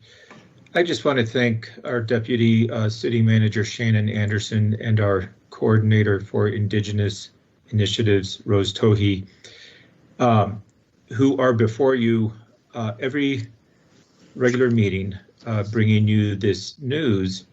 And I think as we have watched throughout this pandemic, with such rapidly changing circumstances, there's so much to report on, but throughout all of it, the one thing that has been consistent or steadfast has been the very good reporting by these two individuals to the council. A couple of weeks ago, we had some very informative presentations from other experts as well. And I know, by the way, we're not done here. It looks like we'll be talking about the reentry team update. So perhaps I jumped in too soon with my comment, but I do want to extend thanks for the hard work that's been going into these presentations. I think the entire community really appreciates this information. Thank you. Thank you, City Manager. Deputy City Manager Anderson, if you'd like to finish up your presentation. Thank you, Mayor DC, and thank you, City Manager Clifton. So just a few more highlights for council, just to keep you updated. The reentry team did communicate to city staff as directed at the end of November that we move back to phase 2. That was done effective November 30th. But this did include continuing to serve those that have been utilizing the J. Lively Eye Center. So we did build that into the phase 2 of the reentry plan. Some of the things that you'll see upcoming is the AARP group is providing tax services, and they're utilizing 2 of our city facilities. On Mondays, they'll be it would allow one person to be in a waiting room while another person is actually in the appointment. And the size of the facility allows for there to be great space between those individuals and for screening to occur at the front door. Then on Saturdays, this group will be at the East Flagstaff Community Library there in their parking lot, providing the same service. I do realize that AARP does provide this service at various locations throughout the community, but we wanted to bring to your attention the 2 city facilities where they will be at over the next few months. And both Rebecca Sayers from Parks and Recreation and Jared Tolman from the library are here if you have other specific questions about those 2 facilities. And then the last piece is really just keeping you up to date on the vaccination preparation the reentry team is doing.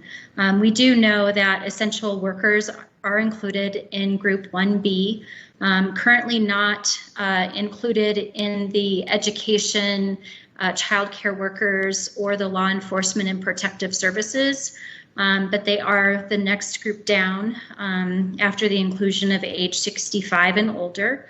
And so what we've been doing is creating a tiered approach so that those employees who are providing in-person services or have a greater exposure to the virus itself, that they are receiving that vaccination first. Another good piece of news that we did receive this last week is that the Coconino County Health and Human Services did engage the Northern Arizona Public Employee Benefit Trust. We refer to them as NAPEP. We have a health clinic called Vera. It's over in the Safeway Shopping Center off of Cedar, but they have engaged to provide vaccination to NAPEP employees. So this will help get the vaccine out in a more expedient manner with the addition of that staff and time. So those are the updates that we have for you.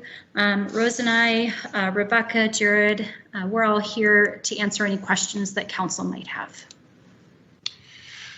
Thank you, Deputy City Manager. I do have a question. So you're just mentioning about the vaccination prep for city employees, where those who would be more on the front line would be receiving it first. What is the protocol for the general members of the community? I'll just let you know, in the last couple weeks, I've had over a half dozen healthcare professionals reaching out to me saying all we're getting is being told to go into the general group, look online every day, not able to get their vaccine due to all of the, and I know this is state level that has dictated a lot of this, now that 75 and older, 65 and older. Well, we have a considerable amount of 1A group in our community that have not had an opportunity really to get the vaccine. and I'm very concerned with how this is being rolled out. How are we going to be able, how can we at this stage get individuals that are scrub techs, nurses, people who are working right there, but have not been, we're not really even got notification until after the 1B group, 1B group was allowed to get vaccinated, and how they could actually, to get vaccinated themselves. So my question is really, is there a way we can prioritize the 1A group from the general community to get the vaccination? Is there any talk from the county about creating a separate registry with, I don't know, a code like they do for the second vaccination and signing up with appointments, something like that, so our nurses and healthcare professionals can get vaccinated as they should have been able to by now? And I know a lot of restrictions, a lot of things that are going on. So I hope that doesn't come across as pointing fingers or anything, but more that I'm very concerned for certain members of our community that are directly on the front line. Certainly. I think the availability of the vaccine certainly has had some impact on that, because they've limited the number of appointments based on how many vaccines we're able to get here in Northern Arizona. I think some of the measures, such as engaging the Vera Clinic, engaging other partners to help administer the vaccine, certainly will help address this. But I can follow up with the health department and see if I can find out any additional information, Mayor DC, on how they're planning to ensure those who are in the priority group 1A have had the opportunity to sign up. Thank you, Deputy City Manager. And the other question I had, kind of piggybacking on that, is I briefly visited Haven Health last week. I was very excited to see our residents and in hospice care and so forth getting the vaccination. And that was set up by Walgreens to be able to come to that facility. Is that something that could be available, for example, for a surgery center in town that is waiting in line with the general public? I mean, I'm just kind of curious how that got rolled out, or if, for example, the individuals need to reach out to the county, or could they coordinate that with Walgreens, or just kind of procedural, because these are the questions I'm getting from some of our healthcare professionals in town. So my experience in discussions with Vera is that the county will reach out to an agency such as Walgreens and ask them if they'd be willing to vaccinate, and then they'll give them the specific groups that they're looking for assistance. I don't know if the county has considered engaging Walgreens or CVS in providing vaccinations outside of those long-term care or group facilities, but certainly is something that we can bring to their attention and see if that would be of interest or of potential.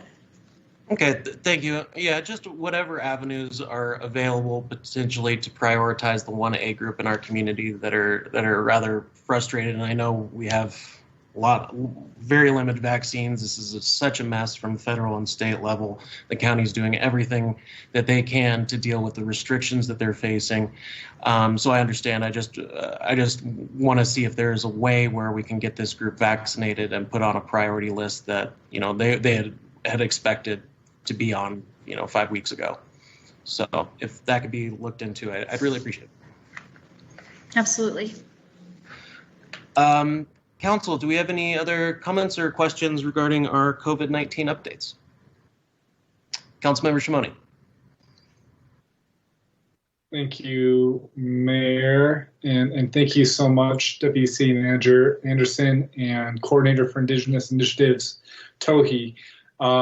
Very challenging information to be continuously tasked to give updates on, and it's devastating. I really think that the virus is spreading out of control and isn't at a point of which we can control it. And it's very unfortunate. Just wanted to share a couple of quick stories from this past week. I met someone who's from the reservation who shared with me that 5 family members of his have died from COVID. And he said it with a straight face. And I was devastated for him. I really was. And he said it was a very common thing on the reservation. And so, I mean, it's just, I don't know, it's just beyond me to fathom the reality of our tribal partners to our north. They're just getting hit so hard by this virus. It's so sad. And I had another friend here in town tell me that she always respected the virus and respected distancing, but never saw it in her own circles until more recently. And recently, her friends are getting it. People have died that she knows, and it's really reached. It seems like it's reached everyone at this point. And yeah, it's just very unfortunate, and we can do what we can, but yeah, it just seems like the ship is sinking. Not to sound like a doomsday person, but it does seem like it's sinking to a degree, and we're just kind of hoping that this vaccine pulls us out of this hole that we've created for ourselves. But just wanted to share those stories and express gratitude to both of you. Thank you. I appreciate that, Councilmember Shimoni, and for your stories. And I think that's some of the things that we as council and others need to be sharing regularly, because we can talk a lot of numbers a lot of the time, but when you say, hey, this is what's happening to my friend right now, this is what my wife is facing on the front line of the situation, I think it has more impact on people's behavior. And I encourage you to keep sharing those stories, and other council members and all of our city staff and those on the line. Please share your stories with people, because that has a lot of impact. Councilmember McCarthy has a comment. Well, Mayor Deasy, as a follow-up to what you just said about telling stories, some of you may know that about 17 years ago, my wife had a traumatic brain injury, which affected her profoundly. And it took us about 2 years to find a doctor that really understood brain chemistry in a way that he could help her. And he did. He's literally saved her life. Just this afternoon, we found out that that very doctor died of COVID. This is probably one of the most important people in my wife's life. She said, the way she put it is that I, as her husband, am the most important, but after that, that doctor is the most important. He died of COVID. Thank you. I'm so sorry to hear that, Councilmember McCarthy, and thank you for sharing. It's upsetting. My wife lit a candle and put it on the table. I've never seen her do that the whole time I've known her. My condolences, and please tell your wife my condolences as well. I will. Thank you. Well, Council, do we have any other comments, questions regarding COVID for Deputy City Manager or Ms. Tohi at this time, or the others on the line? All right. Well, I think that sums up that agenda item. Thank you again for the presentation, for the commentary from Council. We are down to agenda item number 16, which is an informational item and reports from Council and staff and future agenda item requests. I will go down the roll call list here, starting with Vice Mayor Daggett. And just as a heads up, next time I'm going to go backwards. So Ms. Sweet, next Council will have informational, because I don't want to put you on the spot every time, Vice Mayor. Thank you, Mayor. And if I could just add a few words about the U.S. passing 400,000 deaths related to COVID, and just how devastating that is to our country, and how devastating it is to the individual lives that each of those people who have passed touched. And, you know, we receive emails periodically about various aspects of COVID, and I hear a lot of frustration from members of the public who are just desperate for their fellow community members to wear a mask and just try their best to help stop the spread.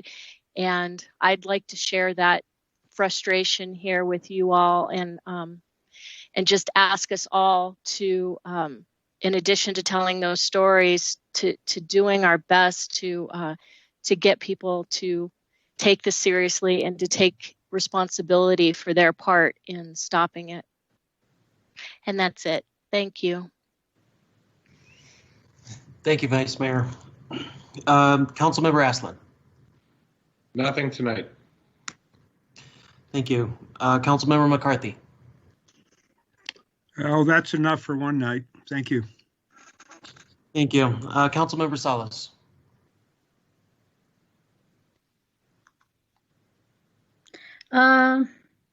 Thank you, Mr. Mayor. I want to add to the voices out there and remind our residents and visitors alike: stay, play, distance, and mask responsibly. Oh, and wash your hands frequently.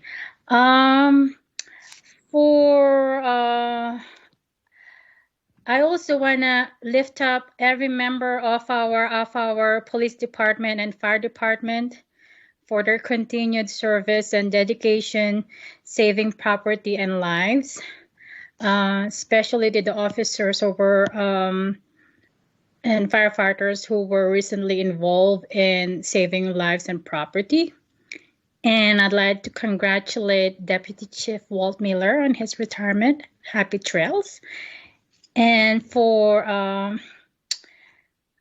I have a request to the city manager regarding the agenda for the upcoming joint session with the county.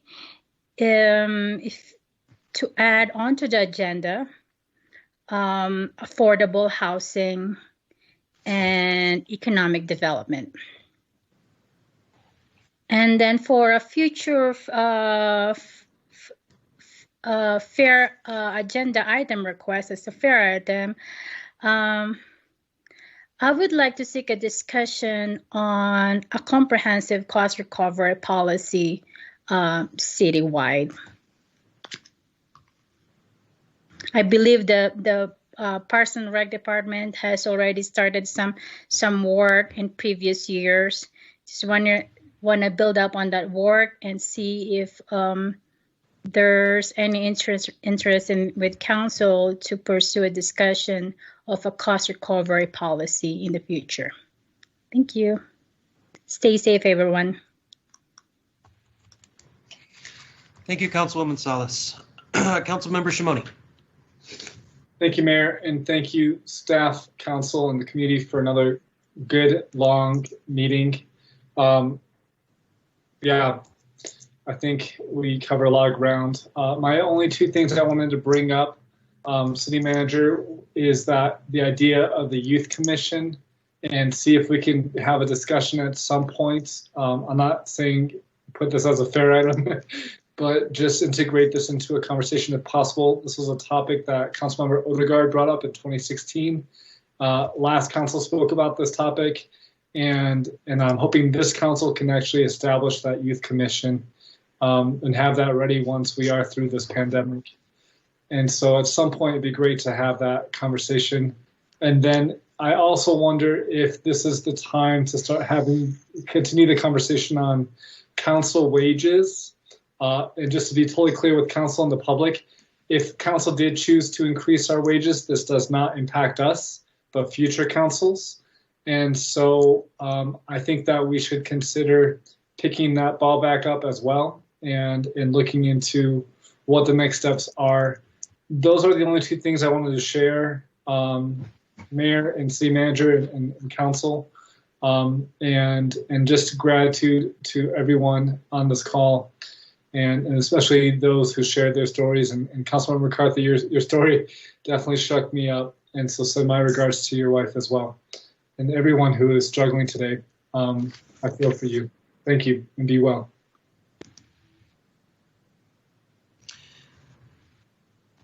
Thank you, Councilmember Shimoni. City Manager Clifton, would you like to chime in? Yes, and then I believe Deputy Manager Anderson can speak to the salary wages, pardon me, end of the evening, the council salaries, pardon me for slipping up there. It gets a little difficult to get the words out right. I wanted to address the first comment from Councilmember Shimoni with respect to the Youth Commission. There is something in play, and we'll be coming back to the council to report on that. We think we have a solution on that could work, kind of a win-win situation involving our sustainability section. So stay tuned on that if you would, please. Deputy Manager Anderson, can you speak to the council salaries? Yes, City Manager Clifton. So the council salaries, we did adopt a new ordinance with the previous council that added additional community members to this group that considers council salaries. It has been extremely difficult to fill those positions. We've even reached out to the local Human Resources Association. I know leadership members have been reaching out to those in the business community that they know, and that has been the holdup on continuing this conversation, is without having a full committee to actually look at the council salaries, we are unable to move forward with that process. So that is where we've been stuck. But certainly we can pick that back up and see if we can create some more interest. Thank you, Deputy City Manager. I think, are we, Ms. Sweet, or Councilwoman Sweet, do you have anything for our information session? Thank you. I don't really have anything specific tonight, but I do just want to say thank you to the staff, to all of council, to you, Mayor Deasy. This was a great conversation tonight, and I just continually learn by all of you, and thank you for just all the insight. And I also wanted to thank the community participants who called in during the tree discussion. Thank you. Thank you, Councilwoman. I just have a couple things here. At the end of last week, I began with a few discussions regarding our recreational marijuana ordinance and how this is going to be rolling out, as well as what other cities are potentially looking into right now. And I wanted to just give the heads up that there are discussions happening in other cities that are going to be looking to allow for the recreational marijuana regarding putting labor rights standards and potentially other measures into the ordinance to start off with. One in particular that is worth consideration. Obviously, legal teams have not really jumped into this yet. This has just been a discussion on the political level. But to, in particular, prevent a corporate hegemon from kind of basically taking control of the marijuana, a recreational marijuana market in Arizona, and through potentially coordinating with some of the other cities and labor lawyers, et cetera, that may be interested in this, that once we have a draft ordinance up and running from our already prior discussion, I just wanted to give you the heads up that these are discussions that are also going to be brought up elsewhere. And I look forward to bringing it up once we kind of have a template put together to council and it's brought up at another, in a future meeting. So just wanted to make sure everyone was aware that those discussions are happening. And again, still brainstorm phase, not legally vetted, but let's see what the realm or possibilities are to ensure that this market is something where we don't turn it into Walmart. It's small businesses, labor oriented, et cetera. And then in addition, I would like to potentially start thinking about, as we have done with the mask up, or the was it small act, big deal, which I really liked that slogan. If there's any discussion about vaccinations with COVID and advertising in that regard, in the future when it is actually more universally available, it doesn't seem pertinent right now. Masking up really is pertinent at this stage, obviously. But just wanted to put that idea out there if that's something we might want to as a city get involved in. But I mean, where we can help a lot is with communications, and maybe that can push the needle just a little bit. So anyways, just some food for thought. And with that, I think we are ready to adjourn this regular meeting January 19th. So I thank you all for the lively discussion, and we are adjourned.